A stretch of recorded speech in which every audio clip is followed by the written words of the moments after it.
What is going on, everybody? You already know what it is. Your boy Scotty back with another one, man. You know we're doing the Alabama State FAMU watch party. And we are live in full effect. You already know. Ready for my boy? Say it with me if you're at home. Andrew Buddy! Come on. It is a game day and we are in full effect. All right, listen. Gotta come through.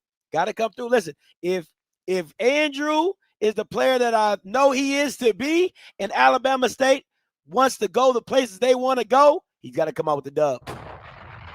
He's got to come out the dub with this one today, and we will see, and hopefully everything goes the way that it needs to go for them to pull this victory out today. Now, I got both games on. I got the Alabama A&M game on my left side, got the got the Alabama State. I'm trying to get, I would like to put, hold on real quick.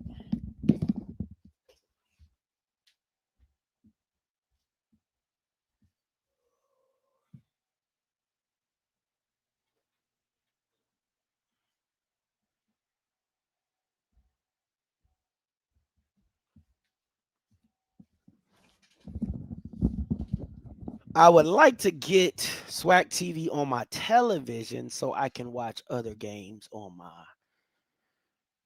But I've been having a hard time trying to figure out how to download this app on this Fire TV. I ain't gonna lie to you.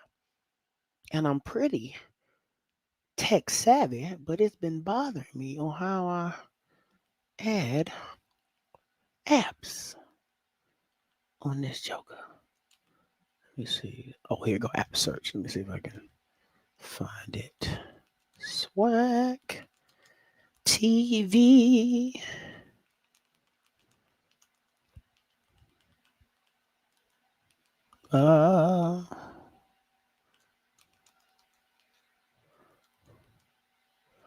No.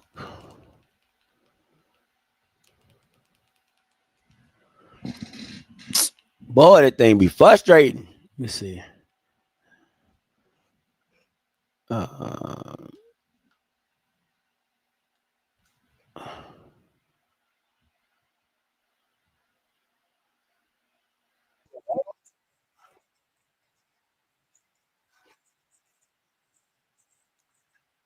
Oh yeah, Norfolk trash. And I'm gonna say this: the most difficult thing at the Delaware State game is they're getting cheated. You know what I'm saying? They're getting cheated.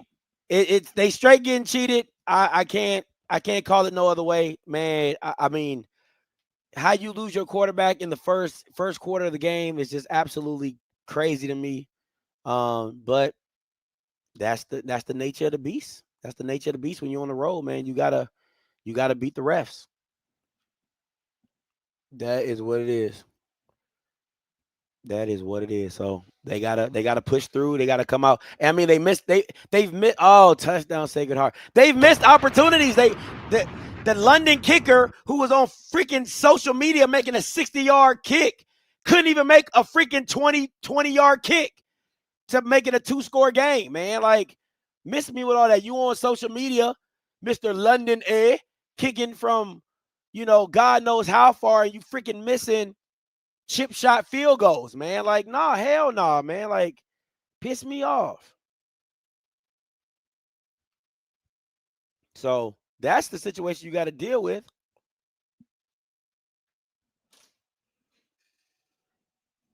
Backup QB doing the best they can, man. He's doing the best he can, but this game should have been over. This game, Sacred Heart shouldn't have won this game. If they do win it, Delaware State's the better team. But they're deep, man. Delaware State's defense has just been not good, man. I can't describe it no other way. Delaware State's defense is just not very good. It just isn't. Hey, yeah, that Norfolk is bad. I'm gonna have to bring that. I'm gonna have to bring it to the Norfolk podcast. That Norfolk team is bad. Michael Vick is not good at all. And the fact that he put Israel Carey in for Otto Coombs is just disrespectful. Absolutely disrespectful. Oh, come on, man. You got to see that. So I don't know what he thought he was doing. I don't know what he thought he was doing when he put Israel Carey in for Otto Coons. Israel's not that guy, and we've seen enough of him to tell you that he's not that guy. But he wants to live and die with that boy. He gonna die with him, all right. They need to send that boy back packing the Fox. Quad isn't in the game. Oh yeah, they got the oh man, his ankle's still bad. Oh, this is gonna be a tough one. Ooh, Alabama A&M. This might be a tough one. This might be a tough one, A&M. I'm watching it. You better hope that kid can come to play.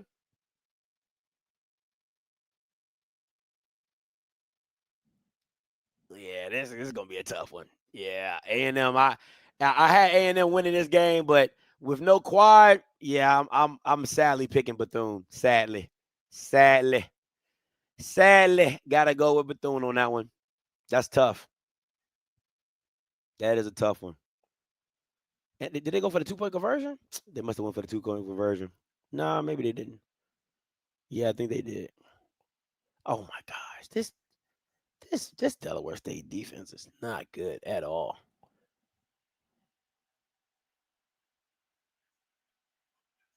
Oh yeah, y'all need quad bad, man. Y'all need quad bad. Yeah, Sacred Heart playing with a new level of intensity. Yeah, Sacred Heart's playing with a different level of intensity. They're up, crowds rocking. You at home. You've been down the whole game. It's your first lead for the game. Yeah, it's a tough one. Delaware State got to pull it out, man. They need their guys to pull it out, man. They need their guys to pull it out. They need Marquise Gillis to pull it out. Oh, get upfield, baby. Good throw by the freshman. Good throw by the freshman. All right, here we go. Here we go, FAMU. Let me know if y'all can hear the game when I turn it on. Let me know if y'all can hear that.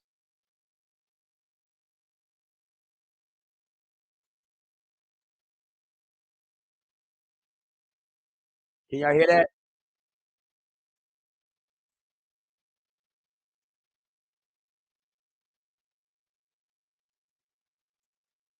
Not yet? All right, cool. I mean,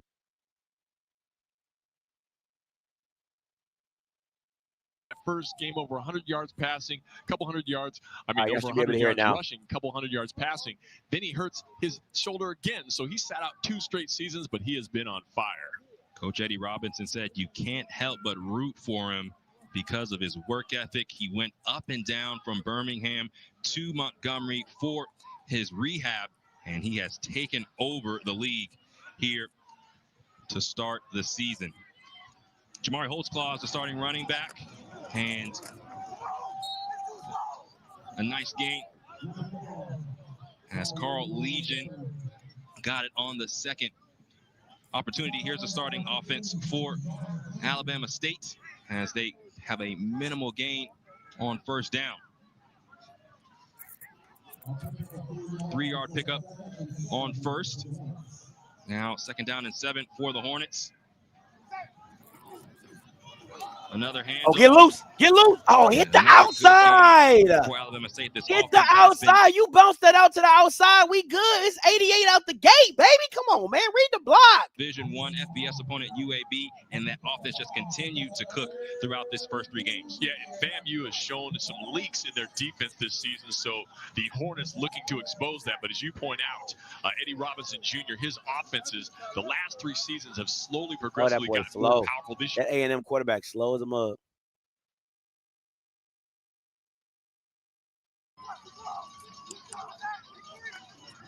Holtzclaw. Good cut. Good cut. In the hole, and the official marking right now is a first down. So good cut. Good cut, Holtzclaw. Coming back to his home state, went to high school down at Coconut Creek in North Fort Lauderdale, HBCU Go is free, my boy. Yeah, he's one of HBCU Go is free. Just put the game. You ain't gotta pay for it. Put it. Come on, man. God dang, like it is free. Hook it up yourself. It makes you great. Go online and type in HBCU Go. You good.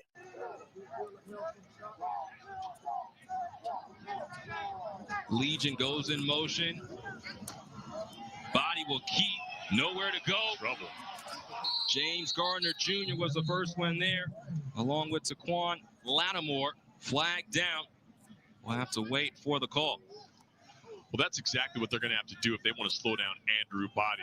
James Colsey, head coach for FAMU, said, we've got to keep him uncomfortable. Illegal formation on the offense. More than 4 men in the backfield. 5-yard penalty.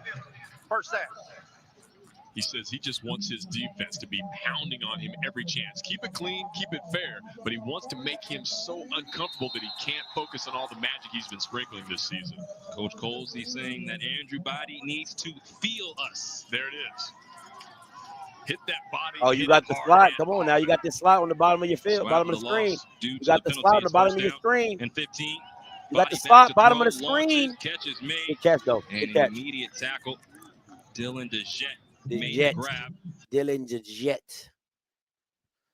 Oh man, that was he had it at the bottom of the screen if he wanted it too, but you know, quicker, easy throw. Got time. Got time.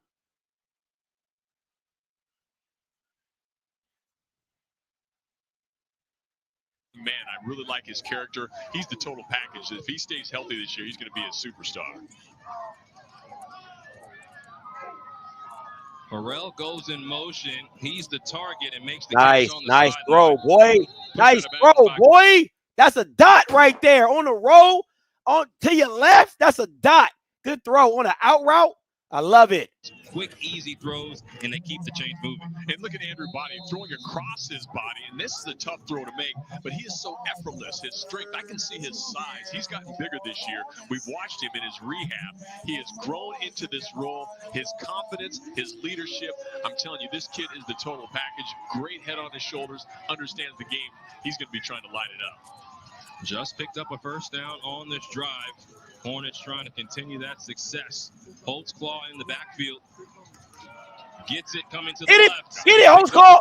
Come on, man. Come on, man. You got to make one guy miss, baby. Come on now. Picking up 3-4 yards of play. You put yourself in a good situation. You can give the ball to a speedster like Holtzclaw who can find the edge. Yeah, and they're being very meticulous about this. They've had 3 or 4 running plays, just a couple of passes. So this is what Robinson told us he wanted to do. We got to mix it up. We establish that run game, then we can open up going up top and let Andrew Body do what he does well, and that is light it up. Body on play action, going on the double move. Come on, Andrew, you gotta fucking hit that. His defender, but the ball. You can't miss that. That was a great route. Jalen Jones having a big year, and he got on his. Damn, man, put it in play. See Body here. Put the ball in play. That one just out through the receiver. Had him wide open, tried to drop it. Come on, man. I promise you. Put it in play. Multiple times. If he can get open like that, Jalen Jones is a threat. So Jones, after that mad dash, he comes out. New running back in Jabari Kirkendall. Asa Gregg is at the top of your screen. It will be Kirkendall. And Jabari Kirkendall still speeding past the 20. And he takes it into the red zone. A big gain for Jabari Kirkendall of 32 yards. Good job, boy. 5'8", 189, just a sophomore. Jabari Kirkendall, he is relentless. Look at him breaking Good block, the Jet. People. Come on, baby. It's easy money right here. That's the way you say hello to the defense. It's easy money. A former junior Olympian in high school 3 times over. He ran the 4x100 and 4x400 for the Houston Track Club, and he showcased his speed there. First down and 10 from the 19 of FAMU. Body on play action, tries to get upfield. The flag comes in, but Nayron Jenkins blows up the play. Yeah, lots of pressure, exactly what the coach ordered, trying to get his defense up in Body's grill. Never let him breathe, never let him have anything that's easy. Great defensive pressure. Illegal shift on the offense. More than 1 man in motion at a time. That 5-yard penalty is declined. Second down. So another operation penalty for this offense that has a lot of moving parts. And Coach Chris Barnett said, we want to be multiple. We want to show the defense a lot of different things. And on the flip side, Coach Kenwick Thompson, the defensive coordinator for FAMU, says they show us a lot of eye candy. We have to make sure we're reading our keys. Yeah, that's right. Stick to what you know. Don't get fooled by the bells and whistles, because that's how they work you and they get you off balance. Jalen Jones goes in motion. It's going to be a give to Jamari Holtzclaw, and DJ Jones. Come on, man. God, dog, man. Third down and long. Well, Alabama State coming out, really establishing what their offense is about, fresh off that bye week. Head coach Eddie Robinson Jr. says his Hornets, they spent a lot of time on focusing on healing and self-scouting this week. You know, just getting healthy, making some key adjustments. Oh, wow. Touchdown, so Bethune-Cookman. Too easy. That was way way too easy. Fourth different running back we've seen today for the Hornets. It's Marcus Harris II, but Alabama State's going to the air. Body whips one, and the catch is made by Asa Gregg. What a throw, boy! What a catch! Runs a nice button hook pattern. He knew where those sticks were. Gets deep enough, turns it up. Andrew Body right on the money, hits him as he turns. This is two receiver quarterback combos here. They know what to do. They can feel each other, and that's how you pick up the yardage, get that first down, driving to the end zone. Andrew Body, top 5 in the nation in pass completion percentage. He's been almost perfect today. Just had the miss on the double move to Jalen Jones, but he's led his team to first and goal from the 9. First possession for Alabama State, trying to snap this 5-game losing streak to Florida A&M. And it's been amazing watching him, knowing what he's gone through, the tough times. It got him down for a minute, but he is back, and he knows what to do. So his confidence, his maturity, he's playing like a seasoned vet.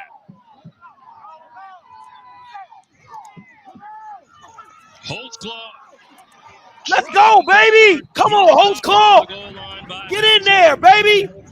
James, I can tell you, I love the way their running game is working right now. They just give him the rock. That FAMU D-line ain't nothing. I'm telling you, this is Cozy's last job. This is Cozy's last job. I'm telling you right now, Cozy's last job. Bama about to get up out of there. They're going to keep Bama about to get up out of there. His last job. Extra lineman and a blocking back. Marcus Harris sprints. It's too easy. Touchdown. Ha, ha, ha, ha, ha. It's too easy. At the end zone, James, they stacked that up in the middle, had everybody feeling like they might. This ain't your mama. This ain't your Willis Simmons FAMU. This that Cozy trash. Get real cozy because he about to be on the unemployment line. Take it to the bank. As you see this, look at the surge up front. He just outruns everybody to that corner, and then it's time to celebrate, baby. That's what you do. Come on, man. Andrew Abu Akel. I told you FAMU was bad. I told y'all FAMU was bad. I told you they was ass. We've seen 2 flags on Alabama State for procedural penalties on this drive. Now the special teams might find themselves on the wrong end of a procedure penalty. False start. Offense. Number 56. Replay try. So the extra point will be from 5 yards deeper. That's really been the only mistake for Eddie Robinson Jr. squad here in this first quarter of action. Took the first possession of the game, took off lots of time, and now trying to finish off the drive with an extra point.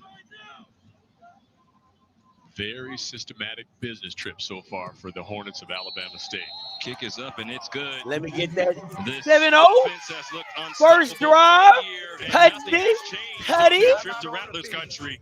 Marcus Harris II walks in for 6. All right, so we seen that first drive by Alabama State. It was picture perfect. It should have been a touchdown by Andrew with a pass. He got to keep that. Listen, man, I know y'all know I love Andrew, but I got to keep it a buck. You got to keep that. You can't miss that. You got to give your receiver an opportunity to make a play. You know what I'm saying? Yeah, I saw. Yeah, I listen. Don't tell me the Delaware State game. I turned it off. I'm pissed off. Sacred Heart cheated their ass off. They lost their starting quarterback. I'm pissed. When I tell you I'm pissed, I'm absolutely pissed. So I don't send me no more updates on Delaware State. I'm mad, right? But again, Alabama State, methodical down the field. Andrew made the throws he's supposed to make. Again, this is where it comes down to right here, though. FAMU's offense against Alabama State's defense. I told you FAMU's defense. FAMU is not a good team, right? They're not. But do they have playmakers on the offensive side of the ball? Yes, they do. Can they make plays on the offensive side of the ball? Yes, they do. Is R.J. Johnson that guy? No, he is not, right? But at the end of the day, Alabama State isn't the defense of old as well. This ain't your grandmama's Willie Simmons team, and this isn't your past year's Eddie Robinson defense. So we got to figure out what this situation is going forward and see what this defense looks like going forward. But the FAMU game is on HBCU Go. The Alabama A&M and Bethune-Cookman game is on SWAC TV. I'm watching both right here, right now. All right, so Bethune-Cookman looks pretty darn good. I can't lie. But again, I don't think Alabama A&M wins this game without Quad Brown. So that game is pretty much over with. So if Alabama A&M pulls this game out without Quad, congratulations to them. But I don't see it happening. Don't see it happening at all.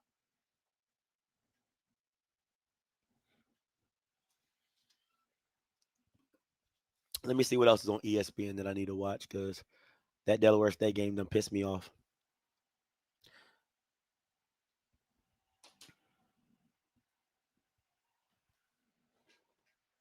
Here we go. Back to the game.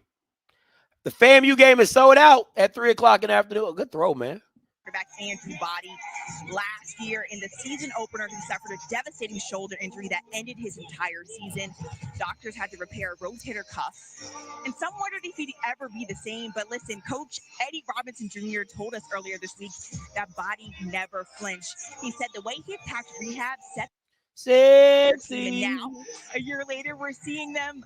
But you can't sell out your game at 2 o'clock, though. It's hotter in Florida. Okay, you talking about some Scotty. Our people don't want to be out there and this, that. Nah, at Tallahassee they do, and it's hotter in Florida. That's carried on to this season, you guys. Yeah, thank you, Lorenzo. He said it's a serious tea-jerking Let's moment when you really put this in possession when you think about Let's get it. Get This is there. Kenari Get there. Wilcher Get there. trying to Get return there. the kick and gets to about the 25, capping that point on Andrew Body as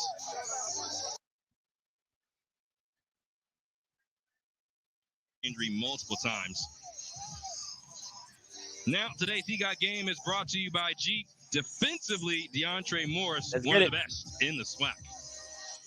Absolutely. This young man knows how to put the heat on. He has really been a centerpiece of their defense. You can see right there, nearly 12 tackles per game. So he knows how to be a menace and to stop any opposing force trying to come his way. He's been fun to watch. Here we go. This is what it comes down to right here. This quarterback playing this defense. For Florida A&M, that Franklin.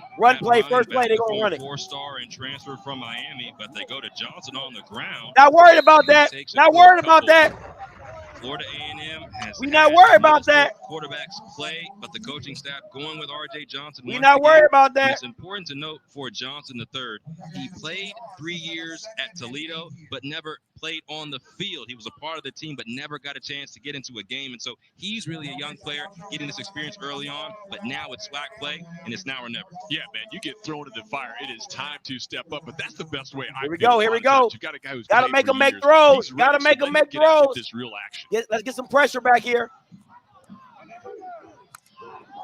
Oh, yeah, we here. We there. We there. We there. Come on. Good call, coordinator. Good call, baby. Great call. You see the Hornets. Great call. We on that. Yeah, this we on that. That someone like we on that. Jr., no, sir. He was a big, bad linebacker in his day at Alabama State. His defense living up to his image and how he used to hammer people. That was a nice play. Richardson on that stop. Not going to get anything done like that as a quarterback. Here we go. Here we go. Watch the slant. Watch the slant. Henry Burris, the offensive Watch the buzz. Watch the buzz. Buzz underneath of it. This week that he wants to put his team in possession or put his team in a position to be successful. And this guy is a very successful runner. That Franklin Jr. Ah, come on, guys. And much more. Good run. Thad Franklin Jr. like Gotta be there. Gotta be there. Watch as he gets this rock, and he just pounds forward. He was cutting through defenders, shaking people off, put his head down at the end, and delivered the devastating blow. That's how you inspire your team. Thad Franklin running like a grown man. Saying that we want to what up, Scotty? What's going on, baby? Man, chilling, Brody. We know he's a young player. I got a chance to watch the first series. Andrew look nice. Yeah, he gotta make that. He gotta hit that go ball though. Yeah. He gotta hit that go ball. But that's pretty tough for your first throw of the game, though, bro. I think that was his. He was wide open. Double move. It was an easy throw. Man, you gotta make that throw. I'm sorry. All the throws that he made at UAB, gotta make that. I get it. Some guys that were in his class. Will Shipley, who's in the NFL. But with this is where the game is right here. This is where the game is right here. The FAMU offense versus Alabama State defense. This is where the game is right here. Gotta make some stops right here. Like I say, man, FAMU. If FAMU don't get big plays, they can't win because they can't drive the ball. They're not efficient enough. Come on, D. Come on, D. Yeah, they're not efficient enough. Well, I put it like this. So far, what I've seen, they haven't proven to be efficient enough to drive the ball. Yeah, methodically. Yeah. It's all been big plays. Yeah. Broken coverages, big plays. Yeah. Dog, this Howard team looks pretty darn good. I'm not gonna lie to you. Hey, man, what about D-Jack, man? Sacred Heart ejected their quarterback in the first quarter. Their starting quarterback in the first quarter. Really? Yes. Dog, you talking about heartbroken, bro. Be there. Let's go. Good tackle. Punt that, baby. Punt it. They got to go for that, Scotty. You got to go for that against AB. You can't be punting out here against AB. Punt it. Give us that good position. Give us that good field position. Man, that's a great tackle. That's a great tackle. Has nice soft hands, so they want to get him the ball as often as they can today, whether it's handing off, tossing him out in that flat, trying to let him make a big play. So he's going to be a dangerous threat throughout the afternoon. Florida A&M 2 for 3 on third down. Watch the tight end right here. No, watch the slant right here. Watch that slant right here. And they want to stay on the field. Johnson throws. Incomplete. I told you, you better punt it. I told you better punt it. This ain't you. This ain't you. You don't want these problems because you're not a come from behind team. You don't want these problems. Come on now. And the yellow Hornets back on the ball. You don't want these problems. It's too easy. Hey, but Scotty, from a coaching standpoint, once this game gets away from you, Scotty, your offense has no chance of catching up on the arm of R.J. Johnson. Yeah, none whatsoever. So I understand why Cozy went for it. I'm going to be honest with you. I don't see me. The way that Andrew and them methodically move the ball for 80 yards, and now you start them at a little bit before midfield, I'm a little worried. I just me personally, I would have played the numbers game. And I would have been like, hey, let's now. Here's the problem I see, Scotty. Go ahead. You got to know you're going to do that on second and third down, though. When you get in the midfield area, you got to know you're going to go for it on fourth down. I have a problem with Cozy running that series of plays without taking a chunk play in those 4 plays. You understand what I'm saying? I think he should have took a chunk, tried to get a chunk in those 4 plays. If you know you're going for it on fourth down. Well, I look at it like this. You can't. Alabama State is that team where it reminds me a lot of Jackson in the sense of they'll squeeze the field on you, right? Oh, that's a bad pick. They'll squeeze the field on you, and it'll feel like you can't do anything short. So you gotta push them just to make sure, like, hey, we will throw it over your head. But again, R.J. Johnson is not a progression guy. He is and you saw it on the fourth down. I'm going to the spacing concept. That's all they ran was a spacing concept. The tight end does a hitch, the wing back does an out, but they're all going to the sticks, and he just locked it in, and the linebackers rolled over and said, hey, we'll make a play on it. So that remind but I think sometimes as a coach, I remember Willie used to do this for Musa sometimes. He would run passing plays that Musa wouldn't have to read, like throwbacks and different stuff like that to kind of help him out. I don't know how good a play caller. Not play caller, but I don't know how well Musa read defenses, right? Yeah. But I knew whenever Musa was struggling, Willie would get him easy throw completions. Yeah, easy throws. And usually that will come with, like you said, like a wheel route, right? He'll see, look, all he did was run a spacing concept. And he sat on the hitch. That's all he did. They ran a spacing, a corner, a hitch, and a wheel. They sat on the He probably should have went backside to the flag. But he don't read.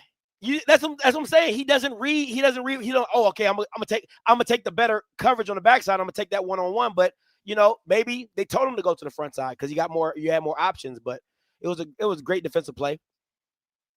Great defensive play. They're going 1, 2, 3, 4, 5 men down. So now look at this, Scotty. Is FAMU too Andrew focused at this point on defense? No, you got to. Because you can't let him get going. I mean, that's the last thing you want, is you don't want Andrew to get going. With his legs, that just makes everything else. But do you give up 250 on rushing to the other team though? To the other guys combined. They're playing the run. I mean, look how they're playing it. They're playing 5 man down. So they're playing the run. 7 in the box. 7 in the box. That's how you got to play it. Because they can go Holtzclaw, they can go the junior Olympian, they can go all these guys, AJ Harrell, if they want to put him in the backfield, they can do all these different things. I got to take something away. I can't give you both. And I'll make Andrew beat me with his arm before I'll let them beat me with running the football. It looks like to me they trying to funnel everything back inside. To keep it in between the tackles. Yeah, absolutely. Oh, this is nice. Oh, you got to make a better block. Oh, you got to make a better block, receiver. You got to make a better. But see, the thing is, this stuff is it's not a bad call. It's just very rudimentary. Like, I hate stuff like that. Like, now, Scotty, why on this defense isn't Barnett bombing them out of this defense? Because you want to establish the run. Because at the end of the day, your running has been very successful. Now, again, if they go 5 man down, to me, I think you should be throwing it. But again, or playing off the DN, or playing off that 5th man that you want to attack. But you know what I'm saying? Right here. Oh, good throw. Oh, good run, Andrew. I thought he threw it. Good run, boy. Oh, he pumped it, kept it, and ran. That's tough. That was tough right there. I thought he threw the I thought he let it go too. I thought he threw the mesh route, but he saw the dude drop down. Man, come on, that's great. That's a great play. It's a great play by him. He's reading because he saw it. He saw the guy drop. He said, "Okay, throw that." That's perfect. That's perfect. That's perfect quarterbacking right Matter of fact, he pumped it. That looked like the spy guy that he pumped out of the way. Yeah. Well, it was kind of like a mid guy, and then when the guy came across, he saw the guy come across. So, and Andrew's looking at it, so he just went with the route. Hit it. Oh, it's there. Hit it. It's there. Yeah. FAMU's D-line ain't got nothing for these boys. FAMU's D-line ain't got nothing. But Scotty, they're not trying to get pinned. They're catching. I don't know why I noticed this in the first series. FAMU's D-line is catching. They not trying to get upfield or anything. I don't think they're not trying to. I just think Alabama State's D-line is playing. O-line is playing really, really well. They're establishing the run. They're moving the point of the football. As you say, they're reestablishing the line of scrimmage. You know what I'm saying? Yeah. Instead of being in the front, they're pushing it back. And I like this up top slant if he had it. I like this up top slant if get loose on him. Get loose on him. Get loose. I love what he's doing. Barnett, I love what you're doing. He see the man on man. They do a runoff, and to the corner. Look, the receiver runs off to the inside, and if you get past that, there ain't nobody over there. Man, the backers are focused on Andrew. Do you see they not even taking the running back motion? They looking straight at Andrew. And Barnett's using it against them because you're taking a player out of the run. Again, it's not a bad defensive play call because you got to focus on Andrew. But if your other guys ain't making the play, then you just took a guy out the play. Good cut. Good cut. Good jump cut. These Bama's running the ball, okay? If they go 14, I told you got to take that FAMU crowd out the game ASAP. You got to have FAMU people on the sideline quiet. Got to have them quiet. What's up, Marty? They hush them out. What's up, Marty? But I'll tell you guys, man, this is a level of quarterback play we hadn't seen in the SWAC since Shador left. Period, point blank. Watch the pitch out. Watch the pitch out. Oh, QB power. Hit it. He didn't get he got to seal. The running back's got to chip that D in. So I don't like that call at all. You got to go to the field side with that. I think if you go to the field side with that, he has more space to. You don't have to do that. Why not? No, you're running the ball with the backs. That's true. Don't even put him in harm's way like that. For what? You're right. That's fair. I give you that. Now, Andrew, looks like Andrew's doing a lot of checking, too. So Andrew may have called that, but. All right, second quarter. Hey, that was a fast first quarter.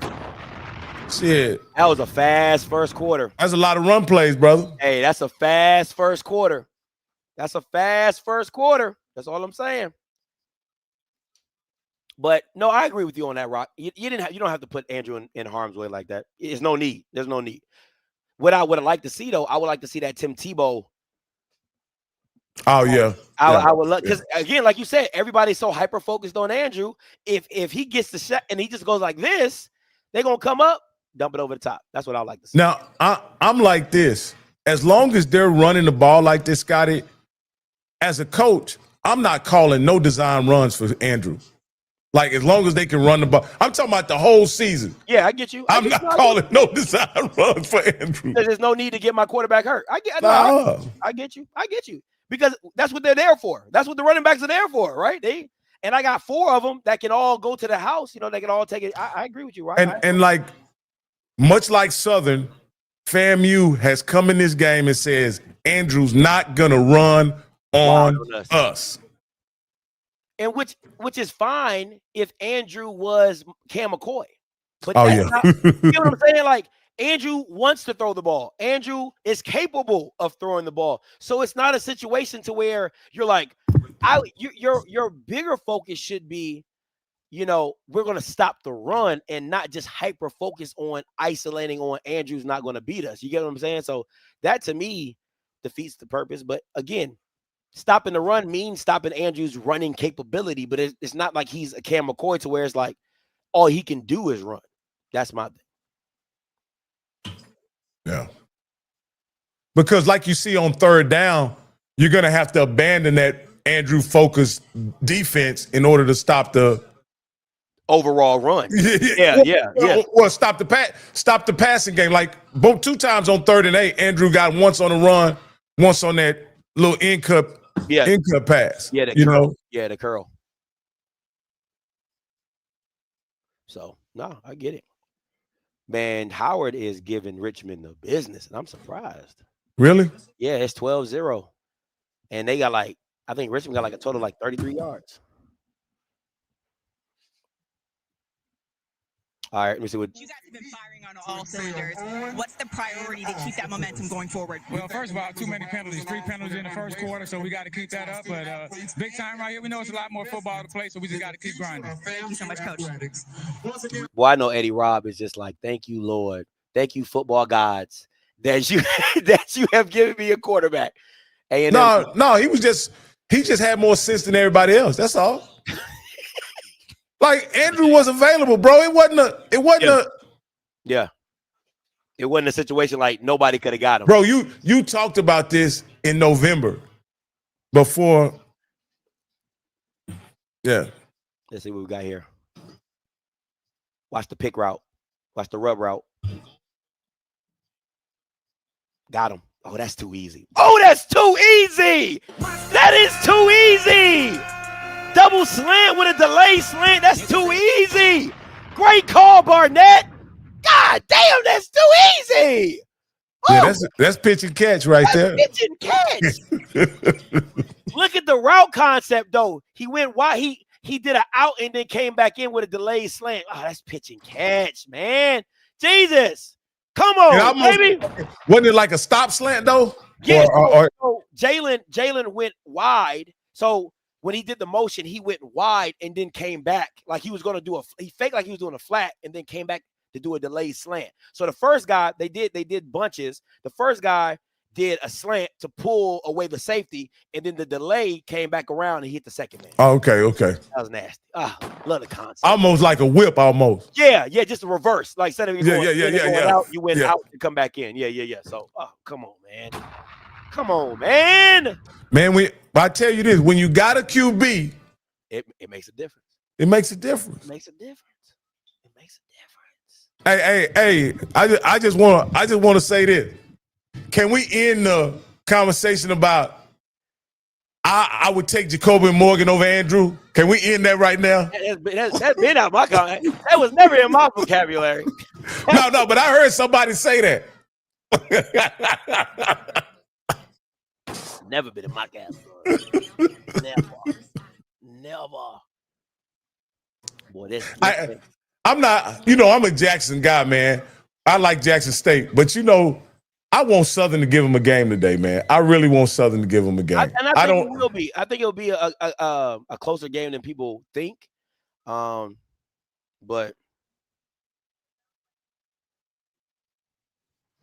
I'm not gonna text nobody. I'm gonna wait. I had some people. I always jinx myself. I ain't gonna text nobody. I ain't gonna text nobody. While I was writing it, I was like, nah, I'm not gonna text nobody. I'm gonna wait.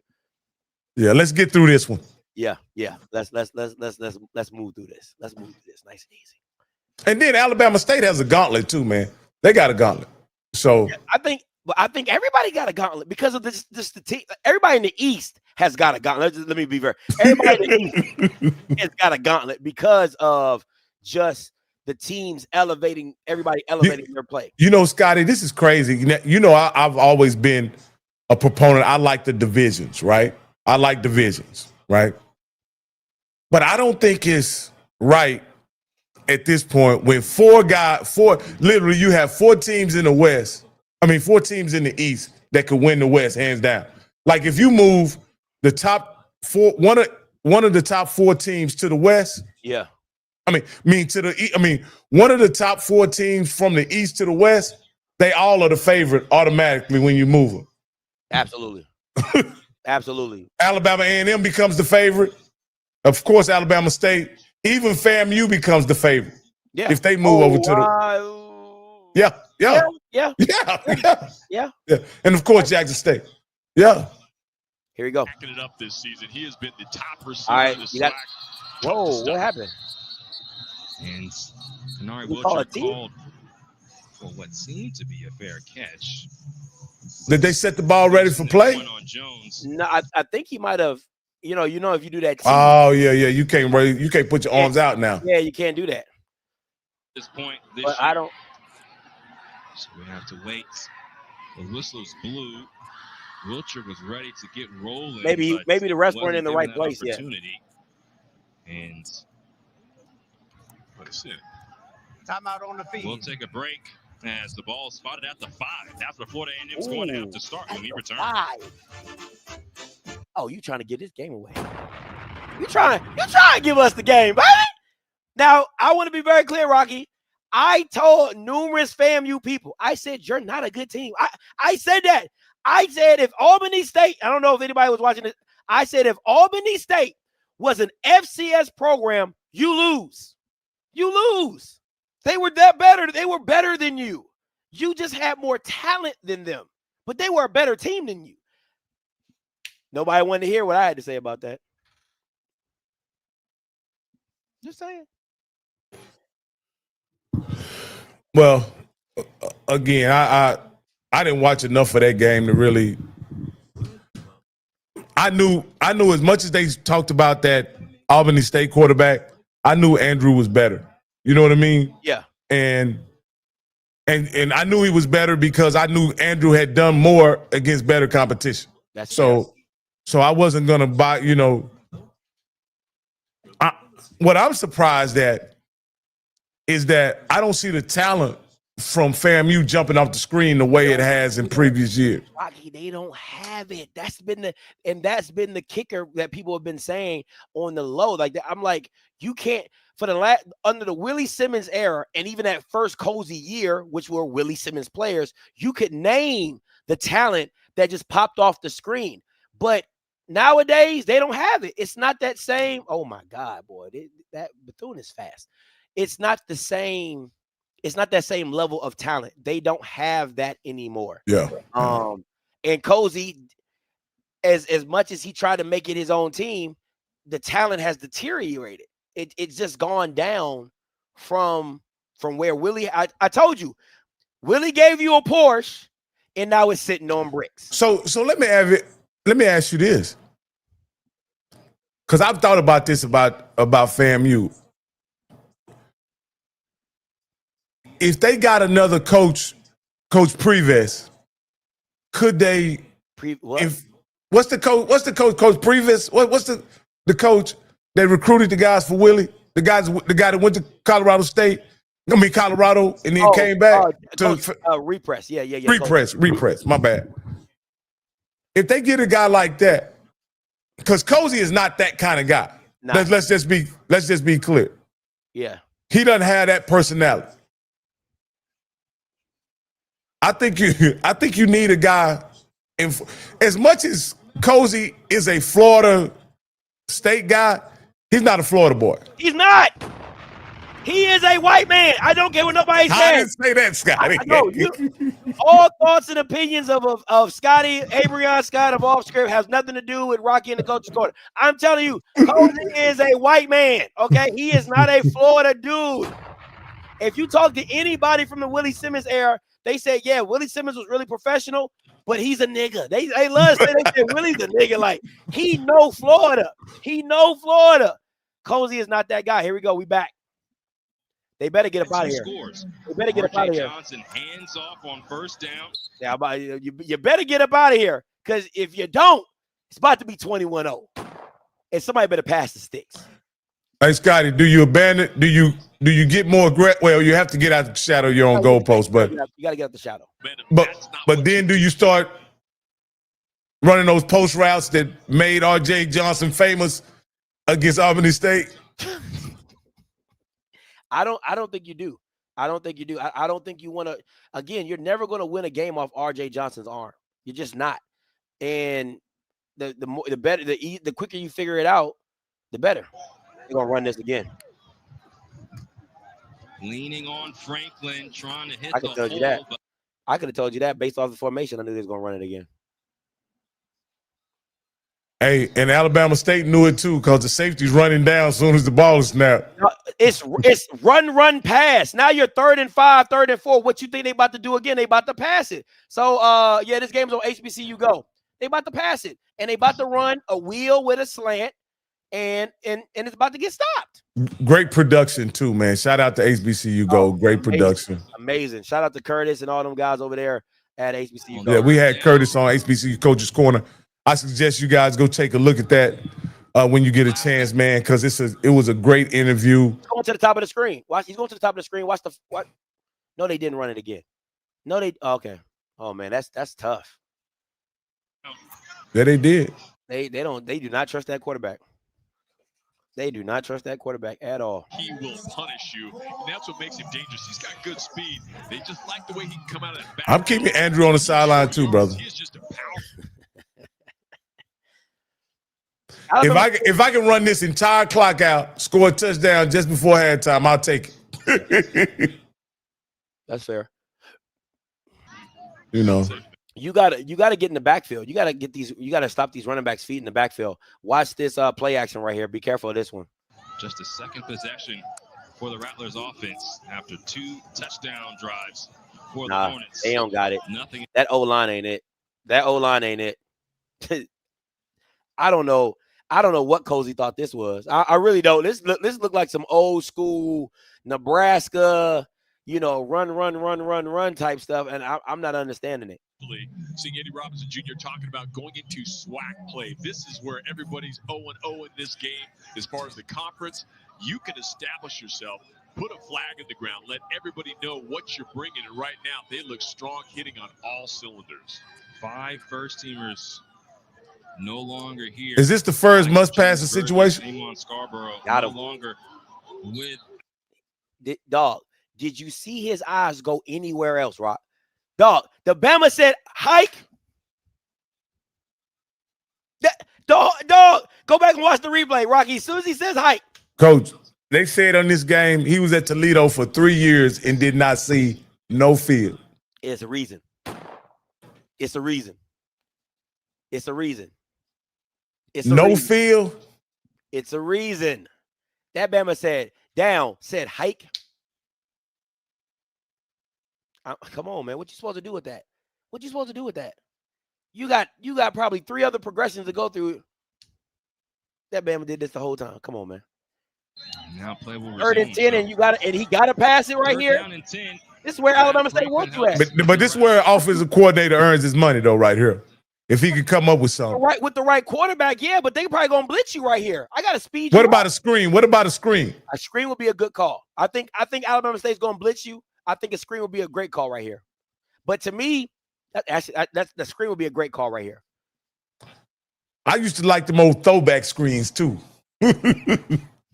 Be made. Oh, these refs are killing between me the today. offensive coordinator Henry Burris and James Colsey.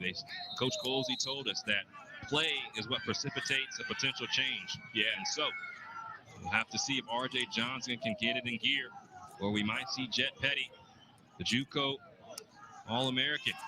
On 3rd down and 10, Johnson fires to the outside. Wilcher makes the Short. grab, but he's brought down. Short. Deion. Bro. I mean, that's all you're going to see all day. This is when a receiver needs to get deep Hunt. on that. He got himself open. Hunt. 2 more Look at his eyes, Rock. No, I mean, what you want him to do with that? What you want him to do with that? for the first. Punt. Ooh, it was a dude in the middle. Looked like he was coming open. Punt. Don't matter now, Rock. Don't matter now. Punt that. Give it back to me so we can go 21-0. We might take this one back to the crib. Might take it back to the crib. Might take it back to the crib. Might take it back to nope. Well, they got a good punter, goddammit, though. Yeah, he put that thing, he blasted that joker. What happened? Takes the ball past the 35. Now we have to wait for the flag. I want to be very clear, guys. The Howard and Richmond game, it is pouring down raining. It was pouring down raining in the first quarter. So just want to be very cognizant about that. Harrell back in his home state of Florida. Coaching staff say he's a Florida boy through and through. Illegal block in the back. Receiving team, number 27. 10-yard penalty from the spot of the foul. Oh, man, Delaware State ended up losing. Yeah. God. They got their quarterback. Is the one that committed that foul. Oh, they ejected their quarterback? In the first quarter, Rock, they ejected their start. Okay, so what happened was there was a kick return that Delaware State scored on like a kick return or a 78-yard run or whatever, and there was a brawl, and they gave everybody an unsportsmanlike conduct penalty. Everybody on the field got one. So then Caden goes, he scores, and when he scores, he goes up to the fans and starts high-fiving Delaware State fans. Oh, they got him out the game. Got him out the game. That changed the whole dynamic of the game, bro. Changed the whole dynamic of the game. I ain't gonna lie to you. Looked like they put up a fight, though. They were up the whole game, Rocky. They were up the whole game. Sacred Heart scored that touchdown in like the last 5 minutes of the fourth quarter to put them up. They were up the whole game. Wow. But they just couldn't sustain it. Dog, they were up like 14-7, like 17-7. They missed field goals. It was a shit show. If I'm Deshaun Jackson, like they took one from me. Refs took one from me. Yeah. Are they gonna show the fight on ESPN though? I mean, you can just watch the replay. No, what I'm saying is, are they gonna make a big deal out of it? Is it that big? Oh, that was a bad throw. Pride and pure passion. It's the Gulf Coast Challenge from Mobile. Right there, Rock. If Bennett don't get ejected, they score 50. Saturday, October 4th. It was that easy, bro. I'm telling you, it was that easy for them. They were running up and down the field. It changed the whole dynamic of the game. And they had to play the game one hand behind their back the whole game. And I'm not a big fan of the Suttrell kid. I think he's okay, but he's not as dynamic as Bennett. He can't run. He's not as dynamic a runner as Bennett is. So, right, is Bennett better than Walker Harris? I think the highs of Bennett. Ooh, that's a nasty move. I think the highs of Bennett are higher than Walker Harris, but I think the consistency of Walker Harris is better than Kanan Bennett. Does that make sense? Just a little bit. I know I'm no, you good. Minutia, but the consistency of it, I think he's better. But yeah. If you had to go out and win games with one, who you gonna take? Oh, Walker Harris. Okay. Yeah, because I need the consistency of I know you can throw the ball. Okay. No, this HBCU Go commercial is amazing. Can I say this? Like you're playing the same thing. This is an amazing commercial by HBCU Go for Alabama State. Amazing.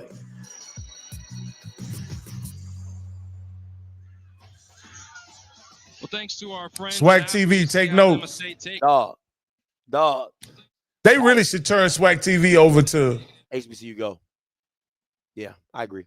5 for 5 on third down, and things have looked very easy. So, Mr. Simon said he says the SWAC is depending on the school to do the production still.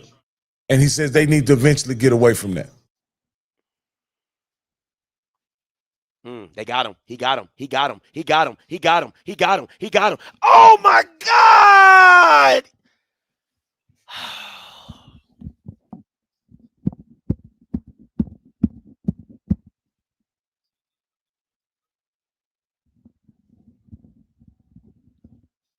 Defender Andrew Body winds up, nearly drops it in the pocket. Jalen Jones thinking that was a tougher throw than the one before, but he got to make that. You got to make those throws, man. You got to. That just takes you to another level. You got to make them throws. Second down and 10. Rare miss from Andrew Body. Here today already has a passing touchdown and 2 touchdown drives. He gonna hit him. Holtz claw. Nowhere to go off that right side. Nayron Jenkins, the former. And I don't like the call on first down. I don't like that call on first down because to me you got to stay ahead of the chains, right? So I get it. It's like a hindsight 2020, 50-50, whatever. I don't like that call there. I think you're doing a great job running the ball. Just get back to doing what you're doing. Methodically move the ball down the field. Now, you know what I'm saying? That's just me. I would have took that shot maybe after the first down, after you got a first down, but that's just me. But I get it. Need some of that today. He should have hit it though. Back to yeah, I agree. These Hornets are rolling. Body got him on third down. Throws behind his jet. Really tight. He had the guy. He had the guy at the top of the screen, not the guy at the bottom of the screen. He threw in the coverage too. Yeah, it was a bad. He had the guy at the top. But it was in a must pass. It was tip. He should have waited till he crossed that window. Oh, okay. But my thing is, again, like FAMU's not a good team. Against Jackson, against a good team, you can't miss that. You get what I'm saying? Like you might not get another opportunity for that. And that's 2 deep balls he's missed on. You can't miss that. You just can't. Hey, man, I just think he got to – at least he missing long, right? And once he get that bionic arm calibrated right, he going to be all right, man. He just got to get it calibrated. Uh-oh. Go away. That boy Wilcher different.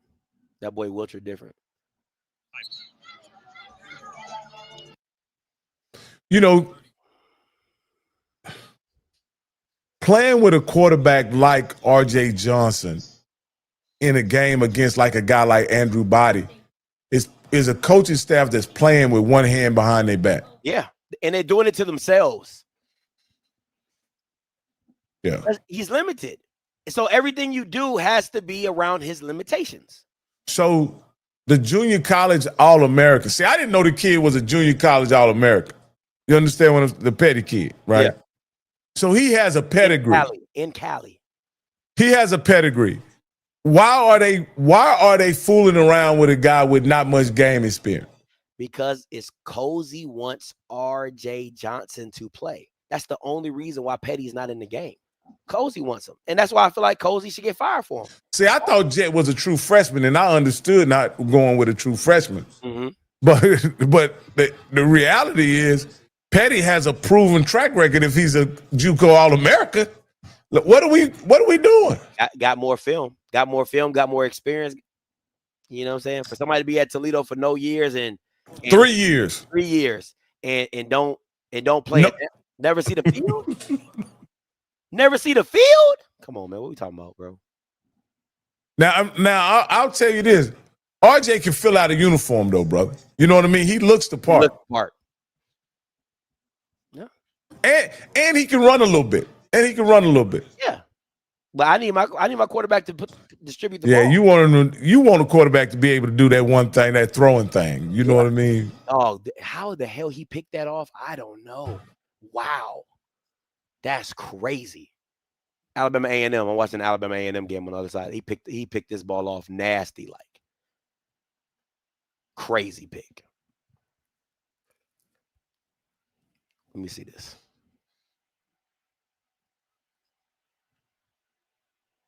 Oh yeah, that was nasty. He swatted it down and it came right into his lap. That's crazy. Is Quad playing? Nah, he's not. He got that ankle sprain. It's gonna be a tough one. They're gonna have to really pull this out. How's Ransom looking? He got 2 picks. He's looking a little shaky. He's a wild card though, isn't he, Scotty? Wouldn't you say? Who, Quad? No, Ransom. Oh yeah. Man, listen, his lows be valley lows. I'm talking about like deep in the valley, and his highs be like, oh man, you're really good. But it's all, listen, the quarterback position in the SWAC is all about how consistent you can be down in and down out. Because again, consistency will take you further than you're a splash player. You're a splash player. Those fans are umbrellas too, very helpful. Bad throw. That's a bad throw. Rogers. I mean, what you want him to do with that is a bad throw. Yeah, the receivers are discouraged, man. Oh, you gotta be frustrated. You gotta be. So Scotty, did you play with 2 quarterbacks in high school or just one? Just one. All right. So I was wondering, like when you play with 2 quarterbacks and one of them is RJ and then maybe one of them is Musa, right? Yeah. When RJ comes in the game, you be like, oh shit. Yeah, that's how you feel. I did in college. My first year in college, we had 2 quarterbacks and we had a big scrawl, like, but he was wild. Like he couldn't really get what you needed him to get. Like he was big and strong, but he couldn't really control his arm. And then we had another guy was like a little more dainty, like a 6'1", like the big white. Oh, that was a nice. He put that in the bucket. Boy, he put that in. See, that's putting it in the bucket. Boom. Anyway, but great throw by the A&M quarterback. But yeah, we had a big, strong Brock Osweiler looking dude, 6'6", 6'7". He had no accuracy. Had another guy 6'1", about 190, 180. I mean, could put that thing on a rope, but they wanted the guy who looked like quarterback. So it's frustrating.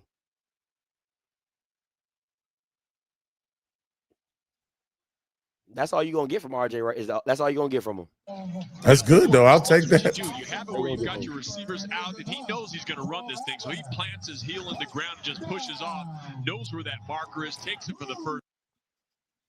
FAMU needed it. Boy, they need it. I know Harris is hot, boy. He's like, I don't want to Bama. They've got to pull back the control and open this thing up. That was a good way to get it started. Coach Henry Burr, who's a Hall of Famer out of the Canadian Football League. He knows how to play quarterback, trying to set his quarterback up for success. And this is a good thing to do. Hand off to Thad Franklin Jr., but an avalanche of white jerseys. That FAMU O-line is not good, man. I think at this point, Alabama State said, we gonna run the goal line the whole game till this joker throw the ball. Over our heads. We sitting at 10 yards. Everybody's sitting at 10 yards, coming downhill. That's what it is. This O-line, the FAMU O-line's not good. We had this joke on what, 3rd and 8, and they ran quarterback draw. We not falling for that no more. Oh, good play call. Good play call. Again, easy completions. That's just a quasi run. That ain't no damn completion. Another first picked up. Yeah, when you got a guy like That's a running play. I know it's a completion. as Yeah. often as you possibly Yeah, but that's what it's gonna look like. just making that happen and get inside to take that ball and work it downfield. Great play, great execution. Plus territory for the first time today. I'll start on offense. Rogers, who just made that play, he was antsy to make another. False start. Offense. Hey, That hurt. that's how receivers make sure they pass the ball. Gay run on this one. Potential, says the coaching staff. They gonna pass this series. Back from injury. Also get Miles Campbell back to tight end, who we haven't heard from today, but Campbell is the key on the offense as well. Campbell tight to the line on the left side. This will be a run. Franklin figuring it out. There you go. And that Franklin continues his excellent day. That was a nice cut by that. That was a great cutback. My thing is, I would just go that. I would just do that all game. I would spread everybody out and run the ball, because you're gonna have one linebacker in the box, maybe two, but they both can't scrape and cover at the same. I mean, they both can't be in the same spot at the same. And and as long as you keep RJ as a threat to run, you straight. Straight. That's what I would do. I would just 3-by-1 straight. Make it happen. Run the ball, because that's all they really want to do. You set it up and knock it down. Now, what this does do, this makes that Jackson State game a little more difficult for Alabama State. If they can't stop. But Jackson doesn't run the ball like that. Well, yeah, they do. Sometimes they do. They do have a tight end most times, but they don't. They usually just go. But what I'm saying is, like today, do you think TC is going to experiment with the passing game like he experimented the season so far? Yeah, I think he's going to try to pass the ball, because I don't think Southern's a good. I don't think Southern's a good enough team.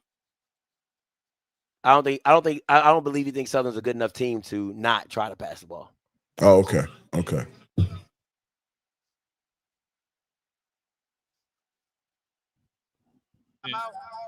For a player in. And Jalen Jarrett ends up down. He's the one that made the tackle on Haley in the hole. I'll be back. I'll be right back, Scotty. Hey, no problem, Rock. I'll take you down.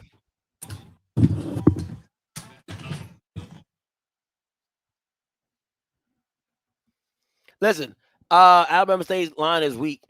I don't think it's not as good as it. It's not as good as it used to be, but it's not weak. Your O line is not that good though. Alabama State's defense looks suspect. It's just not. Listen, okay.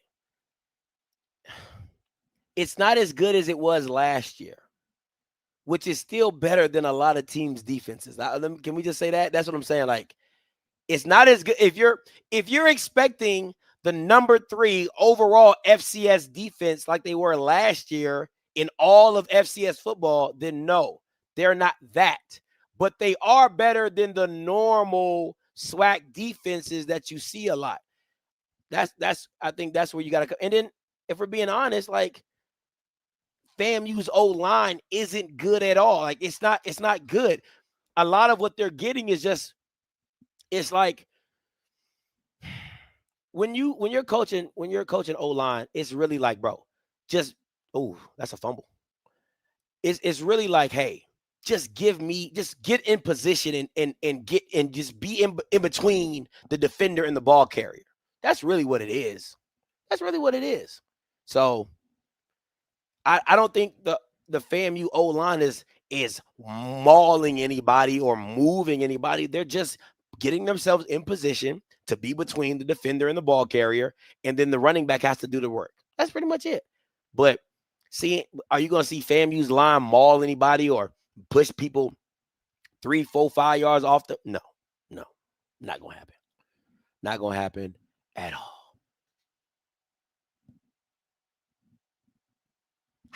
How is the D-line weak if they're not being pushed? What?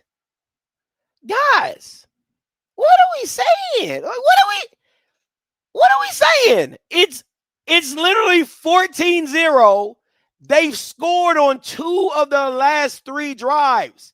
They've only left 1 touchdown off the game. What are we talking about? Y'all Bama's are just talking. They've had 3 times at the ball. They've scored on 2 of them. Touchdowns. What are we talking about? What do you mean have left too many points? They had 3 drives. They scored on 2 of them. What are we talking about right now? That's crazy. Yeah, I'm taking calls, Mr. Sergeant. Coordinator, but he said inside he's doing cartwheels. He bursts with pride. He says, once in a while, I got to check my guy, too. He said during his freshman year, he was actually the guy that he took the keys away from his son and said, you get your act together, you won't be driving a car. Got to flex when you have to. Pop's got to lay the law. 1st and 5 or 2nd and 5? The Rattlers are driving right now in Hornets territory. Handoff coming to the left side. And that looked like Jamal Haley. So, 70-34 coming to you. Hey, Scotty, what's going on, man? What's going on? What's your name? Where you calling from? This is Big Slam from Dallas, man. Hey, man, check this out. Do you know who's laughing her butt off as we quietly watch this game? Who? It's the original big girl. OBG? I guarantee you, OBG is laughing her butt off, and she is rooting harder than you for FAMU tomorrow. Yeah. Well, technically, be blessed, boy. Hey, you too. Appreciate it. Up? Yeah, I just said technically this her hire.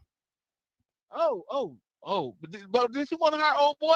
They blocked up for her, the original dude she wanted to hire? Yeah, that's fair. Yeah, you're right. That's what I'm saying. Yeah. She laughing her butt off because if they would have hired her guy, she's like, we wouldn't have been in this situation. But now, y'all want to step in, so get what you get. You don't throw a fit, as the kindergarten teachers say. That's what it I says. just got to be blessed, boy. Appreciate it, man. Appreciate the call. Some help. Listen. Jersey's flying in there. That's what you need. Too many points, bro. Too many points. They're up 14-0. This is my thing. No, they didn't.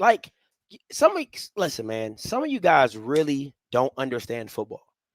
If I have 2 things going on at once, I got to respect my keys and I got to go to what I'm taught to go to. So if they do a misdirection to the running back, I got to flow with the running back. And then I have to trust my linebacker to scrape over the top to do his job. You don't push anybody out the way when there's a misdirection. You move them naturally out the way because they're following their keys to get to the ball carrier. But if they're following their keys and then I pull and get back outside, then my linebacker is supposed to do his job and field. Like, what are y'all talking? Oh my gosh, man. They're not playing. This is not power football. Like, if you're talking about power football, then yes, I would say, yeah, they're really moving some people. This is not power football. This is simply misdirection and motion and moving one way and going the opposite. That's all it is. It's not power football. They're not moving anybody. They're using the defense aggressiveness against them. So if they see it go to the right and I keep it and go back to the left, the flow of the defense is going to the right.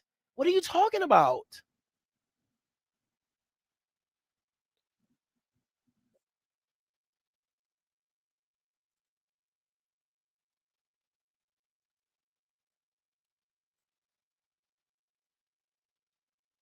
The SWAC went 4-0 in non-conference play, and half of those games were against lower-level competition. Man, miss me with it.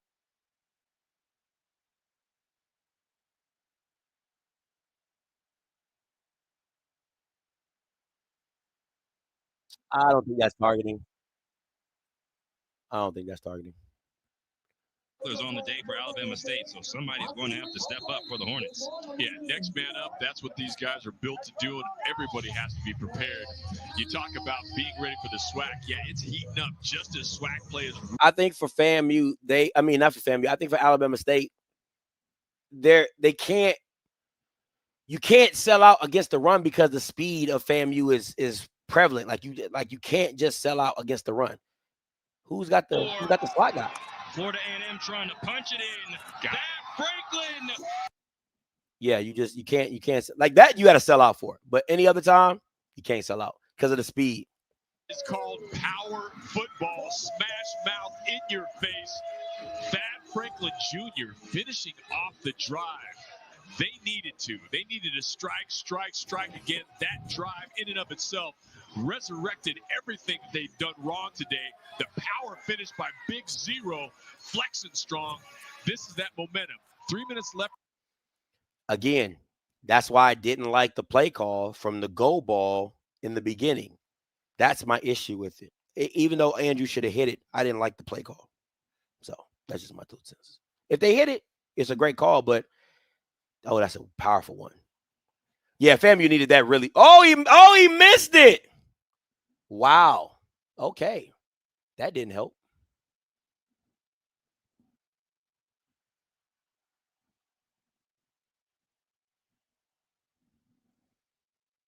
I don't think you're going to run it up like that.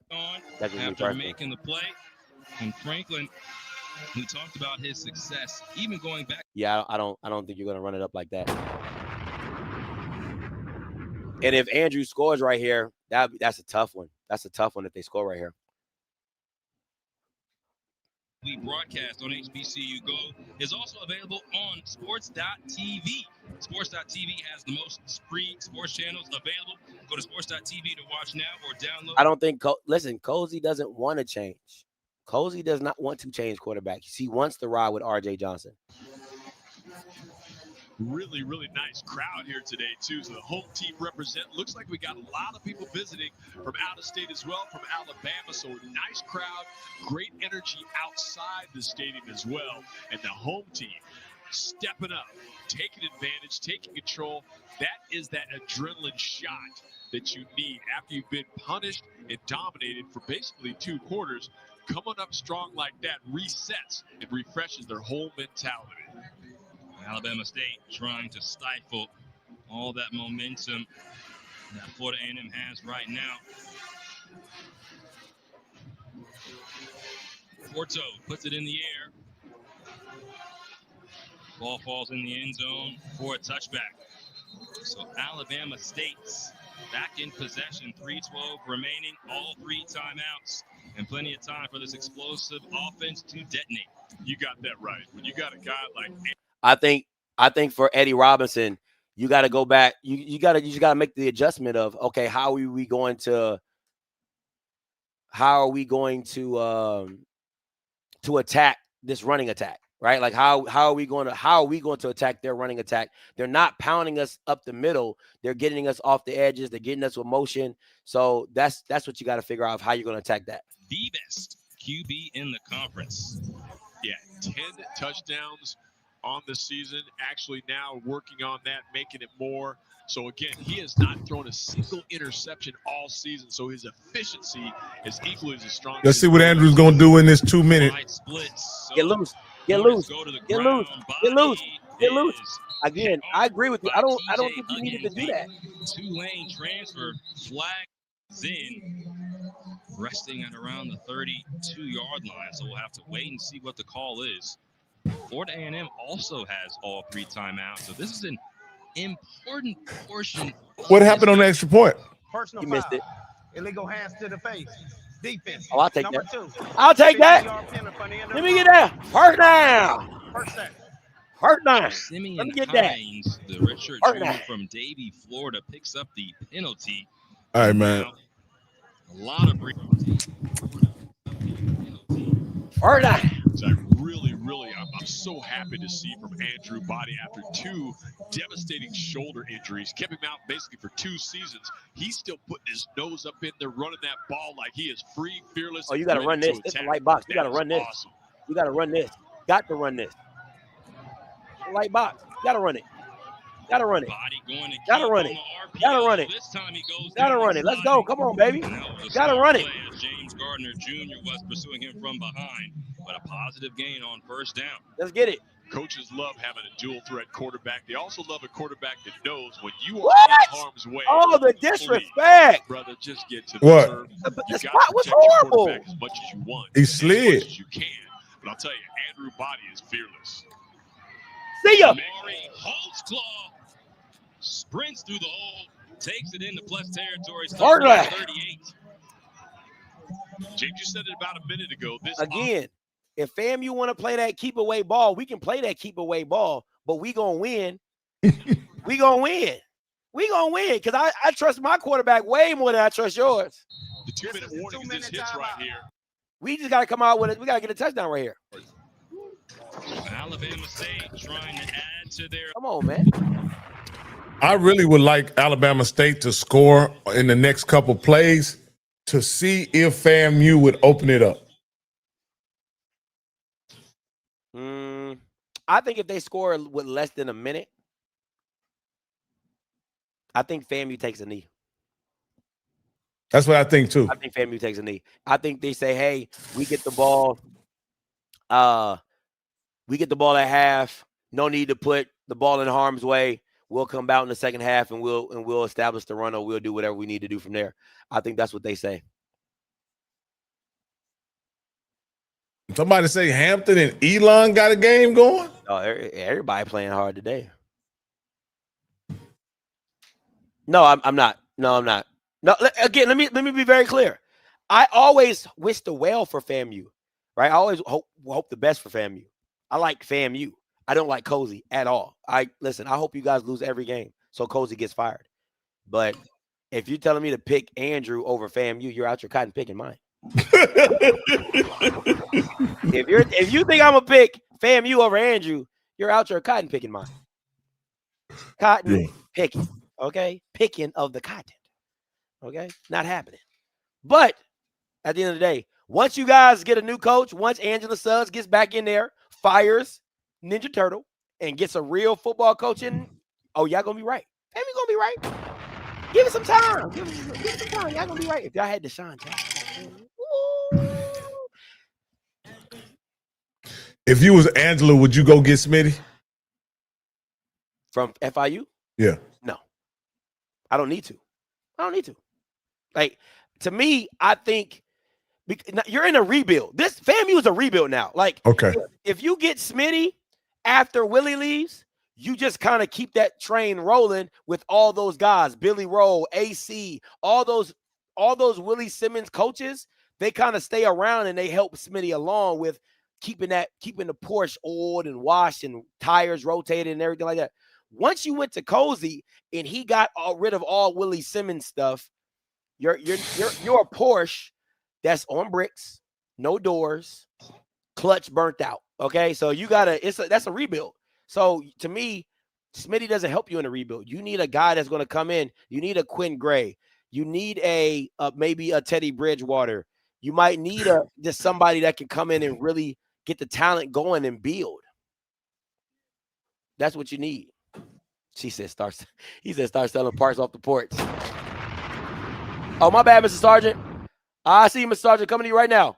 What's going on, Mr. Sergeant? Hey, Scotty, this is Mr. Sergeant with HBCU TV, reminding everyone to see us at halftime, where Scotty will break down the scores, the highlights, and what's been happening this weekend in HBCU football. We'll see you in a minute. Back to you, Scotty. Back to you, Mr. Sergeant. Thank you so much. Let's see what we got here. Again, trying to get it to Mr. Zero. Jones goes in motion. It's a handoff to Jamari Holtzclaw around the left. Yeah, you're right. That guy is sitting right there like this. In regards to he literally sitting right there. What they should do is send somebody to block him and fake block and hit the flat. He'll be wide open every time. Hey, Scotty, I got a better solution than that. Run a tight end up the seam and see if he does that. That's fair. Down in 7 in plus territory. Because if he to their lead. Body Quick throw. Too easy. Catch made. Too easy. Asa Greg, first down. Fourth down. For the Too chains to easy. be reset. And Alabama State will get back on the ball quickly. And that's what you do when you run that pattern right there. He got just enough past that yard marker, turned, caught the ball, went down, got the first down, moved the sticks. So again, great receivers know where those sticks are at all times to make sure they get the depth. Second time we saw Asa Greg do that today. Get to the sticks, make the catch, and then move the chains. First down again from the 28 of Florida A&M. See ya. Jamari holds. Come on, man. It's too easy. Towards the red zone. He's short by a yard at the 21. Again, Holds clock. Alabama State is not playing power football. All they're doing is holding their guy and having the running back find the seam, find the hole. Because the linebackers are looking at Andrew.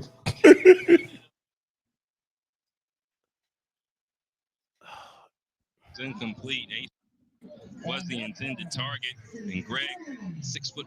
I love that they're killing this clock. I really love that they're killing this clock. Body, but that was good coverage there on the outside. It was good coverage, and Body again just putting a little too much mustard on that one. Not even catchable, but they found the weakness. They've been able to get receivers get a step or two on these DBs. So I imagine in that second half, if not right now, they will continue to pick and chip at that defensive backfield. They found some holes that just gotta make the connect. Here we go. 3rd and 3. What we doing right here? What we doing right here? I hope they're not doing to the field. I hope they're not doing this to the boundary side. Okay, timeout. It's remaining.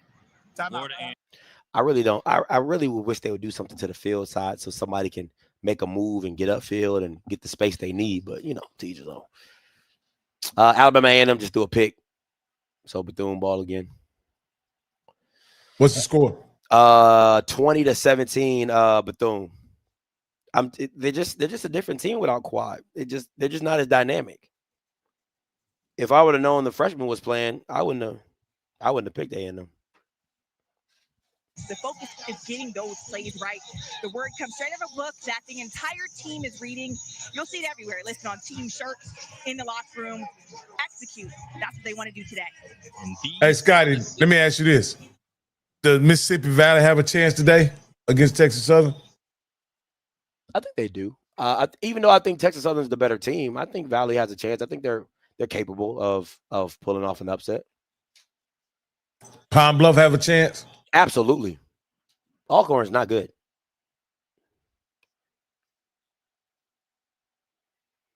Oh, what a play call. What a play call. Did he fumble it? Oh, he fumbled it. Florida A&M retrieves the fumble. He fumbled it. Oh, my God. It was such a great play call. He fumbled it. Oh, my God. Y'all going to get enough of them white tight ends in the SWAC. I like Creek. That's my guy. No, I'm just messing with you. I like Creek. What a turn of events right there. You can see this fighting for the yardage there. See that right there? That keeps FAMU in the game. It does. That does. This game is over, man. Like Alabama State's the better team, and in doing stuff like that, it hurts you. It hurts you. You gotta just take. Oh, that's a now, let's be fair. FAMU is playing the game close to the vest and being effective doing it. And that's also keeping the game close. You know what I mean? Not being what you're not. Not trying to, like you said about Cam McCoy, don't make him throw when you know he can't throw. Right? So RJ Johnson can't throw. So why are we trying to throw the ball? Yeah. Yeah. You know what I'm saying? Like, yeah. Yeah. That's a tough one. That's a great play call. That's a tough way to go out. That's a tough way to go out on halftime. Yeah. And then they get the ball at half too. That's a tough way to get out. Now, I'm gonna say this. This is indicative of this game being close merely by Andrew missing those long passes too. Like if Andrew misses those long passes, doesn't miss, I think they get more possessions in the first half. Because you know what I mean? Yeah, you hit the pass, you score. Yeah. But again, he can't. I'm going to keep saying this. against a better team, you can't miss those throws. Like that's the thing. Like you couldn't have used all your mojo on UAB, and now you can't make no throw. Like it just doesn't benefit you at all. Like he got to make those throws because those are throws you got to make as a D1 quarterback in this league and at this level. You have to make those throws. You got to be able. But you also got to realize, Scotty, I think throwing the ball for some guys is like shooting at two. You got to see a few go in order for you to, have the confidence to shoot it from anywhere on the field. And to be honest, let's be honest. It looks like Barnett came in with the game plan that I thought they should have coming into this game by playing it kind of very conservative, getting the other guys involved in the game. But that doesn't put points up on the board, unfortunately. Well, you know what I mean? No, your point is valid, but it has though, right? Andrew hasn't gone crazy or nothing like that. Yeah. And like you said, they don't even need to run Andrew because the running backs have been so effective. So I agree with you. The other guys have gotten this game going for Alabama State, but the thing is, when you play the game the way they're playing it, is when I need you to make a throw, I need you to hit that. You got to have those. So let me ask you this. Do you think they should have a more wide open? This is in theory. Hold on. 9983, I'm going to get to you in a little bit. Go ahead, bro. Do you think that Bama State should have a more wide open identity as an offense? No, I like what they do. Okay. I like what they do. I like the 4 running backs. I like that they're a run first team and they're not asking Andrew to be a superhero. I like that, right? Because they're capable of doing it. If you're capable of doing it, do it your way. My issue and again, I'm gonna be critical is that you gotta make the throw. Like it's like a kicker, and I hate to say it like that, right? Like your job as a kicker is to kick. Well, if 90% of what you're doing is running and they're asking you to hit a go ball and the guy is wide open because, again, 3 steps in college football is wide open. You got to hit that. There's no excuse. Again, the DB has his back turned to you.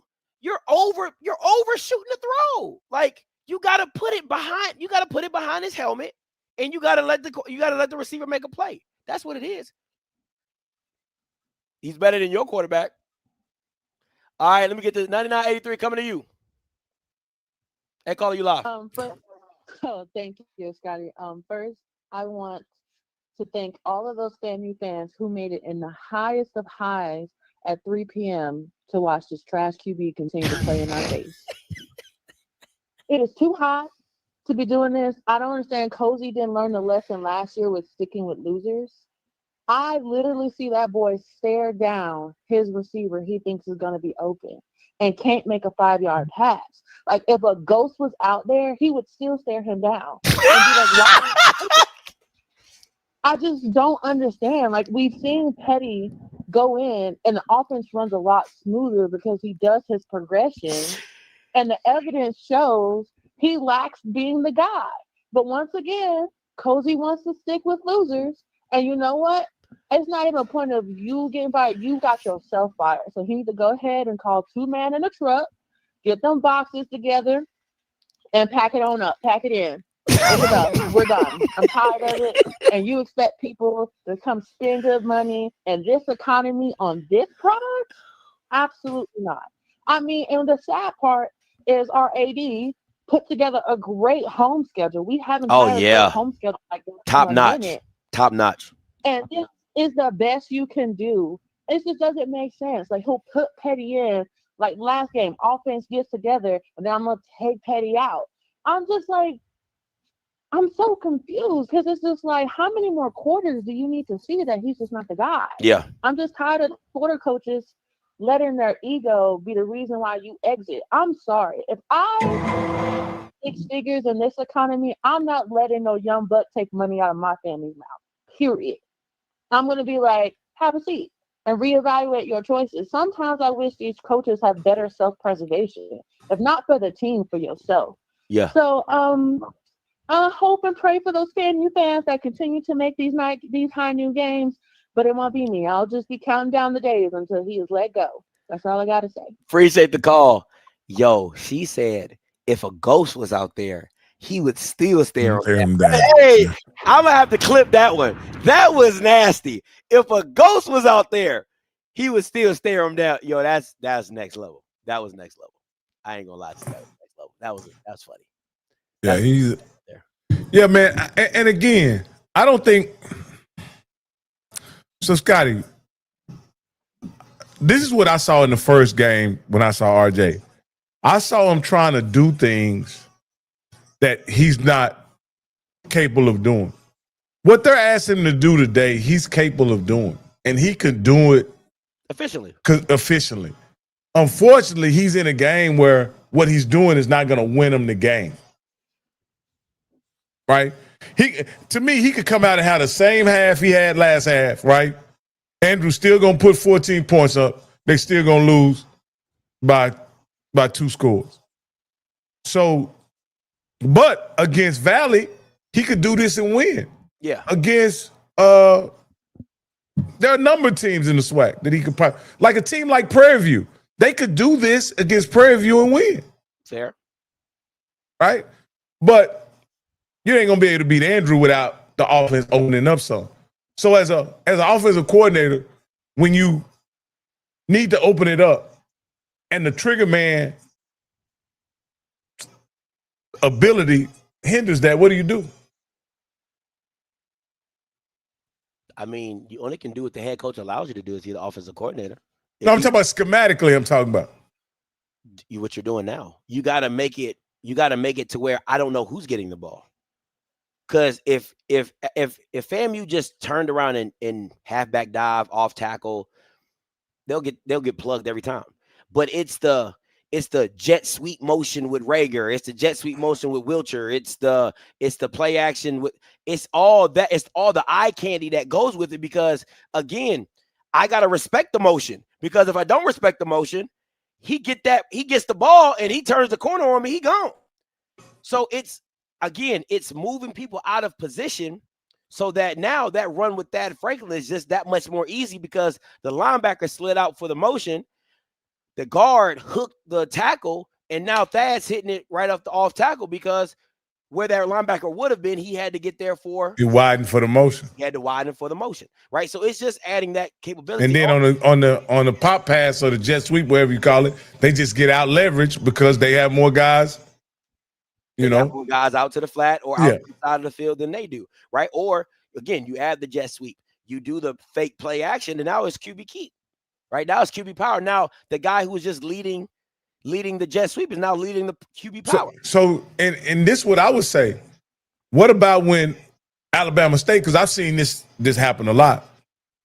What about Alabama State just getting more aggressive in their defensive calls on first down? Therefore, they could risk create negative plays, tackles for loss. You know what I mean? Trying to not get out leverage by blitzing into those areas that they're trying to get to. I wouldn't necessarily blitz, but I would have my safeties be focused on the motion. So if you see the motion, I need you filling that alley hard. Tag the motion. And you come down because if my linebacker keeps sliding out, I keep leaving that gap over the guard where he should have. So essentially, you do what you're saying is not necessarily blitz with a front seven guy, but take a guy in the secondary, bring him down, run him down, because they won't need him to cover anybody because they're not calling passes anyway. They're not calling passes. That's how so you go off man. I tag the safety to slide, whatever side that safety comes down and rotates over, and we play it like that because again, I gotta keep that alley because if my linebackers keep sliding over. Or if you kick your linebacker over, then that safety has to feel where the linebacker is at. You know what I'm saying? But I'd rather have my safety on the outside. Absolutely. Than trying to push it, turn it back inside than having my linebacker do that. Because they're not really just pushing them up the middle. They're really going down the alley with the wide receiver, the jet sweep, even RJ on the read options. Yeah, even on the QB keep, right? So it's like, as long as I keep that middle secure to where it's no easy straight line dive on me, then you should be good. But I think that those safeties got to start filling in those alleys to protect that motion. See, like this is what I always say for a defense, right? 8 in the box is always risky, because one missed tackle, you know what I mean? One guy, one bad run fit, and they can go to the house on. Gone.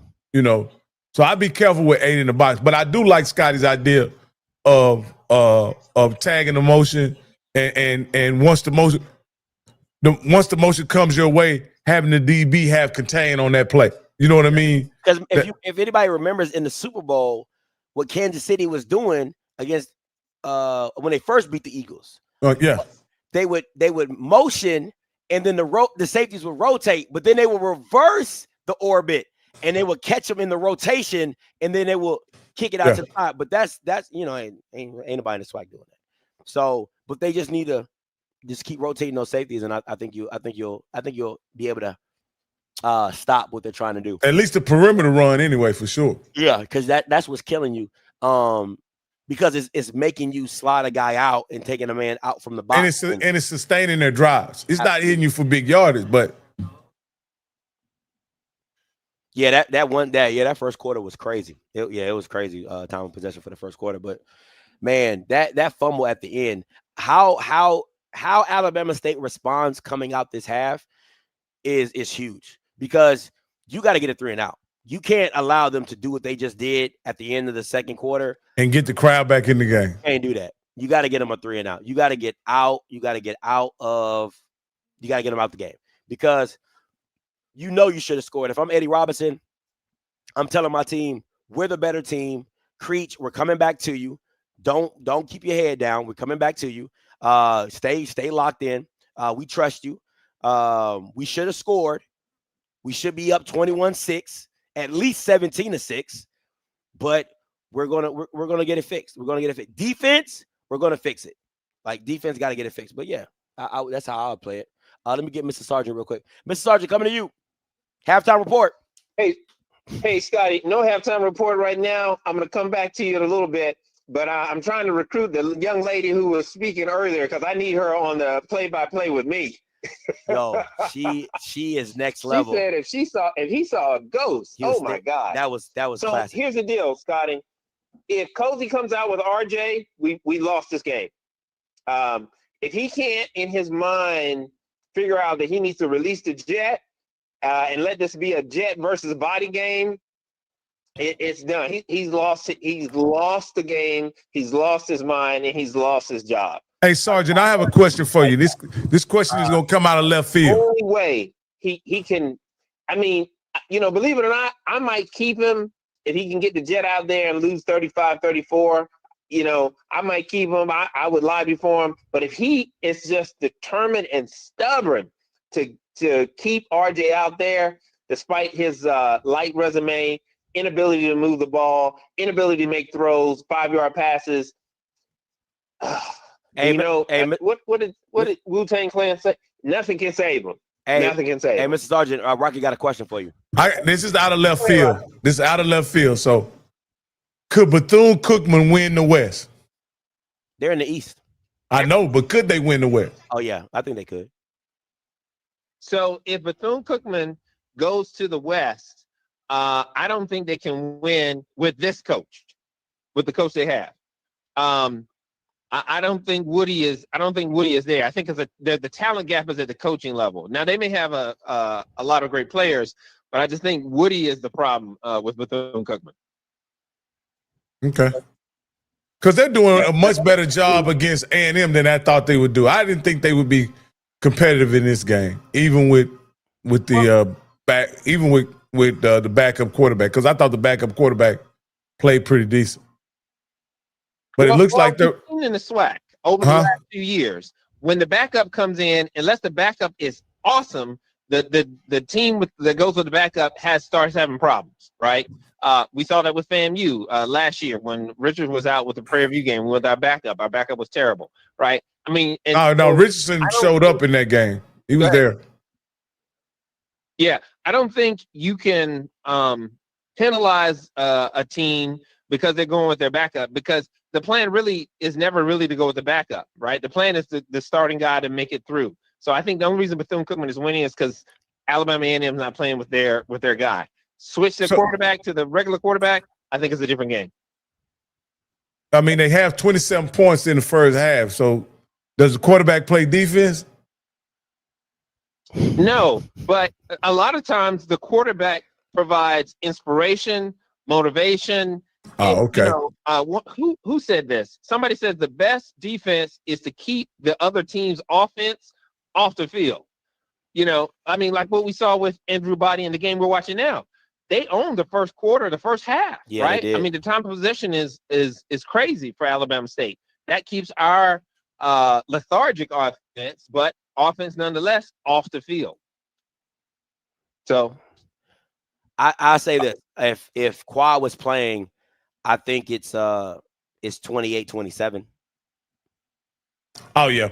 Well, because of what I'm saying, Eric Hanley is 10 for 14 for 165 yards, 11 yards of attempt. That's pretty sweet, you know. With an interception. And an interception, but Ransom has thrown 2 interceptions, but I was also thrown 2 touchdowns as well. So, but here's the thing that I think is kind of interesting, and I don't think this has anything to do with Quad. That Bethune-Cookman is able to run the ball for 150 yards in the first half against Alabama A&M. Yeah. Oh, my bad, Mr. Sargent. I thought you was done. I'm so sorry. My bad, Mr. Sargent. Sorry. My fault. That's surprising to me, Scotty, that Bethune is able to put up 150 in the first half against Alabama A&M. I'm not surprised. A&M, I said it. Yeah, I said it on the show. So I said A&M's defense is. I said people was like, should Sam Shea get? Who's the most impressive coach? And I said, I would want to give it to Sam Shea, but the defense has just been just as bad as Maynard. Like, I said, maybe a little bit better, but it's literally just as bad as it was with Maynard. And he's a defensive guy.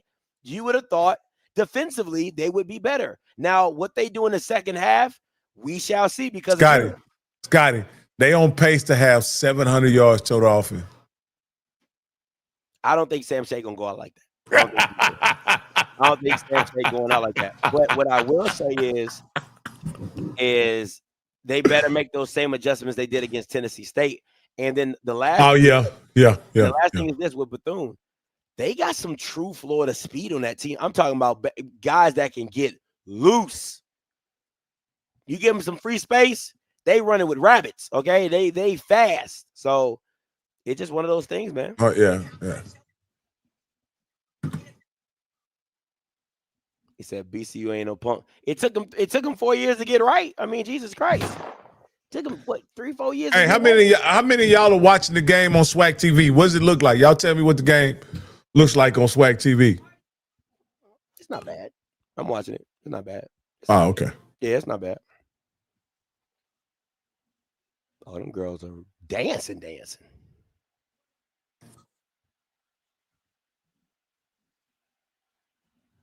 Said the quality is better. Let me go give me some water, Rock. I'll be back. All right, for sure.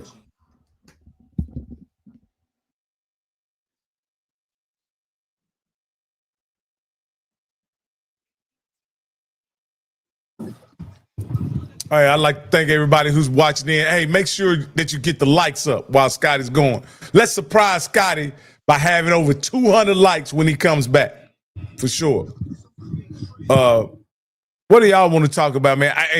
I'm really impressed with this HBCU Go broadcast, man. The broadcast of this game is second to none. Second to none. Shout out to Mr. Simons and his broadcast, because this is sensational.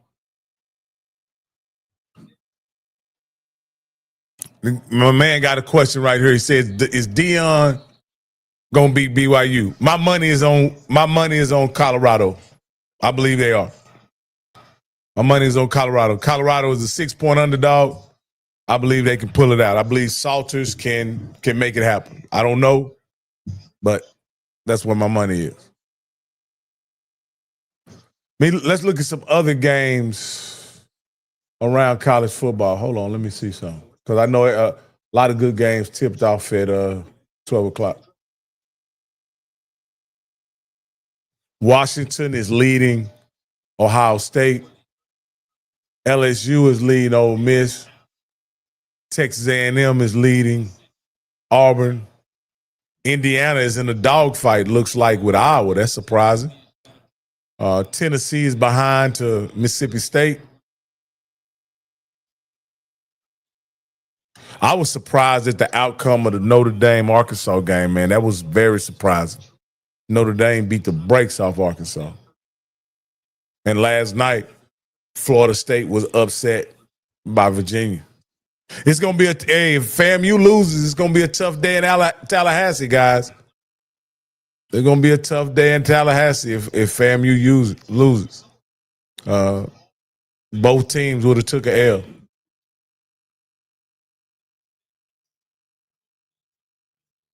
Said Florida may not win another game.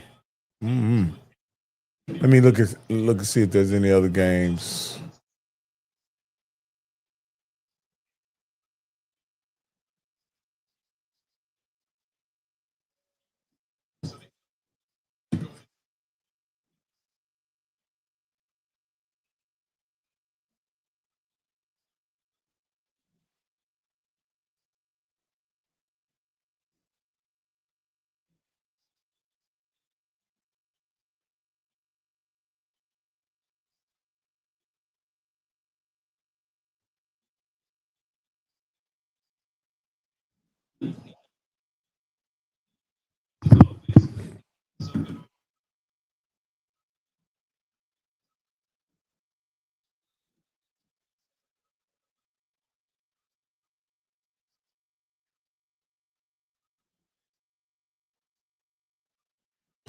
This has been a real interesting game, man.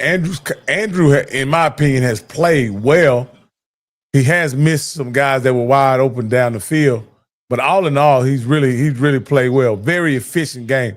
Andrew Body sits at 7 for 11 for 50 yards and a touchdown. So I think, like I say, he's played good. Southern is not letting him run the football. FAMU is not letting him run the football. And that's tough. And wow, out the gate, FAMU gets a kick over the line, over the 50-yard line, past the 50. They already in Alabama State territory. This is interesting.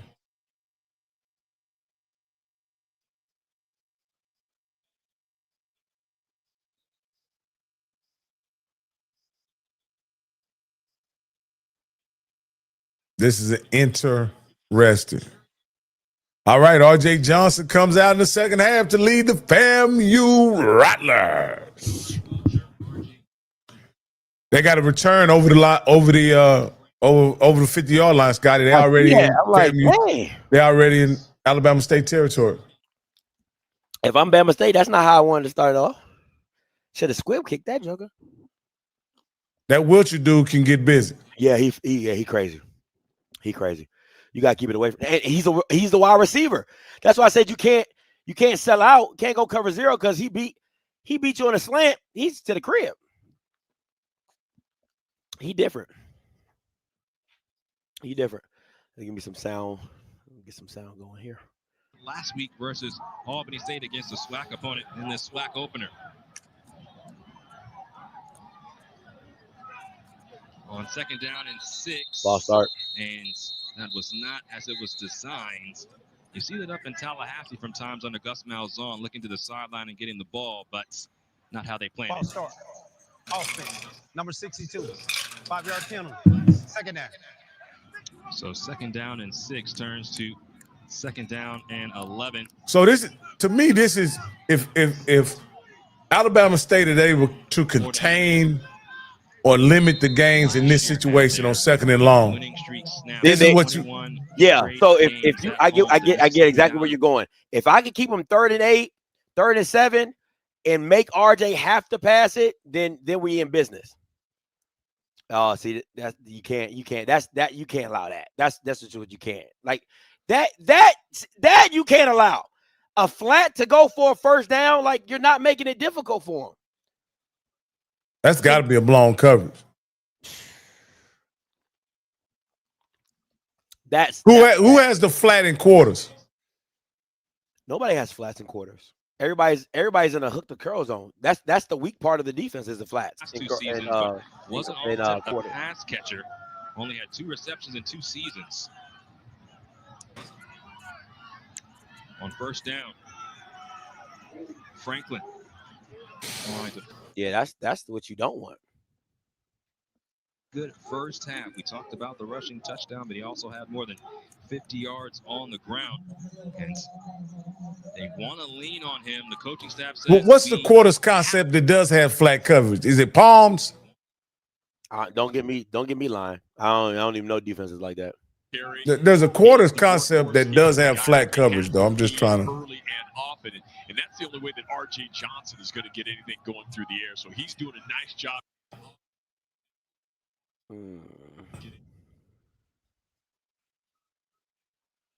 That's a he cannot.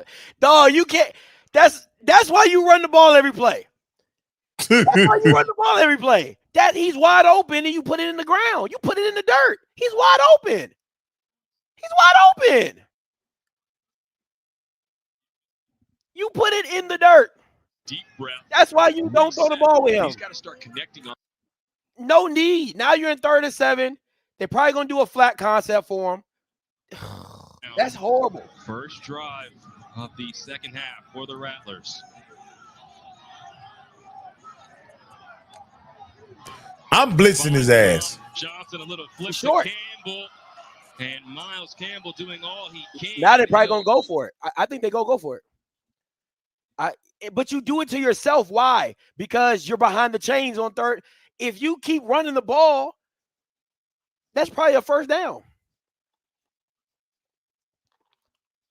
It's probably a first down. Him to rip him. He does a nice job of sidestepping it, made it into some positive yards, but he could have been ripped. I think you go for it right here. And he got that first contact. Great job of him being a little slippery in there to save his hips.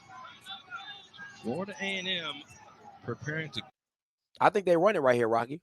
What you think? I think they run it right here. First possession, Alabama State took that next offensive possession and scored. Jalen Rogers goes in motion. Rattlers they run it. Rogers snags it, but doesn't have enough for a first down. Short. I don't think his pattern He's short. got deep enough for that first He's down. short. Cut it off a little too short. He's short. We talked about this earlier, making sure you know where those sticks are, that you get deep enough. So it may be close. Let's see where they mark this. He's short. But I think he came up short on his pattern. All right, is that the Colorado old strength coach at FAMU? Yeah. As well, a lot to sort out right now. The line judge walked right down, and it's very close to the line to gain. I think he's short. He hit the ground short. He caught the ball deep enough, but he hit the ground short. And be back with the I think he's short all the way around. It's not because of You know how y'all receivers are taught to come back to the ball on those out routes? I think that's what got him short.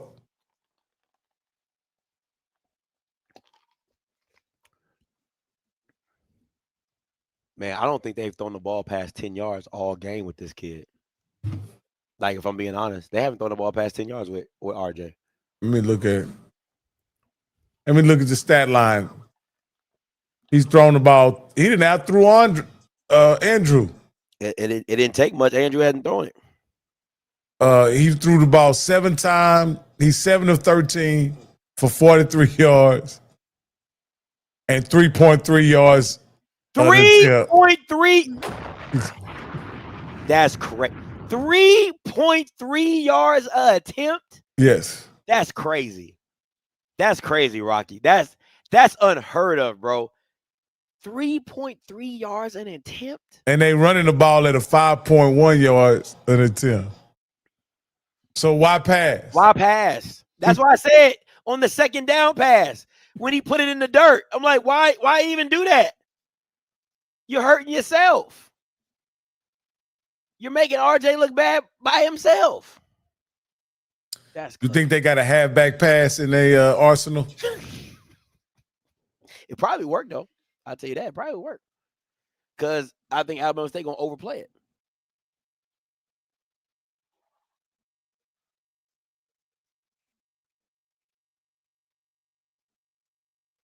3.3 yards an average. That is crazy.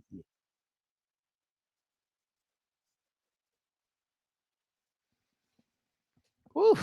All right, here we go. It's the replay. Stadium. Florida A&M went for it on 4th down. The line to What up, Coach? The 27. RJ You got it, baby. What you know good? Jalen Rogers makes the catch. Rogers was not getting upfield, and it looks like Keon Lewis makes the tackle. And the question is, did Rogers, with his forward momentum or with the ball, I think he stopped to gain? So Rattlers believe he got just enough. Officials have not made a decision just yet as they discuss. So it's going to be real close. I have to wait for the ball to be spotted. If they get a good home field spot, they're good. If not, it's going the other way. And you see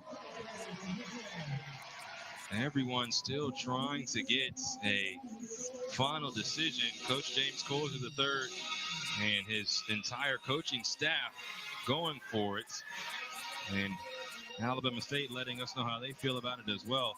But, John, this is another moment, right? Alabama State defensively, if they get this stop. That was 4th. Yeah, Ryan, that was 4th. That's why it's so critical. Another part of that execution that Coach Eddie Robinson Jr. always talks about. Yeah, that would be monumental, not only just by stopping that drive when they seemed like they were on a roll, but also the mental and emotional part that you were able to shut them down twice on 4th down. And I can tell you, in real time, it looked like he was short.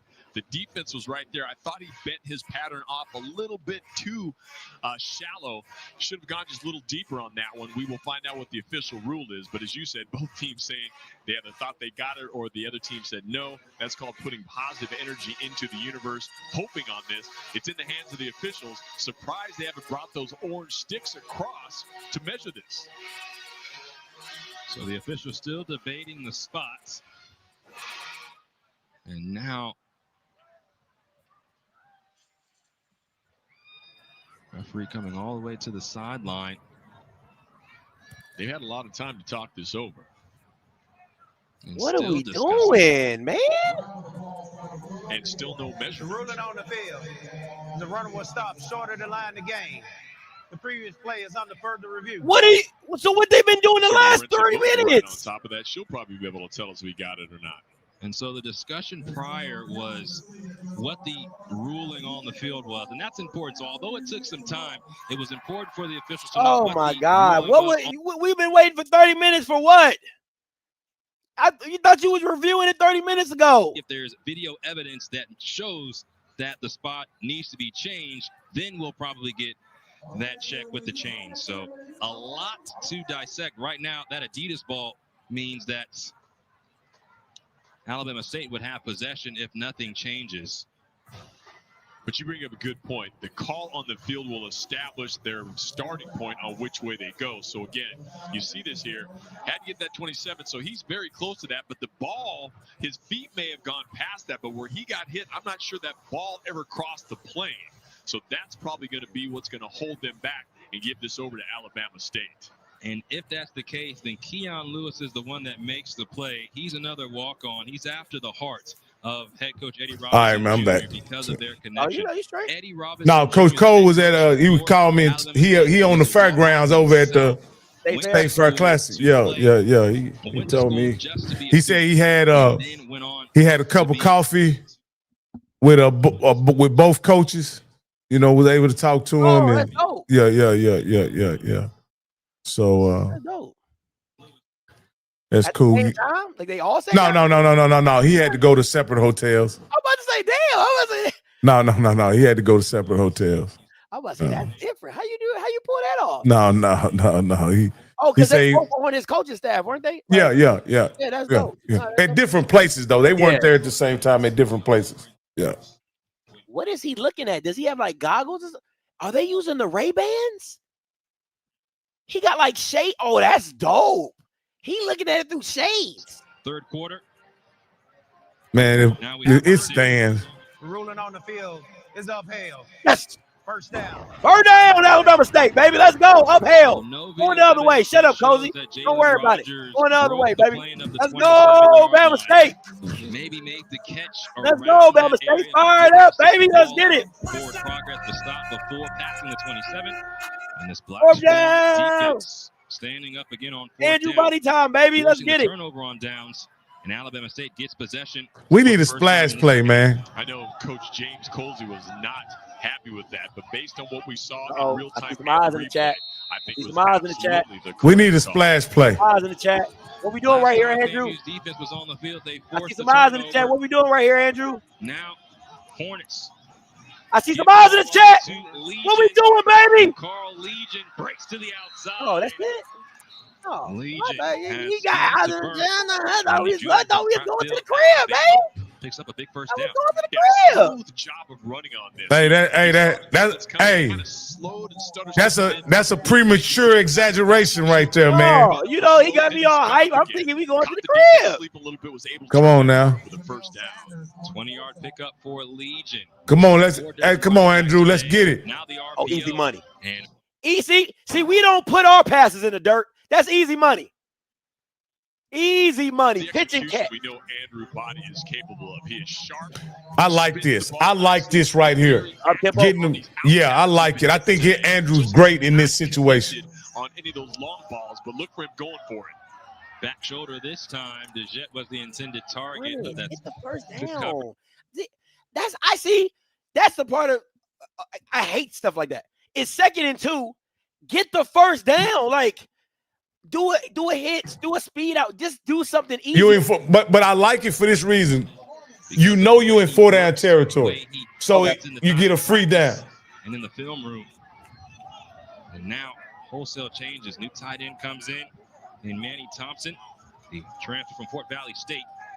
3rd down and 2. They're running. I ain't gonna lie, that's some good More than discipline by 100 FAMU. yards on the ground for the Hornets on the day. Holds clock, picks up the first down. Now you get back on the ball, and now you keep doing that. Now you do a pass right here. I would do a pass right here. I'm on the opposite side of the 50. I'm gonna do a wheel route, maybe some slants and wheel route, something right here. But did Andrew change his number to 2? No. Great stop. Oh. That's Holtzclaw. They keep showing him thinking it's Andrew. I'm like, did he change his number? Because he got long. Because they both got long hair. So I'm like, what? Yeah, but the spotter the spotter has the camera on Holtzclaw, like he's calling the snap. On the ground, really flexing their muscles. Absolutely, they're going to it because it works. So when the running game is on, Oh, you got too high. You got to run this. The wheels fall off. Got too high. You got to run that. Play action, body fires, has 2. Somebody got to catch it. Somebody got to catch it. Somebody got to freaking catch the freaking ball. Let's go. Somebody got to catch that thing. Come on, Jalen. On a count of 3 if you at home with me. 1, 2, 3. Everybody, stop lying with that man. I love you, man. You gotta send me that. I got you. You gotta send me that. I need that again. Let me turn it. I need that again. Drop that again. 3 if you at home with me. 1, 2, 3. Everybody, stop playing with that man. I love it. I love it. Yes, that would save my voice so much. Oh man. Teammate can stop him. Oh he man. wants it all for himself. 38 yards, 4-6. That had to be a messed up route concept. It was, but it don't matter. Somebody had to come down with it. Somebody better come down with it. That's all I said. Listen, 2 Bamas in the same spot. Hey, they both was open. Ooh, what a throw by the freshman on A&M. That was a throw. That was a throw by the A&M freshman. Loving it. That's a good throw. Hey, it's gonna be some punts scored at the Magic City Classic. Oh yeah. No, absolutely. But A&M can't stop nobody though. We can at least stop somebody. A&M can't stop nobody. It's like it's gonna be some punts scored. Did they change the quarterback or no? No. Okay. No, it was just a different person. Okay. Number 2, Frank Bria. Woo-wee! That's what I'm talking about. Oh, let me go ahead and change this scope. My bad. You know, I'm a little slow sometimes. So let me ask you this. What's up? Is it effectively over right now, Scotty? No. If it was fourth quarter, yes. No. Because, again, you're still able to run the ball in the third quarter. You know what I'm saying? You still got time to run the ball in the third. Oh, my bad, Mr. Sergeant. Mr. Sergeant said pick up the phone. I got you, Mr. Sergeant. Picking it up right now. What's going on, Mr. Sergeant? All right, Scotty. We need to do at this point is every time you say Florida A&M, Coach Cozy, you need to play my favorite song. You are about to lose your job. You about to lose.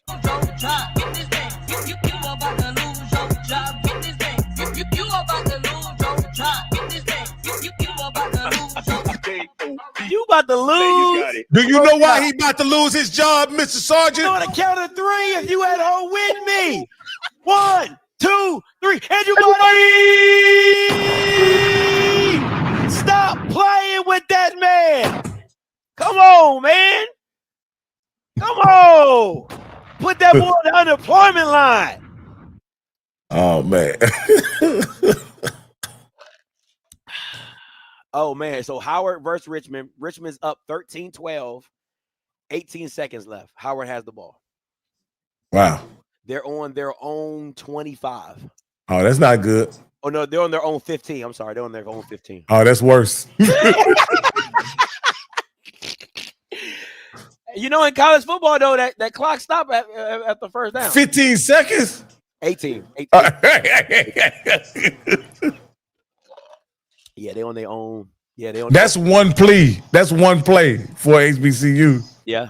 How many timeouts they got? Oh, yeah, that's goose egg. I don't know what that situational football practice looks like. You know, that Bama almost threw a pick. Lord Jesus, bounced off the dude's helmet.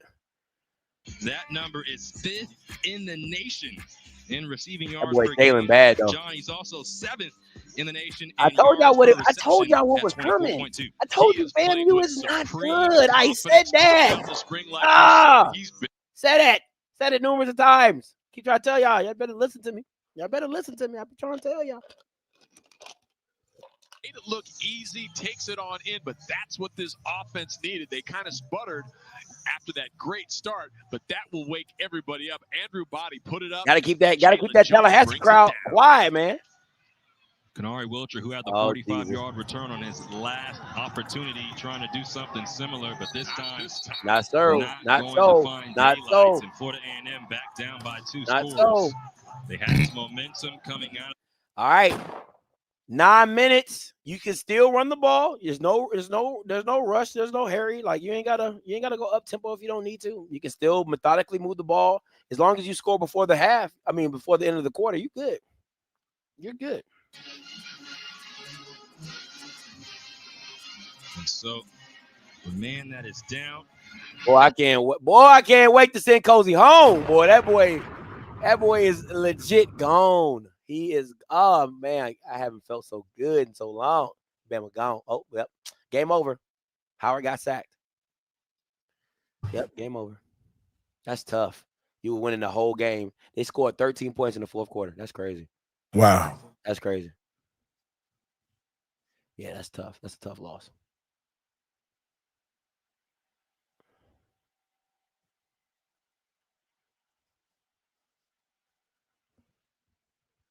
Don't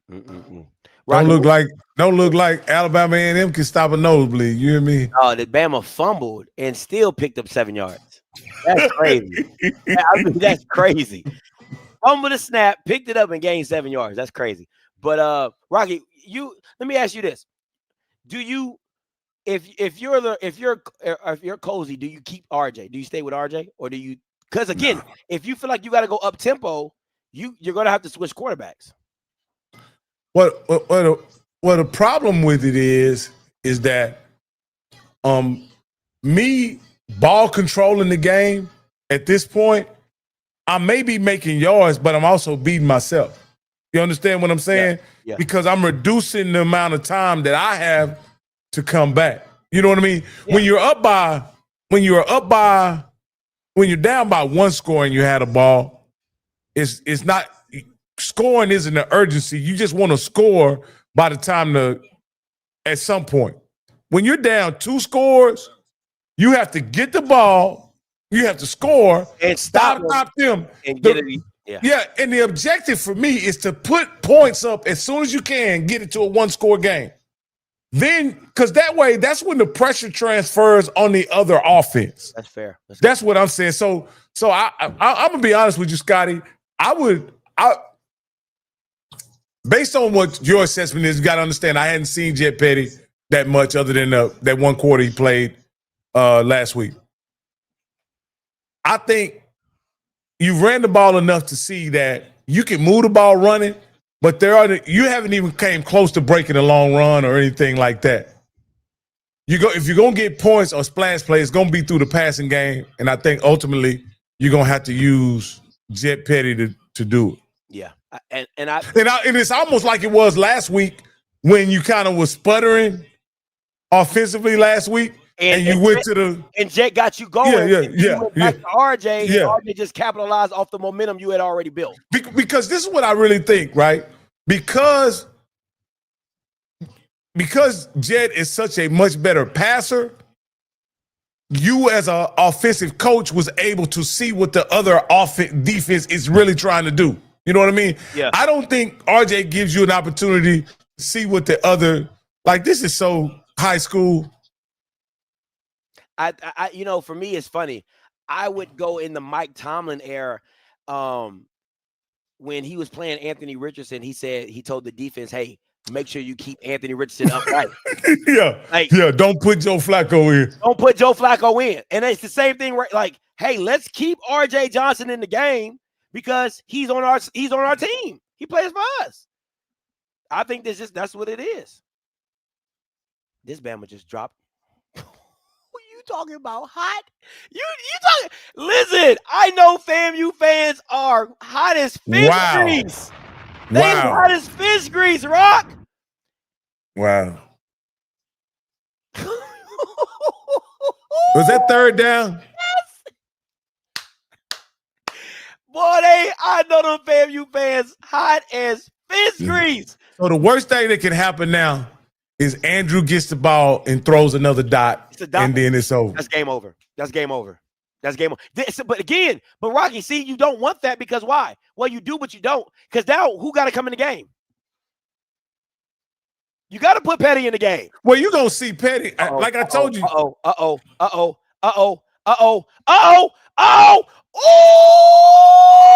wait! That boy AJ Harrell ain't nobody. He ain't nothing to play with. That boy AJ Harrell, he Tampa through and through, baby. That boy Tampa through and through. Yeah, they got some guys, man.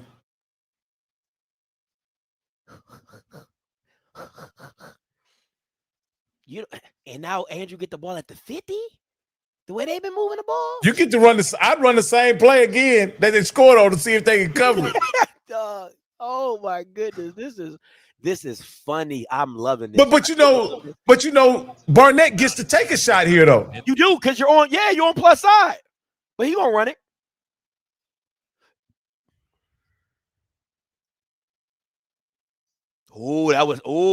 Andrew got to be careful with that one. That's a damn good catch by the Jet. That's a damn good, because those plays, those are the ones that pop up in the air.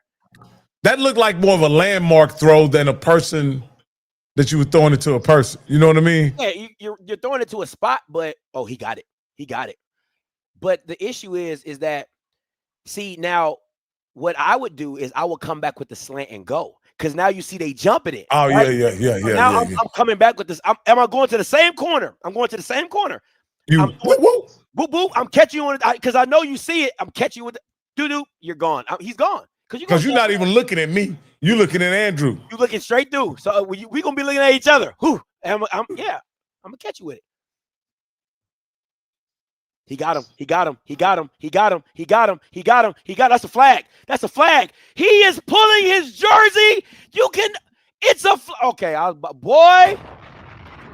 I'm like, Jesus, look at his shoulder pad. Yeah, he undressed it. Come on, man.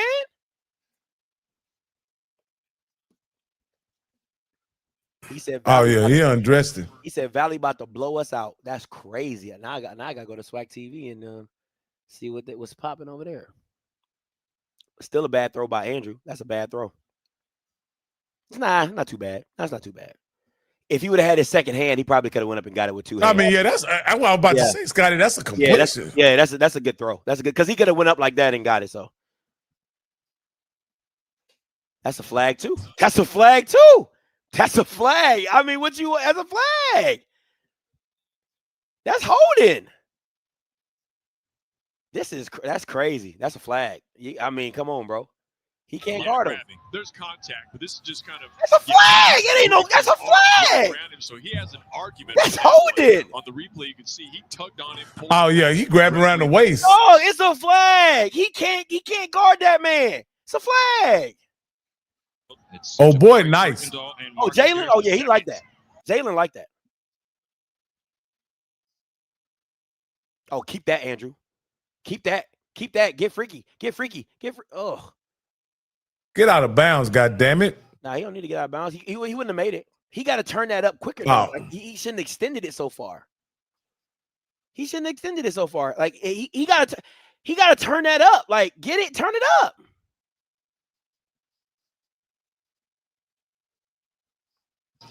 There, we can feel and hear that. Hey, boy, 58 looking at Andrew like he got a steak around his neck, right? He ain't playing nobody. It looked like they playing basketball, man. Like, in the defensive stand. Yeah. QB draw. QB draw. QB draw. QB draw. QB draw. QB draw. QB draw, QB draw, QB. I called it. Come on, man. Listen, I do this. It's an easy read. It's an easy read. They don't go empty very often. It's an easy read. Easy read. He is so confident. And he made those dudes miss. Like running like he knows. Just tiptoeing. Yeah. You see 5. Pardon me. Excuse me. Oh, excuse me. Pardon me. Just let me. Have you heard that meme? Like, excuse me, let me scoot you right here. Let me just that's literally what it is. He did that 2-tap, pop, and got out of there. See ya. Touchdown. Touchdown. Touchdown. Let's go. What did I tell y'all? FAMU is not that team. I keep trying to tell y'all. This ain't the Willie Simmons FAMU. This that cozy shit. This ain't Willie. Them days is over. Try to tell y'all, boy. This ain't that FAMU team no more. It's not that no more. And on that other side, they playing man-to-man defense on Andrew. Locked in. Locked in. Hey, what me tell you? Man. Well, I'm telling you, they scout team like when they was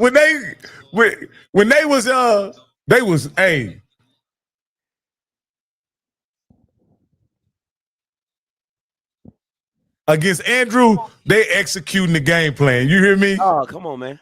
They said, Coach, I did my part. You told me to log in. I'm locked in. It's too easy. I told y'all. I think I had like 31-14, something like that. I told y'all, FAMU is not a good team. I keep trying to tell y'all that. And as long as Cozy keep playing.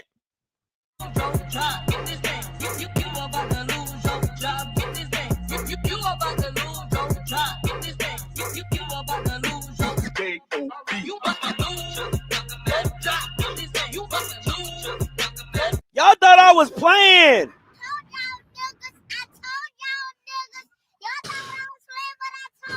I told y'all. You thought it was a game out here. I told y'all. Come on, man.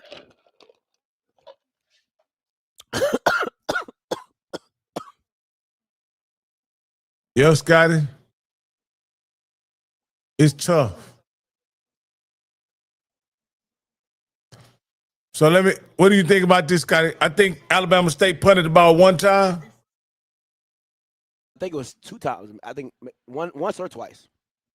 Okay.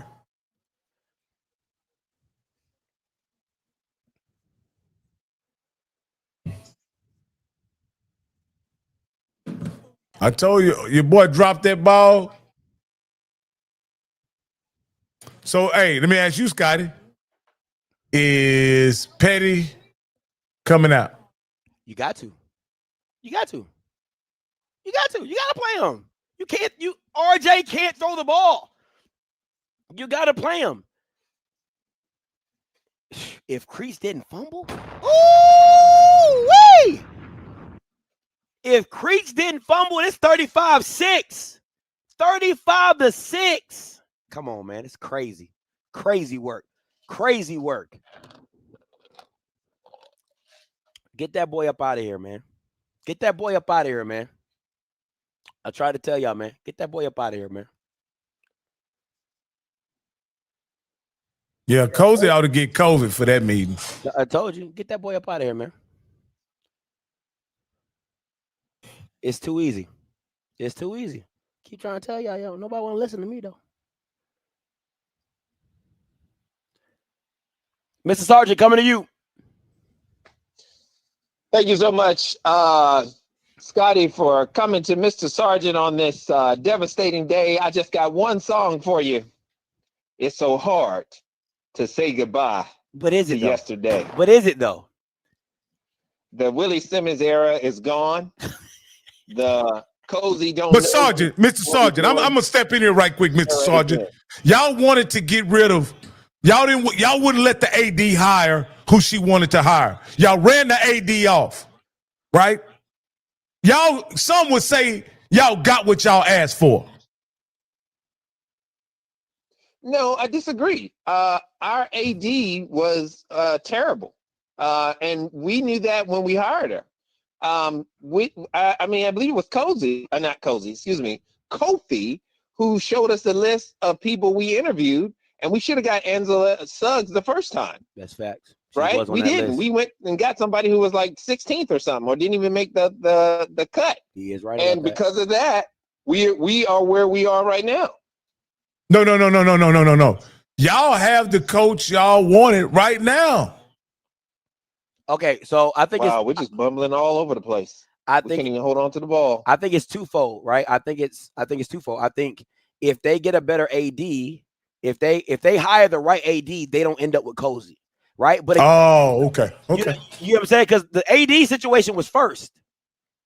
Correct. The AD situation was first, and then you get your head coach. But okay, I'll give you that, right? So then it's like, okay, what does and I said this, and people can say whatever they want. When they said Gibbs was the coach, I didn't have a problem with Gibbs. I said I think Gibbs is a solid coach. The only issue I had was you're going against your fan base. That's the part. That's the part where you didn't. That's the part where it's like you don't want to do that. You get what I'm saying? So that's the part where I disagreed with her decision, because I'm like, you completely went against what the fan base wanted, and the fan base didn't want Cozy. Technically, they didn't, right? But you know, they wanted somebody off the staff, and I think you could, if you would have went with the white dude, I think that would have been a better situation. But you know, to each his own.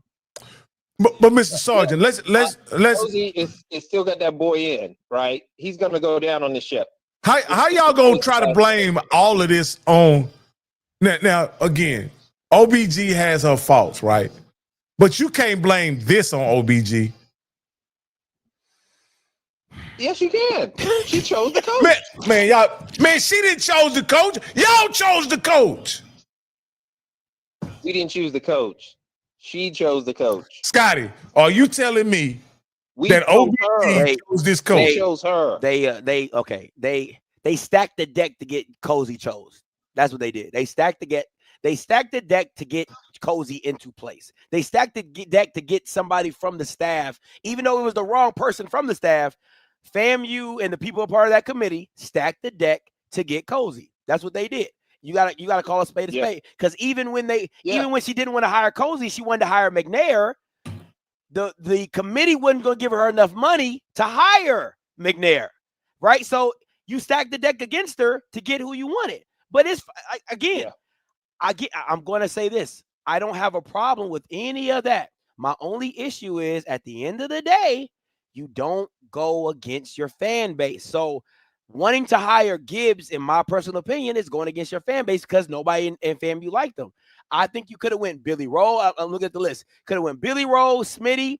You know what I'm saying? You could have did a national search like you said you did, which you didn't. You know what I'm saying? But nope. It is what it is. Now Scotty, this I'm not trying to sidestep our responsibility as alumni. That's not what's happening here. But you know, it's when you look at, I mean, let's take something in physics, like an avalanche. Do you blame the big rocks that hit you or the small rocks that started the avalanche in the beginning at the top of the mountain? It's the small rocks. To me, the small rocks was we put the wrong AD in place. Yeah. And once you start that process, everything else, we know what's but here's what I'm saying, Mr. Sergeant. You're not going to be able to lead us to where we need to be, you know, in this game.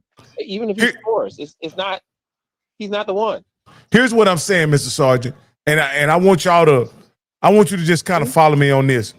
What I'm simply saying is, once the president, who y'all approved of, hired an AD, I think that at that point, if y'all trust the president, y'all have to respect his choice, who he chose as AD. Okay, let me stop you right there, Rocky. Yeah. Anytime the president has made a choice as athletic director, it always ended up bad. That's why they wanted him out of it. That's why they went to the committee approach. And when the committee approach came up with the top 5 and she was not in it, the president made the choice. Correct. But you can't say you want a committee and then the committee gives you a top 5 list where she's not on it because she wasn't qualified. And then the president circumvents the committee and does his own thing. What's it? Oh my God, that's a stop. That's a stop. That's another 4th down stop. You're not going past the sticks. Like, what are we doing? Yeah. Yeah. But what I'm simply saying is, as much as y'all despise Angela, we're not trying to abstain or get past it or not be accountable for it. We had to get the president out of all kinds of decisions around sports because of that president he accepted a donation that really wasn't a donation. You know what I'm saying? He's good at what he was good at, which is, you know, building buildings, getting research grants. But his skill set died. Basically, anything else that wasn't those two things. Yeah. He got us a lot of money for research. Absolutely. He got us a lot of money to build buildings so that we can house our students. But when it came to athletics and other things, we had to throw a committee at him because we knew his skills were lacking. And it's just really sad to watch this game and watch the stubbornness of Cozy. He thinks the refs are against him, and actually he's the one who's against him.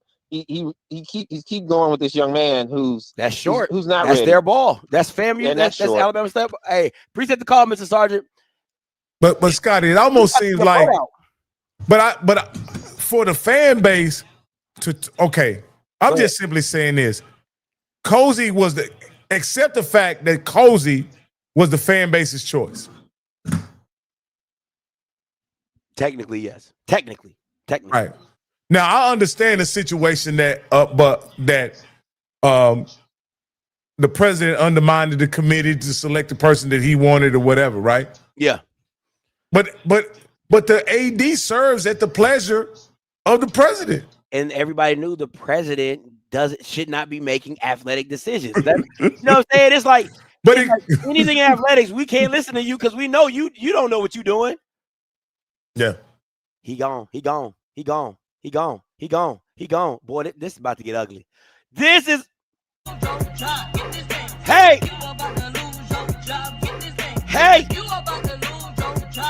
They about to get blown out at home. They are about to get blown out in Tally. You can right, dog. He is done. Hey, Scotty, at home, you're done. At this point, do FAMU fans start worrying about the Florida Classic at this point? Oh, absolutely. He said they're booing. Oh, he said they're booing. Somebody at the stadium said they're booing Cozy. They said they're booing Cozy at crib. Hold on. This is a good caller. Hello, caller. You're live. I hate to say I was right, but I was right. I mean, I just want to mainly call for some clarification as far as we know as a FAMU, and the process can be sometimes very convoluted, even with our current president. The main issue I would say is that the fan base was arguing for her to actually give current staff members at that time a real chance, because we found out she wasn't really interviewing Smitty or Cozy. Yes, that's true. I think the fan base was split between Smitty and Cozy. I think mainly they were just trying to focus on her having some continuity. That was the main push. But I think Smitty was like, you played in my face once and I'm out of here. So Cozy then became the de facto lead for that position. Like I said, also, I think we need to open up our minds and hearts. I don't care what my color my coach is. I want some dubs on the record. Okay, I want dubs in the chat. Okay, I think some people are a little older school minded about that. I don't care. You can be white, purple, green, brown, red. As long as you give me some wins and do right by them players, that's all I care about. But I had to call back just to add some clarification. But yeah, pack it up. Call 2 men in the truck. It's over for you. You cooked. You're dead. Okay, done. Overcooked. Burnt. It's the first conference game, man. Gone. It's the first conference game. Gone, sir. No. That started last year when you lost to Mississippi Valley State at home and you lost the home record. Let's go back to that. Okay. You lost with Joseph Henry as your offensive coordinator playing keep the ball away at Jackson State, and you lost a winnable game, which then flipped your season. Okay. And then you barely beat Bethune there at the end there. This started last year. Talk to him. Not this year. Talk to him. Well, I'm just simply saying this is the first conference game. Could this getaway fire Cozy sentiment be a bit of a knee-jerk reaction? Couldn't they rally the troops at this point? and You real funny. That was a good joke. I'm gonna give it to you. You're a comedian. You can't rally the troops when your seat was on fire last year when you lost the home streak. And then you came out here selling snake oil and promises, and you already coming up short. Like, you lost the opening game to Howard, then you barely beat Albany State. And let's be honest, there's no rallying the troops. Once you kind of lose one game in the SWAC East, it's kind of much over for you, especially looking at our record. You got NCCU at home. You got Jackson State at home. You got Alcorn at home. At this point, I don't even know if you beat Bethune the way you looking. So I think in the words of Stephen A. says, we need to manage our expectations. Last year. There's no rattling the troops. You can tell because the wide receivers don't like playing with Johnson. They do not. Was over. They do not. You putting him back out there. I mean, the definition of insanity is trying the same thing over again, expecting a different result. Well, like I said, I understand why the wide receivers are upset. That's like having a pet that you don't feed. You know what I mean? I'm hungry. I'm starving. You know, but I just was wondering. I will say, family, you can say it's knee jerk, but how FCS, especially HBCU football, is shaping and how NIL is working. When you have a good player, a good talent, you only can have them for a short period. So you have to maximize that talent before they get snatched up, because our pockets aren't, gonna match those top, other FCS programs. So you have to work harder. You have to work quicker. I feel like you got to get better results, especially with the new coaching talent that's in the SWAC, especially in the West. Yeah. Can't sit here and be complacent. But also, FAMU is not a school historically that likes mediocrity. We do not do it. If you're not working, you got to go. Ask that basketball. We fired some basketball coaches on 1-year contracts. We don't do it. Football the same way. I remember Holmes and his hometown advantage had us passing out at 12 p.m. on a losing record. Absolutely not. So that might work for some schools. It just don't work for FAMU, okay? That quarterback club's going to be high. Them old heads do not play. I remember they got into old big girl because she took away tailgating, and miraculously it came back. Them old heads don't play. Yeah, they don't. They do not play. Hey, hold on. I want to hear what Cozy's saying right now. Nothing. Oh, he said they're gonna play 4 quarters. That's what they do. Go ahead. Well, let me just ask you as a fan, could he have bought himself some time by managing the quarterback position a little better? He could have bought him some time by not first hiring Joseph Henry as the offensive coordinator. Let's start there. Let's start like, there. Like Larry said, the small rocks, okay? When you inherit the Porsche and the first thing you do is put on some 2 for 2 tires and the thing already going off the road, no. I think, unfortunately, his first year set the foundation, his rocky foundation to go into this year. And that's what you're seeing. I mean, it's not, any other program, maybe, but like Scotty has said, FAMU is a well-known brand, and FAMU expects to win. So if you're not winning, what are you doing for me lately? In the words of, Janet Jackson. What are you doing for me lately? I mean, but like I said, did he drop that in the bucket? Oh, they said it was ink. I'm sorry. My bad, Miss Peters. Go ahead. I'm sorry.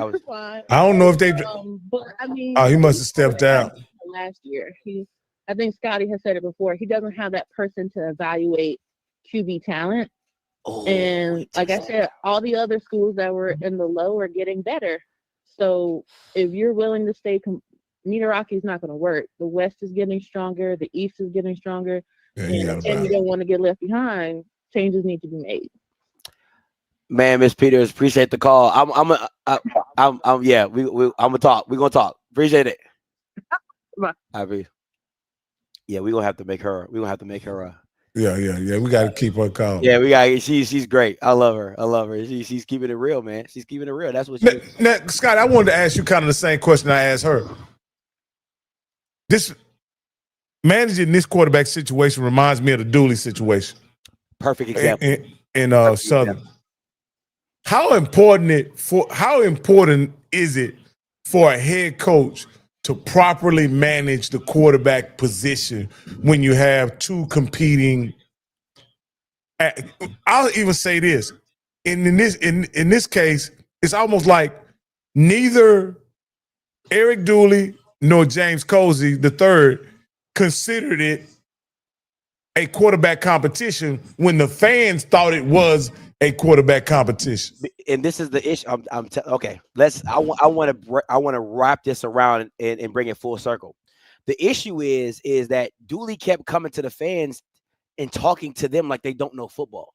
Like they should be appalled, or he should be appalled that they think that Bashawn McCray should not be the quarterback. Like, that's how bad it was getting in the media. Like, people were saying, like, hey, are you going to make a quarterback switch? The interview, the reporters, everybody knows because everybody's chirping about it. It's the same thing Cozy's going through right now. Let me tell you where he messed up. The Howard game is where he messed up. The Howard game, good, bad, or indifferent, you could lose that game. But the fact that you lost it only playing RJ and you never tried it out Jet, that was my first X. I was like, ugh.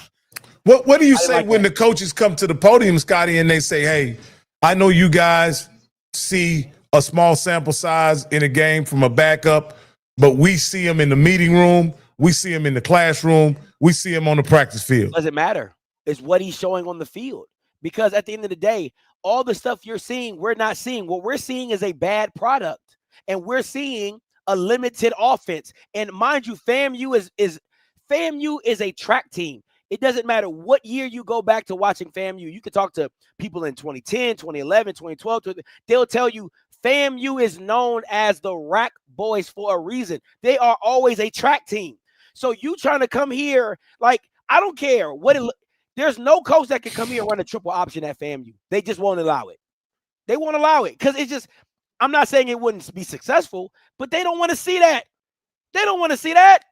Right? So, again, it got to look a certain way. And, oh, yeah, he's out. You know what I'm saying? And I'll say this. I do think if they ran a triple option and they were dominant, I don't think they really care. They just dominant. But at the same time, what's the problem is Cozy's trying to do one thing, and it makes them look limited in other things. Like, just because you want to go with RJ, it is limiting your whole offense. It's limiting your whole offense.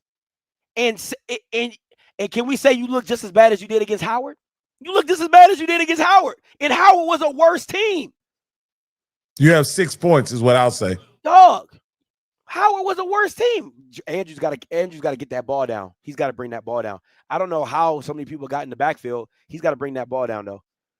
Because they done seen enough of that shit from Andrew. That's why they in the backfield. You know what I'm saying? They blitzing. So it's a situation. It is a situation. He got to get that down. The Jet got to come down with that though. He's got to come down with that. He's got to catch. I don't think Andrew can throw the ball down because someone's in his face and he has to catch that. Yeah, he's definitely got to catch that. Yeah. But no, I'm just saying, I seen it go so bad for Dooley so fast. Oh my gosh. That what? Put it away, man. Put the game away. I'm sorry. Go ahead. No. It went so bad for Dooley so quick for this same kind of situation. You know what I mean? Yeah. And yeah, you're right. And it's gonna go. Listen, that quarterback club is. If Jet does not come out at any point in time in this game, Cozy's gone. So let me ask you this: if Jet comes out and they're able to make this game competitive, or just show their ability to move the ball through the air, what does Cozy say? I don't know.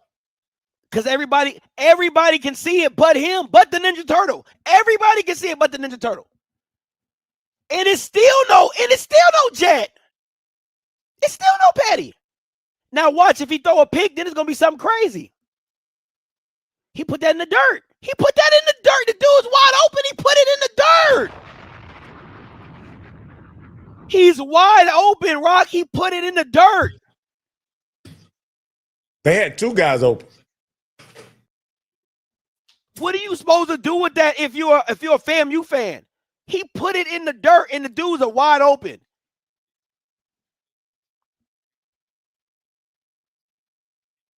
That's crazy. It's crazy. It's sad, man. It's sad. So would you, if you were the AD, if you were Angela Suggs, would you fire Cozy and install Henry Burris as the head coach? I would cut this show. I would cut this show right now. I really would. After this showing, I would cut this show right now. I'm so serious. I would let Cozy go, and I would just because I'm not about to play with it. I'm not about to play with it anymore. Your experiment is over. Your experiment is over. I would fire him. I would fire him so fast. Because the reason why I only consider firing him is because you have homecoming left, you got a very good home schedule left, and you need the support of your fan base. I think firing him does bring the support back. Yeah, I think firing him brings the support back. Yeah. That lets the fan base know that they're not playing with it. It's all bad. It's all bad. Now let me ask you this. How does the powers that be in the Tally area, since Cozy's a Florida State guy, not being given, 2 whole years, how does that bode for FAMU and FAMU athletics? I know the fans don't care, but there's some other politics working, in my opinion, that could affect FAMU related to Cozy. I don't think none of the politics are going to overshadow what he's put on the field. Okay. Yeah, I don't think any of the politics are going to overshadow what he put on the field, and I don't think he's a big enough Florida State figure to make the white people from Florida State, be like, oh my God, they got rid of our guy. Like, yeah, nah, not at all, not at all. My man say we want wins, or it could be a girl. Jordan could be a girl as well, but they have an element in the picture. I get it. Pick. Ooh, that should have been picked. Again, I keep telling people, Scotty, he can't hit the inside of the side of a ball from the inside. Oh, I could draw up the perfect play. If you can't hit it, it makes me look bad. If I got a guy who can't hit it, it doesn't matter how good I draw the play up.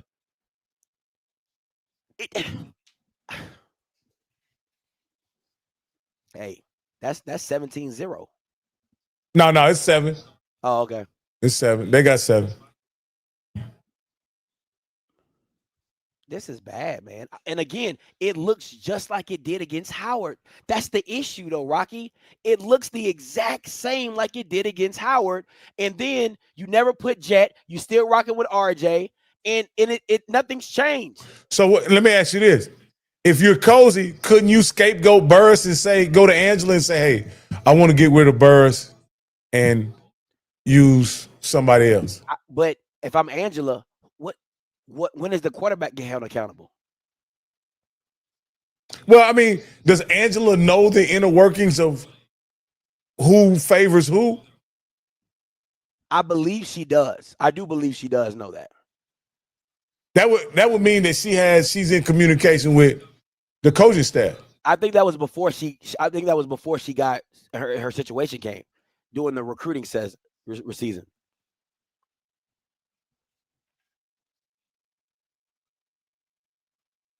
Oh, take it back. Take it back. Yeah. So, it's just a situation like this is bad, man. I knew FAMU was a bad team. I don't think they're that bad. They're bad. Don't get me wrong. They're not talented at all. But now I'm gonna take issue with this comment from Queen KP. Somebody said, KP says, Musa was garbage. I think Musa was a guy who could make all the throws as long as he wasn't under pressure. You know, I don't think Musa had a chance. Scotty, did Musa have a problem making the throws if he wasn't under pressure?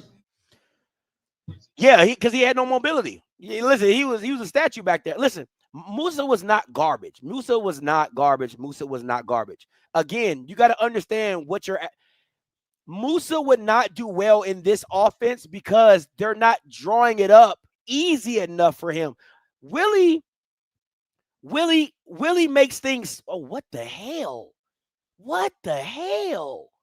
Willie makes stuff so easy because of the passing concepts that they came up with that all Musa had to do was hit it. That's all he had to do was hit it. Hey, listen, we're going to do this. This is the guy in conflict. If he does this, hit this. If he does that, hit that. That's it, right? The wheel route that was so popular by Willie Simmons with the running back. Listen, if the corner runs with the wide receiver and the slot guy, oh, that's bad. And the slot guy takes the linebacker, the wheel's open. If the linebacker doesn't push out, like again, it's the situation is, and it's who has the running back, because I've seen Willie. I've seen Willie say, if the safety has him, throw it now. If the linebacker has it, throw it down the field. Yeah, throw it once he gets around, right? Yeah. So it's how you processing the offense. I'm being honest. I think if you go with a guy like Musa in this offense, I still think he's productive. I don't think he's as successful, but I do think he's productive because, again, I don't think they got those guys on the outside. They ain't got a Marcus Riley. They ain't got a Xavier Smith. They ain't got a K-Dot. They don't got Kamari Everett. They don't have any of those talents to really make the offense better than what it was. So on top of your quarterback, you got to have some guys. And they don't have any guys. I like Wilcher, but Wilcher is no Xavier Smith. He's special, like he's speedy wise, but if you're not getting him involved, like I haven't seen one reverse to Wilcher. Like, why not? He's the fastest, he's probably your fastest guy on the team. Why haven't we done a reverse to him? Well, this is what I'll say, Scotty. Wouldn't you say quarterback is the most difficult position to land in the SWAC? Yeah, it absolutely is. And I said this when Willie left. I said the biggest hurdle that FAMU is going to, when KJ left and when Willie left. So when KJ left, you're like, but then when Willie left on top of that, you're like, fuck, because they're your best evaluators of quarterback. Why? Because they played the position. Your best evaluators at the quarterback position left. So now you got guys, don't get me wrong. And to me, why am I not listening to a CFL Hall of Famer on what quarterback should be quarterback. He's in the CFL Hall of Fame for quarterback. So if you Angela, do you bring Henry Burris in or have dialogue with one of them and say, hey, what's the situation with our quarterback? Like how, from an AD standpoint, I'm looking at how does she figure out what the problem is? Oh my God, this stadium is empty, bro. It is empty on the other side. Oh, they done left. Boy, they out. I don't have a problem with bringing Burris in. I really don't. I don't have a problem moving Burris into the interim. But my point is, wouldn't that destroy Cozy and Burris's relationship if he goes into the? Nobody cares about that. FAMU fans don't care about Cozy and Burris' relationship. You fire Cozy, you make Burris your head coach. And no. What I'm saying, if you do an inquiry with Burris to find out what's going on with the offense. Oh, that's fair. Listen, because what I'm saying is, as the head coach, I get to spin what's wrong with the offense. Yeah. I can sit down with Angela. Angela, to be honest with you, I think I chose the wrong OC. And I want to get rid of Henry because he's as you can see, our production is just not where it needs to be right now. What do you say if you're Angela? If Cozy comes in with that? I think then you have to sit down with Burris and ask Burris, what's the situation? What's the situation? Like, or me personally, I think you need to sit both of them down, and I wouldn't do one-on-one. I would do both of them come sit down because you're not putting up points offensively. That's a problem. It's a problem. I don't know why they're trying to go up the middle. They need to keep going to the outside.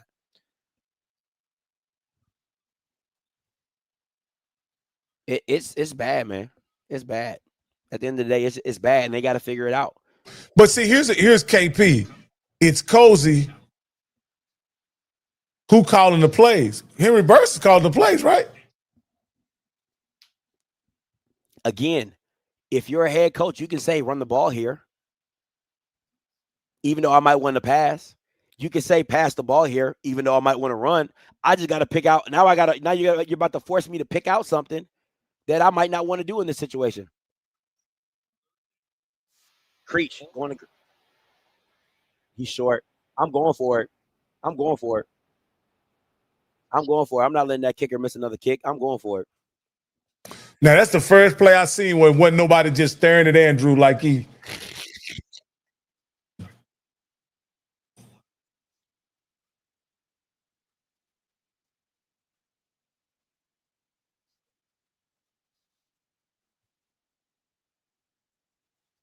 So Marty, actually, I guess he's up in Canada. He say Henry Burris was a dog up here in Canada.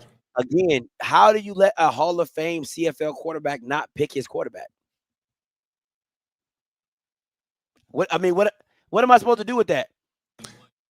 Call a timeout.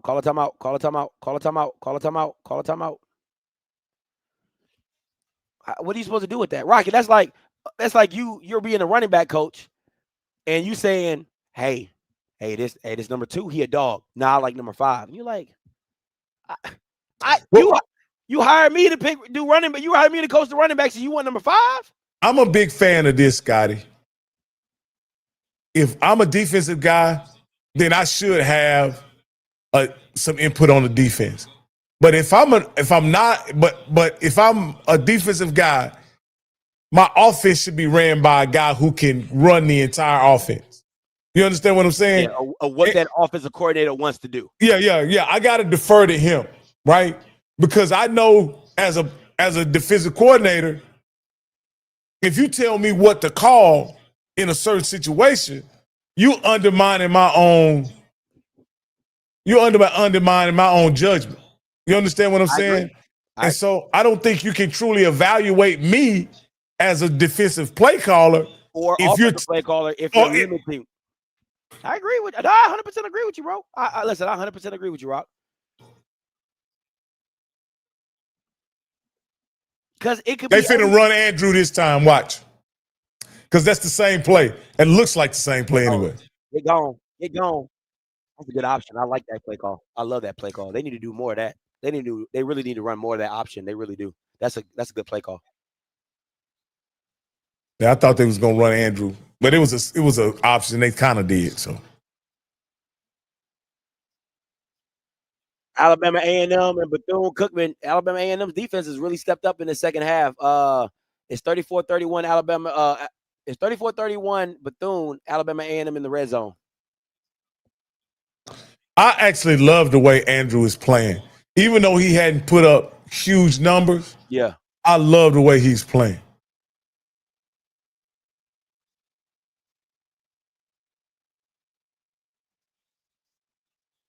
I think the thing for me is this is and my biggest critique. If I was giving him a grade, I would give him a C+, because the reason is because against better teams, you can't miss those throws because this is my thing. You got to put a dagger in a team when you can put a dagger. And not to say that them early touchdowns would have been daggers, but it is to say that, oh my God, but it is to say that you don't know when you might have another chance to hit the big play. And you got to hit it when you got it. That's my biggest issue with it, because those are backbreakers. Those are backbreakers.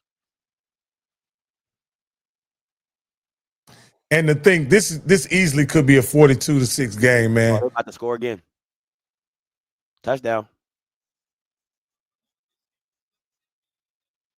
Hey, this is getting bad. That man said GG. GG's in the chat. GG's in the chat. And there's another 9 minutes left. We can keep this thing going.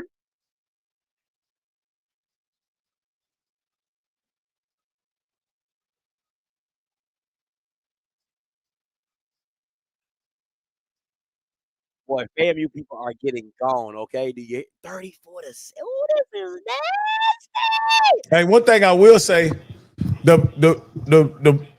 later the game gets, the more people in the chat. You know what I mean? They get home. Yeah, they get on. They listening to us on our way to the damn game, man. Oh man. Let me ask the people in the chat. It's a lot of FAMU people in the chat. I want to know this. If y'all had y'all druthers, do y'all want Cozy fired now or wait? Just put in the chat. Now or wait? You about to see a whole now or wait? You about to see a whole bunch of things. Now or wait?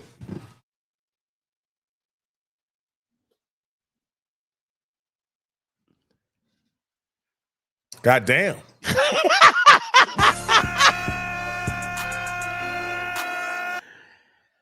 Oh, fire whoever supports RJ.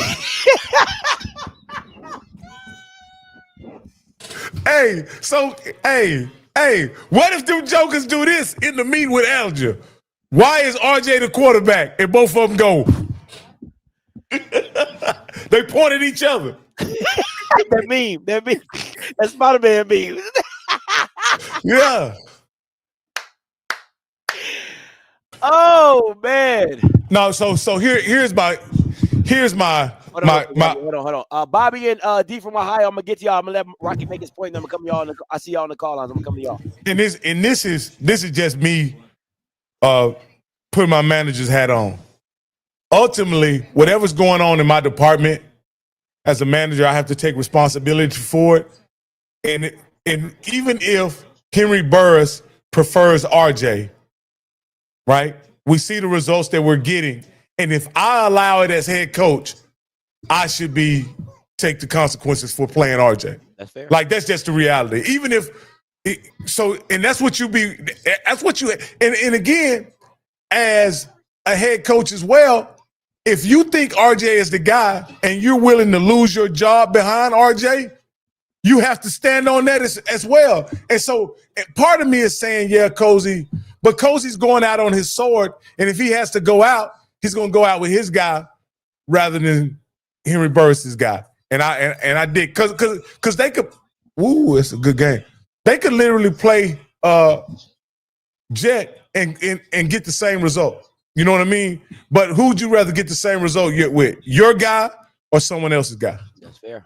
Bobby, coming to you, and then D. What's up, Bobby? What's going on, player? Talk to me. Hey, man.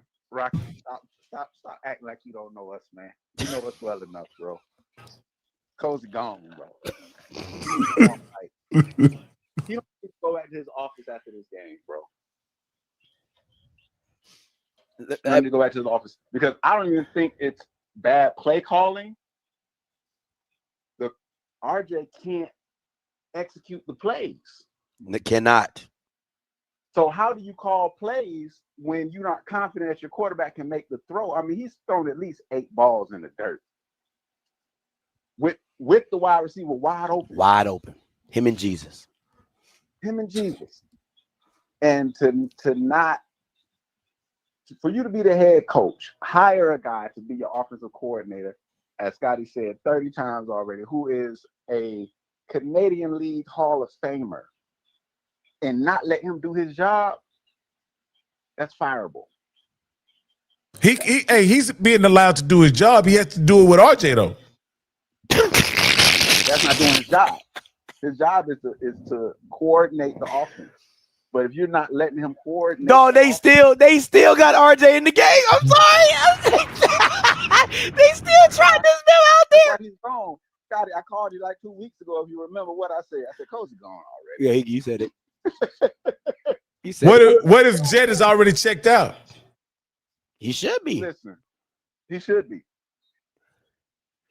But because, as the young lady said earlier, boy, he hit him right on the zero. Boy, look at that pass. In the SWAC East, if you lose a game, you're pretty much done. Yeah. Because the other people got to lose too for you to get back into contention. So, this is the season. That's tough. Okay. So I'd much rather fire Cozy today, put Burris in there, allow Suggs to have a full time to recruit, get somebody in, get somebody hired so they can start recruiting, and we don't have this big lag with the new coach. You know what I mean? Yeah. You can make a smart hire. But boy, what guts does RJ have? He's still fighting with all his grit and might.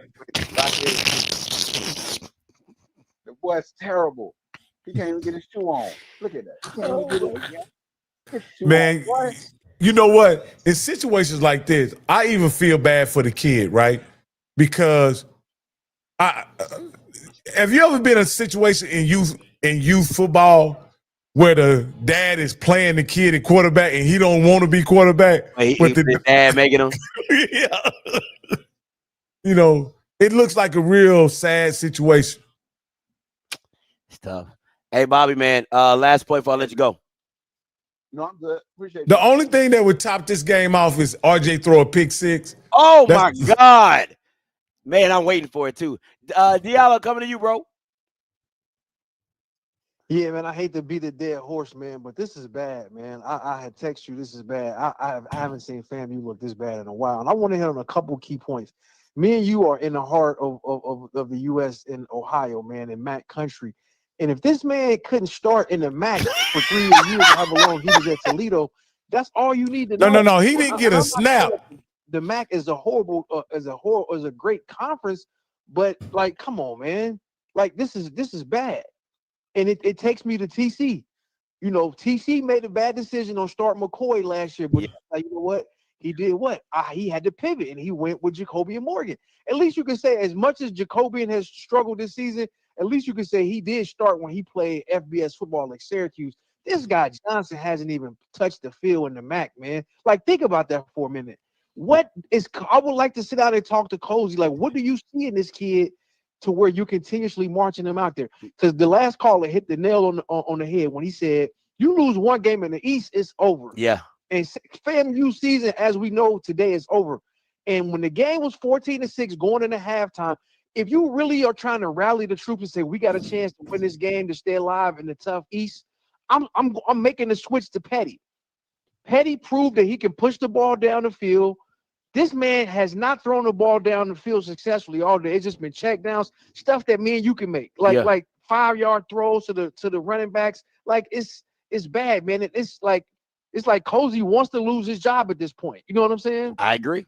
It's horrible. I agree. But 14-6, you had a realistic shot. You know, Andrew Body missed some throws that kept you guys in the game. 14-6 coming out. We getting the ball. I'm going with Petty. See if Petty can give us a spark. boost of energy that we have yet to have.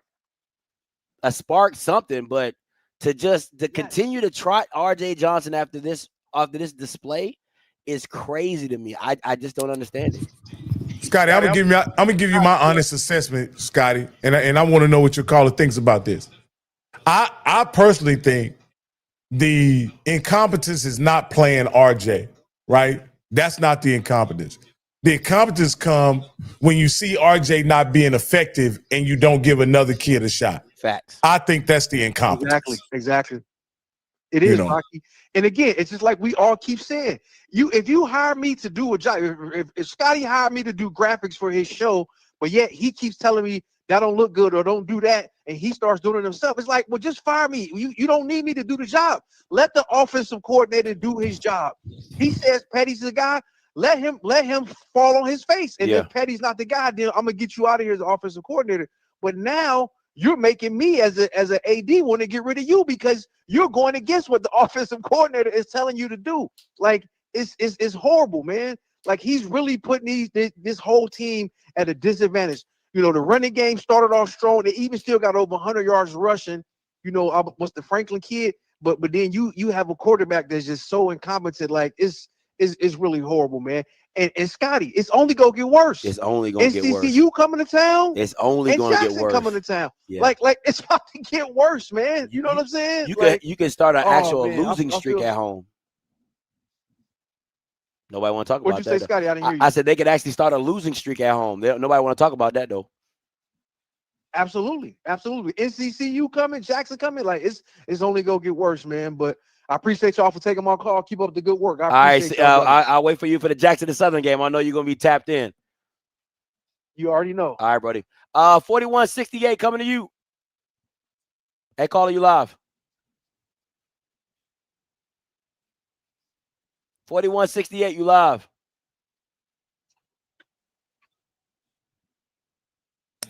Oh, hey Scotty, what's going on, fellas? What's going on? What's your name? Where you calling from? How you doing?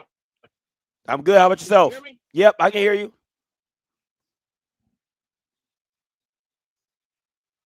You're breaking up. Yeah, you have to call back in. He was breaking up. All right, fourth down. Do they get it right here, Rock? Or they go 0 for 4 today? If they throw it, they ain't gonna get it. Yeah, they're 0 for 4 right now. It might be 0 for 5. If they throw it, they're not gonna get it for sure.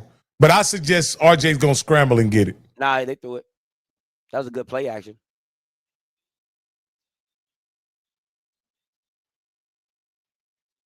He threw a strike. Now let me ask you this here, Scotty. A lot of people are out at games. You know, you got the people at the State Fair Classic. Yeah. You got the Boombox Classic going on. A lot of people may not see this game because they're traveling, trying to get in the stadium or whatever.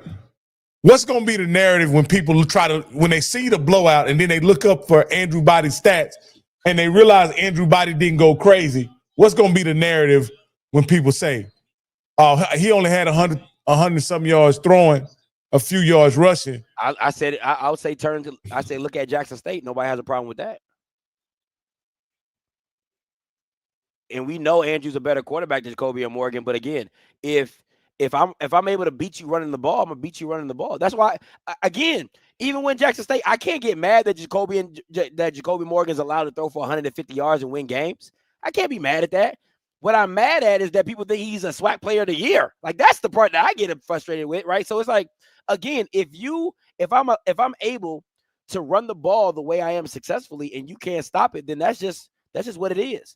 But at the end of the day, you can't blame a dude. You can't blame the offensive coordinator for running the ball. Well, let me ask you this. Could you also say, kind of switching it back to RJ, they're throwing the ball now. Could Cozy also say the boy can throw the ball? Henry Burris just didn't give him a chance to throw the ball. He can say whatever he wants. It's going to fall back on you because you lost the game. It doesn't matter what you say about if you want to, even if you fire Henry Burris, if you keep trotting RJ Johnson out there, you're going to get fired. It's no ifs and buts about it. And you're the defensive coordinator that got put 35 points on. Can we talk about that? People want to talk about the offense. Can we talk about him being a defensive coordinator and they got 35 points put on him? Can we talk about that? No. Yeah, we can. Okay. Like Scotty, that's always been one of your pet peeves is if you're a defensive coach and your defense isn't good. And I'll say this is 2 years under Cozy where the defense hasn't been good. That's all I'm saying. That's all I'm saying. And particularly, they've been bad against the run both years, wouldn't you say? Absolutely. Who is Armand Burris is a wide receiver. Okay.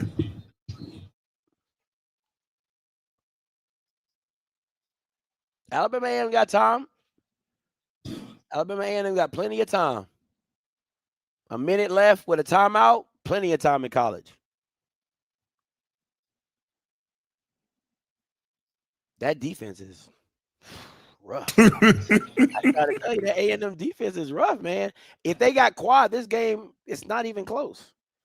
It's probably close, but A&M is in it's front. 56-40. Yeah, you know what I'm saying? It's something like that. It's something like that. So what kind of defense does Bethune-Cookman have? They don't have no defense. That's why people have been putting up 30, 40 points on them too. Hey, listen. And again, Little Bill is a defensive guy. He's a former linebacker. That's my issue. So Sam Shea, bro, like you're a defensive guy. Why is your defense so bad? That's my And they made adjustments this game. They just didn't work. No, well, they only let them score, I think, like one touchdown in the second half. Really? It's at the wrong time. No, it was 20. I thought it was 28 to 24 at halftime or something like that. I thought it was 30-something. Oh, okay. It might have been. At halftime, it was 27-17 at halftime. Okay. They scored 14 in the second half. Let me see what my score was for this game.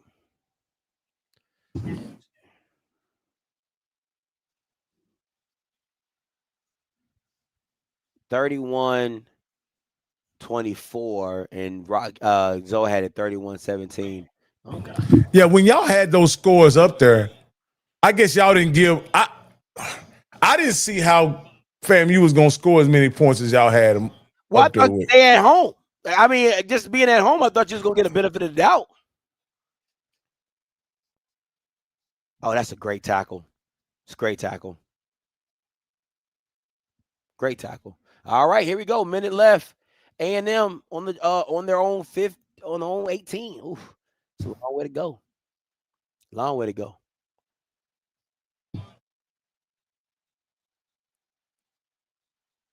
That's a good tackle. That's a great tackle. Great tackle. Oh, yeah, that's a thump. He thumped on that one. Yeah, that's a great tackle by Bethune and by Bama State as well. Let me ask you this. Do you bring Body back in the game? No. Shit, okay. no. Okay. No. First off, I know you probably played your backup last week, but to me, this game is effectively over. Mm-hmm. You're gonna even if Body comes in the game, you're just gonna do nothing but hand it off. Facts. And you may as well get your backup. And then too, if you're worried about Andrew's lack of stats, right? I'll say this: don't worry about the stats. Andrew has 12 touchdowns, 0 interceptions. I think he has more touchdowns so far. Maybe not now, but I looked in like he has more touchdowns than the top other three guys combined. It was something crazy like that. when you look at the touchdown passes Andrew had and touchdown runs he had. So I think Andrew has plenty of stats. He'll have enough time to he's got a lot. The season is just getting underway. And so I definitely feel what you're saying. Yeah, I don't no need to do nothing crazy. I feel you. So this is what I'm afraid of in this game right here. Has RJ redeemed himself in this drive to where you can say we can continue with RJ?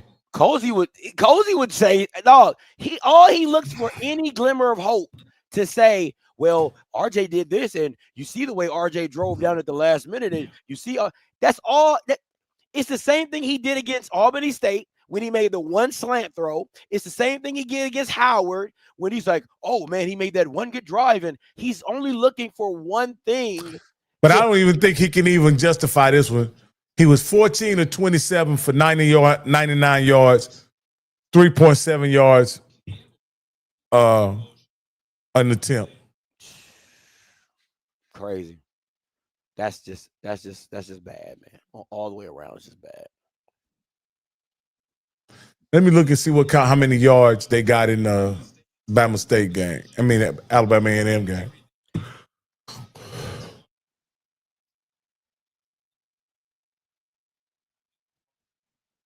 Bethune-Cookman went for 500 yards. I told you. Ain't no defense being played down there. Hey, Bethune-Cookman was running the ball at a 7.4 per carry average. That's a first down. Stop the clock. Let's get it on the ball. You on SWAC TV? Yeah.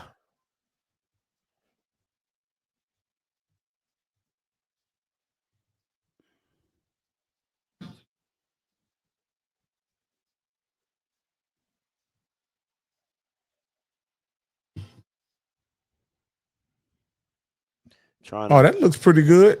They don't have good cameras, but that looks good. That stream is not bad. No, it's not bad at all.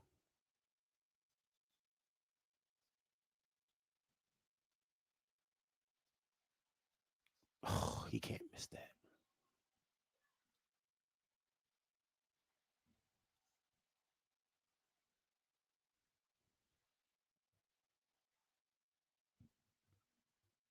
Onside kick.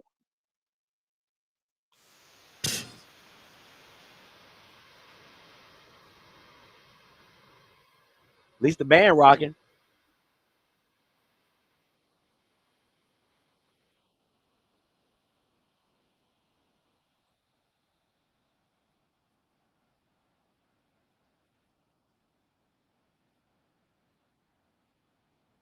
That was a great onside kick. It was. And I'm glad. Got to be Marcus Harris. I'm just glad Bama State had enough enough sense to go get the ball. Yeah.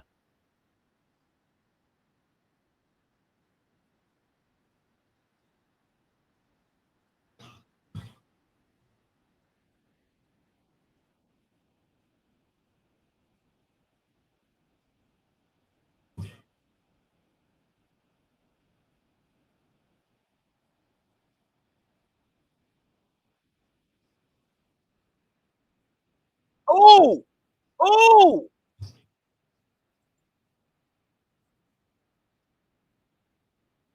Boy, A&M is fighting tooth and nail, boy. I'm trying to tell you. Oh, they got one more play.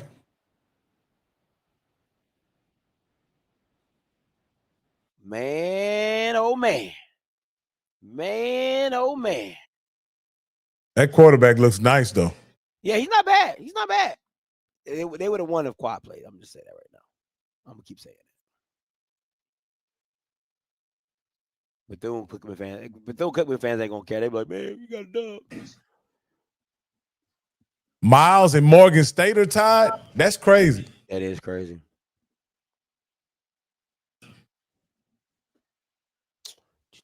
Let me look at MEAC results. Wow.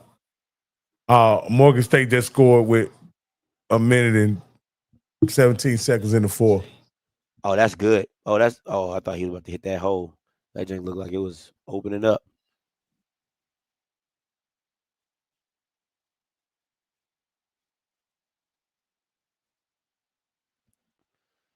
Oh, here we go. Here we go.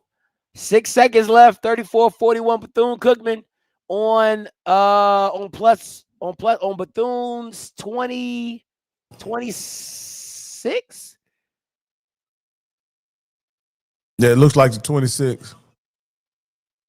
He's out.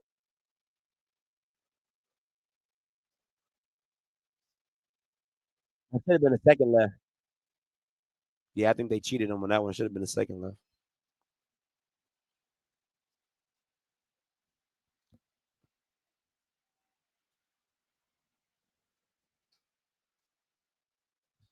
So let me ask you this here, Scotty.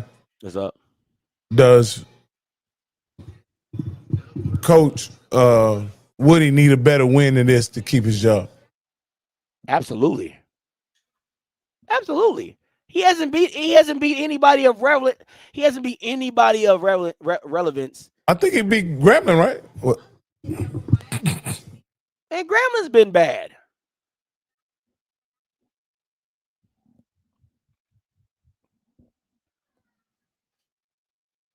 Yeah, it should be 1 second left.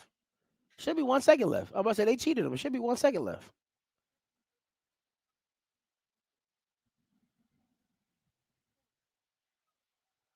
Clam Shea said it's 1 second, so it's 1 second. Wow. Morgan blocked the game-winning field goal and returned it for the game-winning touchdown.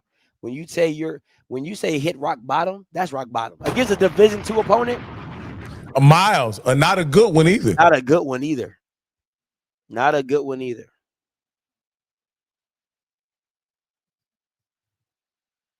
Wow.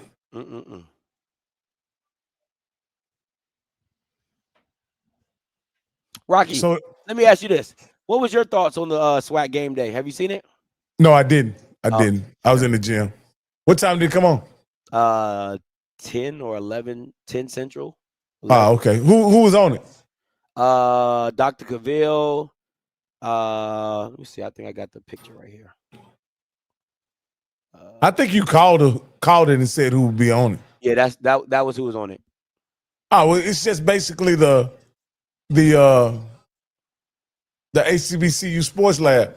That's essentially. No, that is. That's everybody that's been on the sport. Only person they missing is AD Drew, right? Yeah. Yeah, really. Real talk.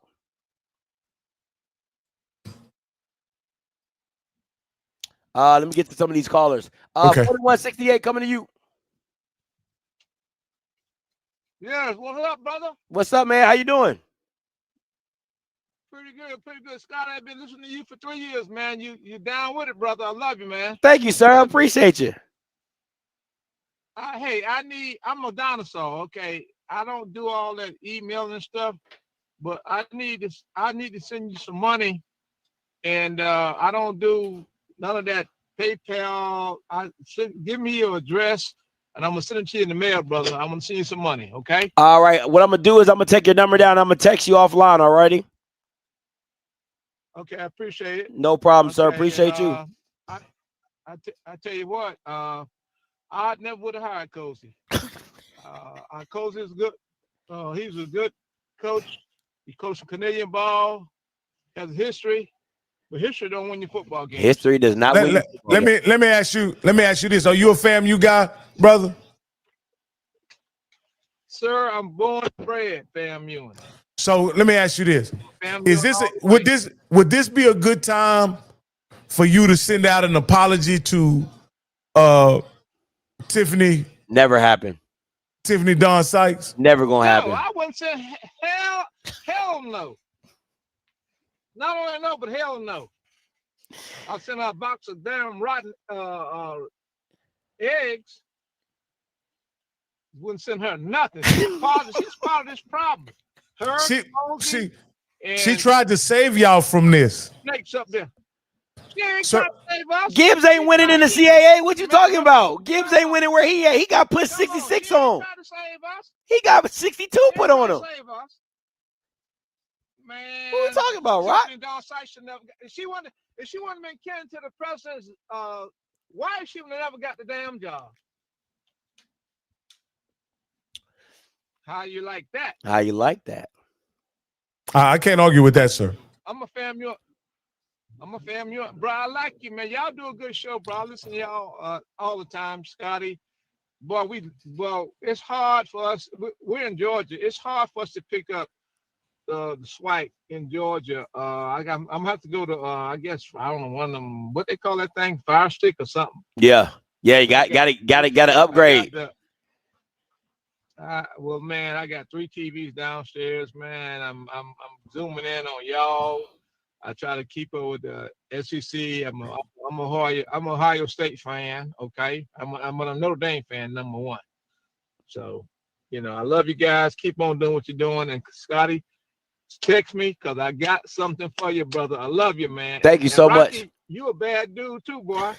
Thank you, sir. I appreciate it. Berkshire Air Force Base, Austin, Texas. Oh man, Waco, Texas, here, brother. Today. Don't mess with Texas, bro. Let them know. Y'all doing a good job, man. Appreciate it. Appreciate it. Thank you, brother. Mr. Campbell coming to you. Dude, this call was coming. Hello, good sir. This is Coach Campbell reporting live from the beatdown from Bragg. So now see why the U-Haul number will be called shortly after the press conference. Hey, sir. Hey, Mr. Campbell, do you think? Hold on, Rock. He can't hear me. Go ahead, Mr. Campbell. Go ahead, finish your point. So the last time we've had a loss this bad was Willie's first season. I had to do the historian thing on it. So we have not had a loss this bad since Willie's first season against South Carolina State. So now the question is going to have to be asked. So my thing is, what I want people to do, I'm going to the press conference and I'm going to ask Cozy the question that you all want me to ask. But I'm going to tell you this. One of the most important stats that I saw was that R.J. Johnson averaged 3.7 or 3.9 yards per pass attempt. That's crazy. Did you hear what I just said? That's crazy. 3.9. So needless to say, how many times on 4th down we couldn't even get 4 yards? You know why? Because we would only go for 3.7. That's why. Yeah. This is, this is not. I have seen bad FAMU football. I've seen the 1-10. I've seen the Earl Holmes years.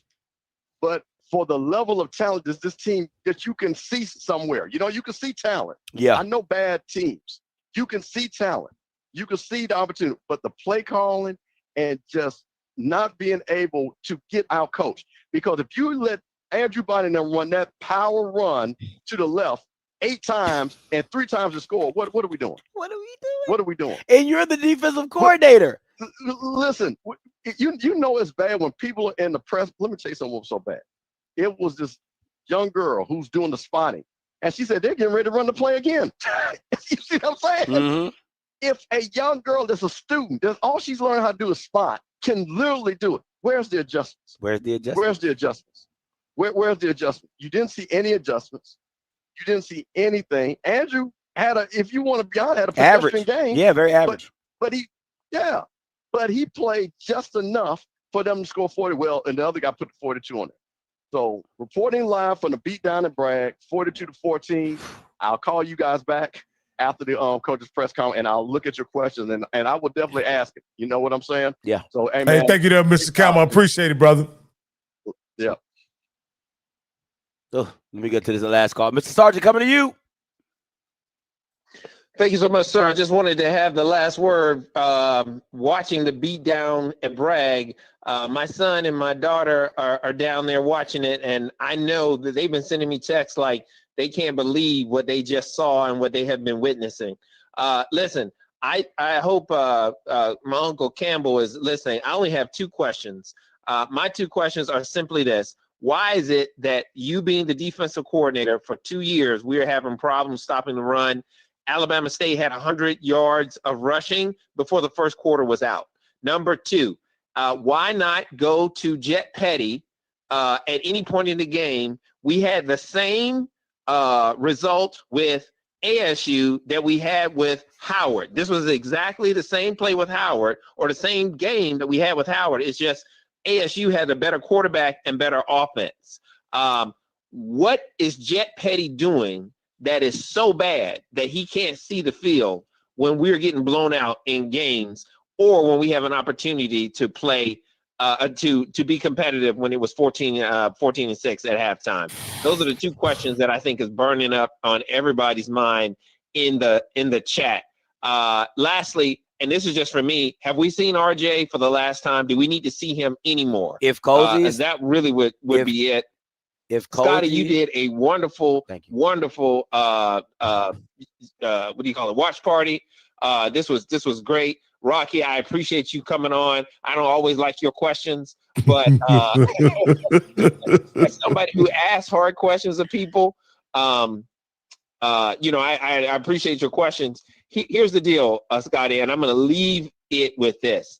When we don't, as fans and as responsible journalists, I don't care if you have a platform or whatever, and you have an opportunity to ask these coaches questions, don't ask questions like this early, then this is the result of that, right? I mean, we were asking questions about Jet and all the other quarterbacks that they got other than RJ at the beginning of the Howard game. He wasn't forthcoming then. He hasn't been forthcoming now.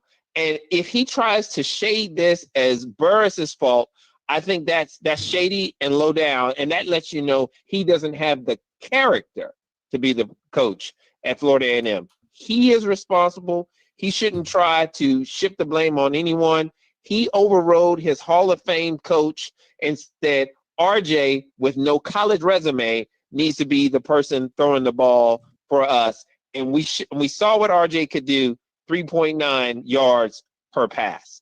That's my final word. This has been HBCU TV. I am your host, Larry Sargent. Back to you in the studio, Scotty. Peace out to Rocky. Thank you, Mr. Sargent. Thank you for that broadcast. Let me go ahead. You want to take that? You want to take that, Rocky? You want me to? No. I knew this was coming. I just knew, I asked you about it like at the beginning of the fourth quarter, that this was going to be, when people didn't watch the game, they're going to look up the stats and see Andrew had 10 for 18 and 2 touchdowns. 2 touchdowns. Yeah. Okay, this is my thing, right? So, one, it's the same thing. It's the same thing that you use about Jacobian. It's literally the same thing you say about Jacobian. Is that he's average in that he can't win you a game with his arm.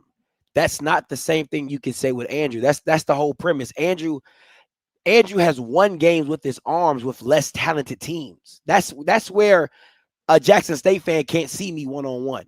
Is that there's not a time where Jacoby and Morgan was the less talented team and he won it with his arm. And it was just all him.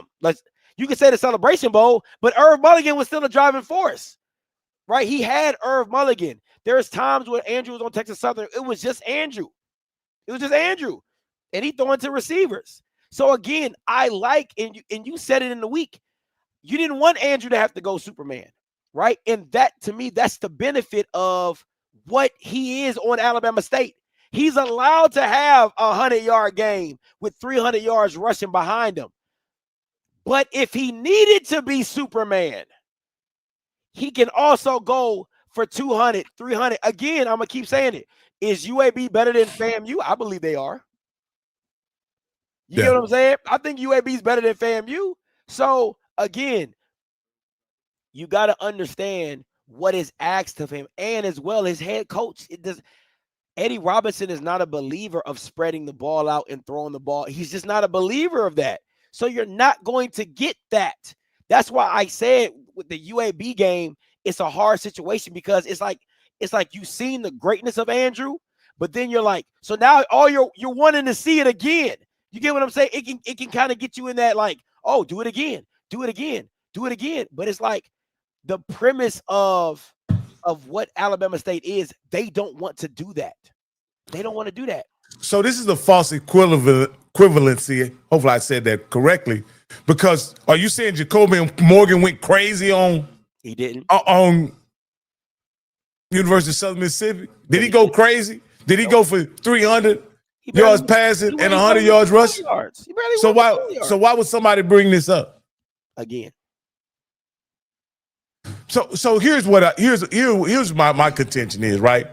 In this game, if you watch the game, you saw from the very first snap, they had all 22 eyes was on Andrew. the whole time. He's handing the ball off to guys. Me and Scotty was laughing. He's handing the ball off to guys, and they're still looking at him as the guy's running in the secondary because they're executing their game plan, which was to stop Andrew.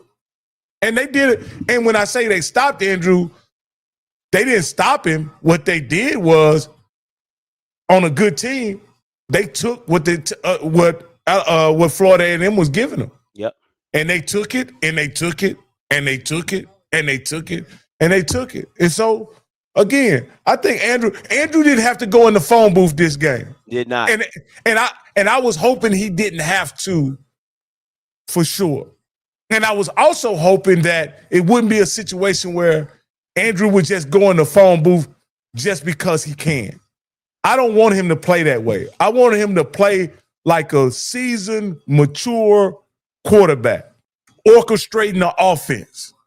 And in those moments where he has to go in the phone booth, he do what he got to do.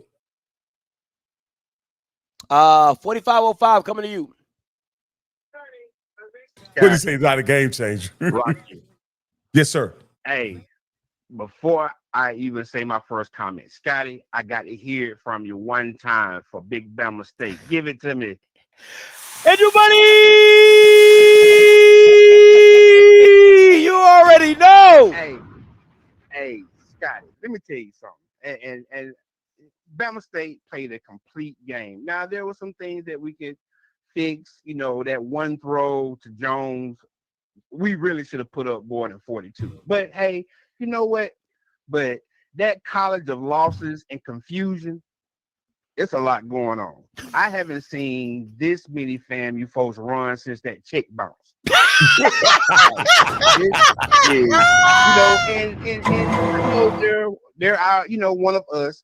And I know a lot of FAMU folks go say, well, we got y'all 4 in a row, 5 in a row. But if you look at the overall record, it's now tied between both schools. It's 20-20-2. So guess what? You may not want to call it a rivalry, but guess what? It is one now. So again, FAMU, my heart goes out to them. Well, not really, but it does. But you know, they have a lot that they gotta fix. And to all my FAMU brothers and sisters, Cozy ain't it. And when Cozy leaves, make sure you pack RJ in that U-Haul with you and take him with you. Because if you're going to have any type of success in the future, from what I saw today, that ain't it. That ain't it. But thank you, Scotty, Rocky. You know, I followed you guys. You know, thank you. And Scotty, E-Rob did let the horses run. Yeah, and they were all in the backfield too. Boy, they look like thoroughbreds. Boy, I mean, God, dog, swapping them out left and right. I thought I was watching the Kentucky Derby before a minute. No, they was getting it. They was getting it. Hey, but bro, hey, thank you. We're on to the next one. And it kind of just one more quick point. Alabama A&M disappointed me today. I know they didn't have their starting quarterback, but now this is our homecoming game next week. It's Bama State and Bethune-Cookman, and they go be riding on the high because you beat our little cousins up north, but don't bring that same crap to Montgomery. Love y'all guys. I'm gonna keep watching the show. Y'all have a good one. Appreciate the call. I'm gonna say this before I go to you, Herb. Okay, Rocky, can we do this real quick? Because I know the game is gonna come up, but I want to talk about this. Can we say Alabama State and Jackson are built the same way offensively?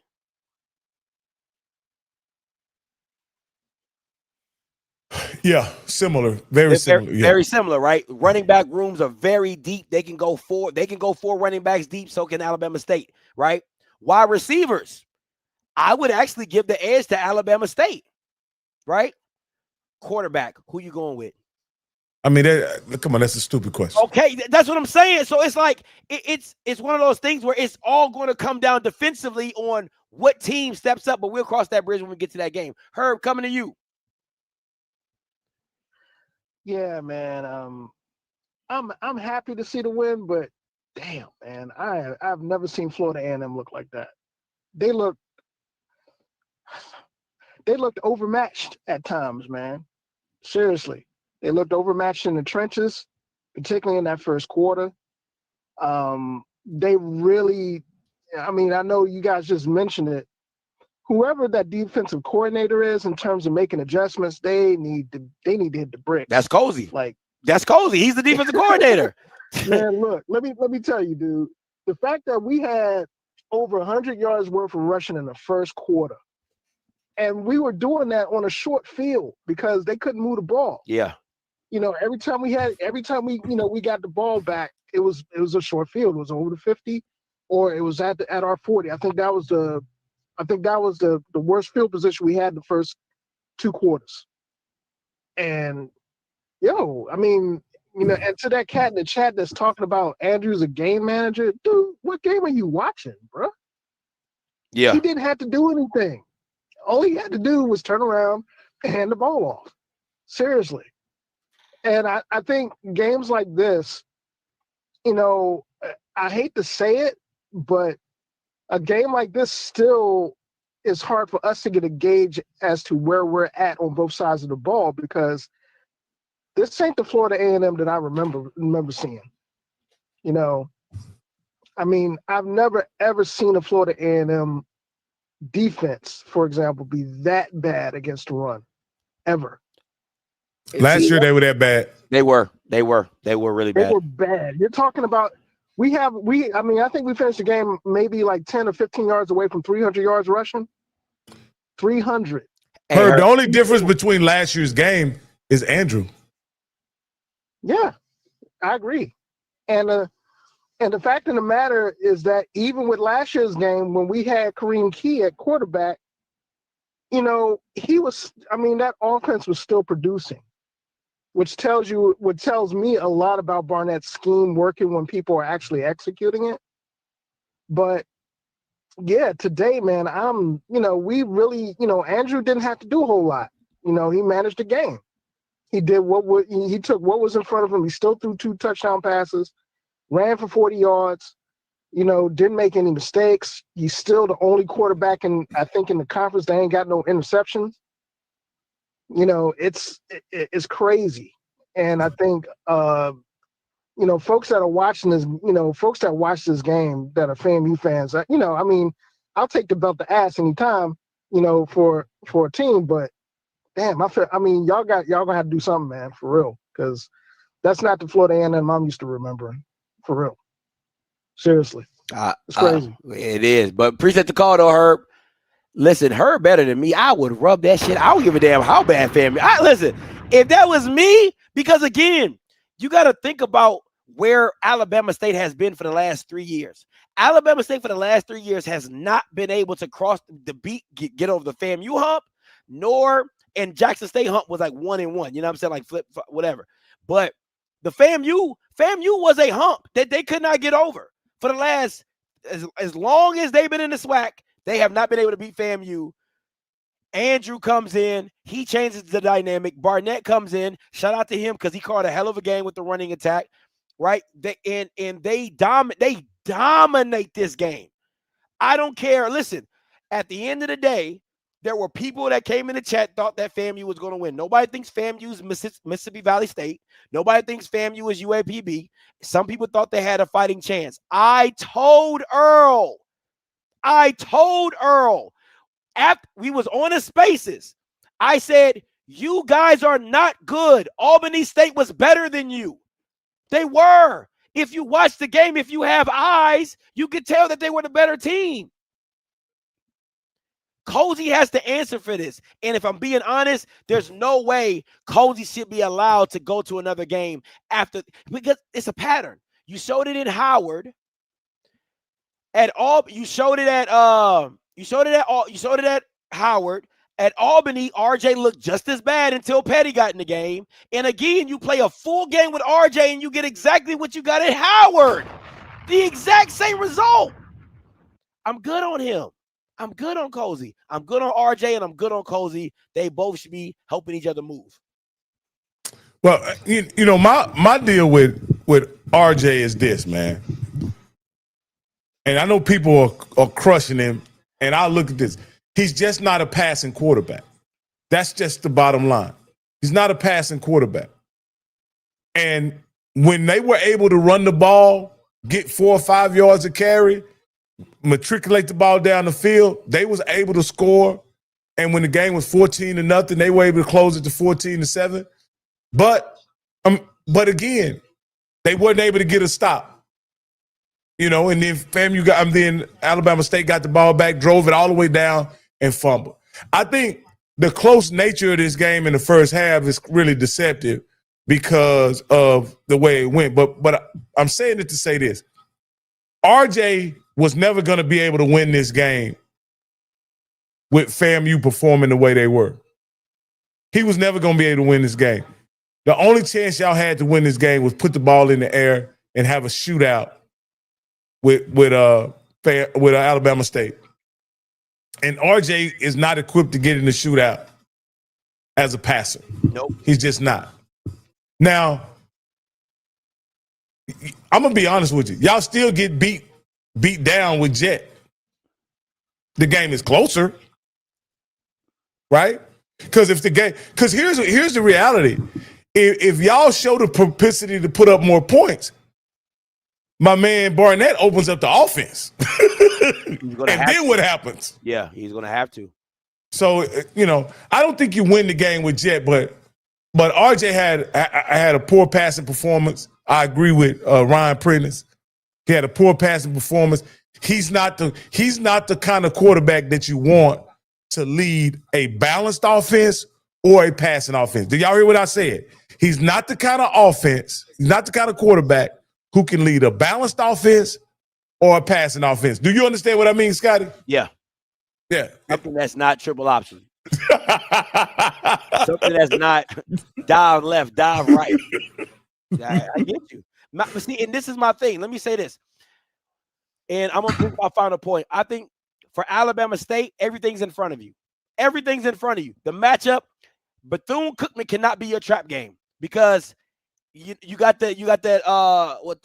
So Bethune-Cookman comes up, then the Jack State homecoming game is after that. Bethune-Cookman cannot be your trap game. Everything's in front of you. Play good defense. Bethune-Cookman can't stop a nosebleed. You just got to keep up with the speed of Bethune-Cookman, right? For Bethune-Cookman, Little Bill beats Alabama State, he might keep his job. Real talk. He beat Alabama State, he might get another year.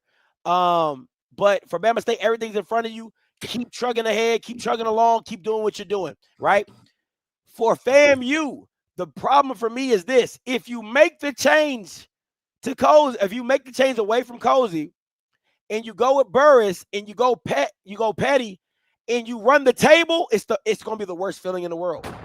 It's going to be the worst feeling in the world because you're like, damn, we gave a game away that we could have had because of Cozy's stubbornness. And again, it is Dooley 2.0. This is Dooley 2.0. Rocky, your final point before we get No. My deal is, my deal on Cozy is this. I've never really, though he's a nice man, he was personality-wise, he was too far away from Willie for me for it to work. Yeah. You know what I mean? Willie was a guy's guy. He was a man's man. He's somebody that everybody could relate to. And to hold that team together, what they were, and to build on it, because that's what you wanted to do with the team that Willie has. You wanted to not only hold on to that team, but you wanted to continue to build a team with that same personality. And I didn't think Cozy would be able to attract the kind of players that Willie attracted. Yeah. And hold that together. And it's kind of unfolding right here. And I just it ain't unfolding. It's unraveling. I mean, shredded cheese. It's just because again, there's no excuse for this, Rocky. 42-14 at home at Bragg. Oh my God. I mean, they scored, Rocky. They scored what's that, 18? Let me ask you this here, Scotty. Is there any benefit to FAMU getting rid of Cozy, though? Yeah, because then you get to really see if Petty's the guy. But again, I think it's a benefit. Listen, I'm always on the belief the quicker you get rid of your head coach, the quicker you can tell the world that you're looking for a new boo. Oh, okay. I see what you're saying. Yeah. Everybody can get their resumes ready. Everybody can get, everybody can they can start doing, if you have a credit requirement, I can start disputing things on my credit. You know what I mean? I can get my finances in order so I can make that pitch. Yeah. For that job. Yeah. I've already moved to Tallahassee, you know. And even if I have to leave the woman I'm with, I can go ahead and leave her, get my own place all by myself, because I know my girl coming to town. You know what I'm saying? I already got the studio off of Tallahassee Boulevard, off Perry Street. Already got the studio ready, right? Like, that's it. The quicker you fire him, the quicker you let the world know, right? Like, okay, before we get up out of here, a short list. You know what my short list is? Teddy Bridgewater, Quinn Gray, Billy Napier. I'm calling everybody. I'm reaching out to, because FAMU is a quality job. It is a high value. I'm not getting no rinky-dinky. I'm reaching out to Will Hall. I'm reaching out to these D2 national champions. I'm reaching out to anybody that is willing to come in here and change. White, black, polka dot, striped, zebra. I don't care. I'm trying to get a winner in here. So Scotty, my point about FAMU, and I'll say this about FAMU, Southern, Grambling. I'll just say those schools right now. In Jackson State. I don't think those schools should be on the job. Guys should be on that job developing a coach. I'm going to steal somebody's winning coach. Come on. I'm going to steal somebody's winning coach. Come on. You're going to have to tell me no. Now, who do you go get? What coach can you go steal? And I may be stealing somebody's coach at the FCS level that is a winning coach. I'll put it like this. What about, I don't know, he just got a job at Kennesaw. But what about a guy like Jerry Mack?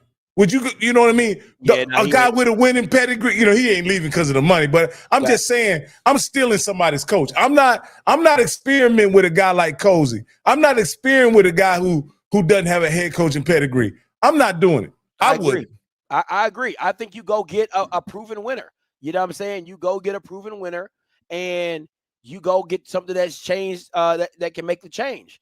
I'll say this with Quinn Gray. I like Quinn Gray, right? But I'll tell you this. If he can't win at Albany State, I'm not doing it. Now the only other guy, the guy that comes to mind, and he's one of my favorites in HBCU coaching, is Teddy Keaton. I love Teddy Keaton. I think he's a great fit at FAM. I really do. I think the style of play that he does, I think he's a great fit at FAMU. I think his personality is a great fit at FAMU. But they got that Florida guy stuff, so I don't know if that works for the fan base. I think he has the personality that can work for the fan base. I'm gonna say this though. Me personally, outside of Quinn Gray, because I know Quinn Gray, I wouldn't mind KJ Black. I really wouldn't. I think KJ, because he had the ties to Willie. He recruited a lot of those players that came in there. But for me, I want to go get a proven championship winning coach. Like, I want to go get me a guy that I think can really go win me a championship. If I can't find it, if I could get Teddy Bridgewater, I'm gung ho. I'm all gung ho behind it. But if I can't, I think FAMU deserve a national search. FAMU does not deserve, I got 5 homeboys. Like, I don't think FAMU deserves that. FAMU deserves a national search that you can go out and really get somebody. I don't know Randy Shannon that well. Maybe, Rocky, you know Randy Shannon? Yeah, Randy Shannon used to coach at Miami, but he ain't won nothing. I mean, he coached in Miami. That's what I'm saying. Like, I know Florida people like Florida people. But my point is, you need a guy who can win. I'm not mad at that. I'm not mad at Brian Jenkins. I'm not mad at Brian Jenkins. I'm really not. I think the mindset of Brian Jenkins, I think the edge that he brings, I think that's that grit, that family. And he's a Florida boy now. He's a Florida dude. He's a Florida dude. I'm not mad at Tampa. He's from Tampa. I'm not mad at Brian Jenkins getting that FAMU job. I think he gives you an edge that FAMU needs. They need that. Willie Simmons lived on the edge offensively. I think Brian Jenkins his edge comes in just the grit of his team. They just nasty. And I think you need that mindset because Bragg needs to be protected. So when you get that type of mindset of where it's an edgy type of feel and it's like, don't bring that shit in here, I think that works. I don't know much about FAMU, but I've been on campus and I've been around the people. And I'm gonna be honest with you. Bragg needs somebody leading their football team that's willing to use curse words. You know what I mean? And I hope y'all understand what I mean. That's what I can't understand. It doesn't see how y'all could be successful at Bragg in that stadium with that fan base, and you have a coach that's saying Dag Nabbit and Darsh Garn and all that. You know what I mean? That's just my impression. Like my impression is just what I saw. What do you think about my theory, Scott? I'm not mad at it. Listen, Florida is different. I can't Florida is different. It just is. The Florida kids are different. Florida is just different. And I think you need a Florida. I don't want to say you need a Florida guy because I don't want to limit it, but you need somebody who understands Florida. And I don't think Cozy understands Florida. He's not a Florida boy. He's not. He's just not. You know what I'm saying? I don't get the hype around Randy Shannon, if I'm being honest. I don't get it. I never, he was at Florida State for a little bit. I don't. He was the head coach at the University of Miami for a while. I guess. But he ain't he ain't won nothing. So and that's coming from he's a former Cowboy. So I love Randy Shannon. Don't get me wrong. I love him. But he ain't won nothing. Yeah, it is what it is. But I think you got to start looking. You got to start looking. I would love to see Brian Jenkins. I would love to see. Listen, I'm telling you right now, I think it would be. I wouldn't go Ed Reed. I wouldn't do Ed Reed. No, I wouldn't do Ed Reed. What part of Miami do they say Dag Nabbit and Darsh Garn? What about you, John Sider? I've never heard that name. I'm sorry. I was intrigued when they had the guy Billy Roll. I really was intrigued by the guy Billy Roll's pedigree when I read his pedigree and what he was able to do at the high school level and all that kind of stuff. They said he got Miami on lock. Billy Roll got Miami on lock. But I just think you got to go with just a little younger guy. I just give me somebody 40, early 50s, still got some edge to him. Say now they want Charlie Ward to coach the football team and the basketball team. Y'all need to stop it. Y'all need to stop it, man. Y'all need to go on somewhere. Y'all need to go on somewhere, man. Go give me flip-flop back and forth. Y'all need to stop it, man. But listen, I believe in Angela Suggs. I believe she got her short list ready. It better get put to good use because this is a very important hire. I can't stress it enough. This is a variant because you don't want to go down that pathway of just being irrelevant. So let me ask you this, Scotty. Last thing, can Angela Suggs come back to work and pull the trigger on and make a big play like that? Yeah. Because it's like this. It's like Jordan coming back wearing a 4-5. Right? Like that's how I feel about Angela. It's like Angela coming back like Jordan wearing a 4-5. Y'all thought I was done. I'm back. I've been watching from the sideline.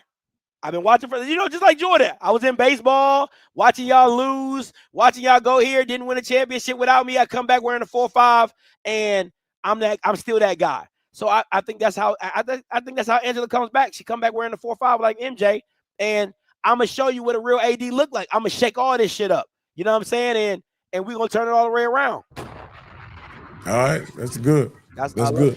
But all right, guys, listen, we're gonna get off of here. I'm a chalk up that Jack State Southern watch party. I'm gonna get right into it. Rocky, you staying around? Or Yeah. You just gonna end this stream? Yep, we're gonna end it. And I'll be right back. All right, bro. All right, catch y'all on the watch party. Peace.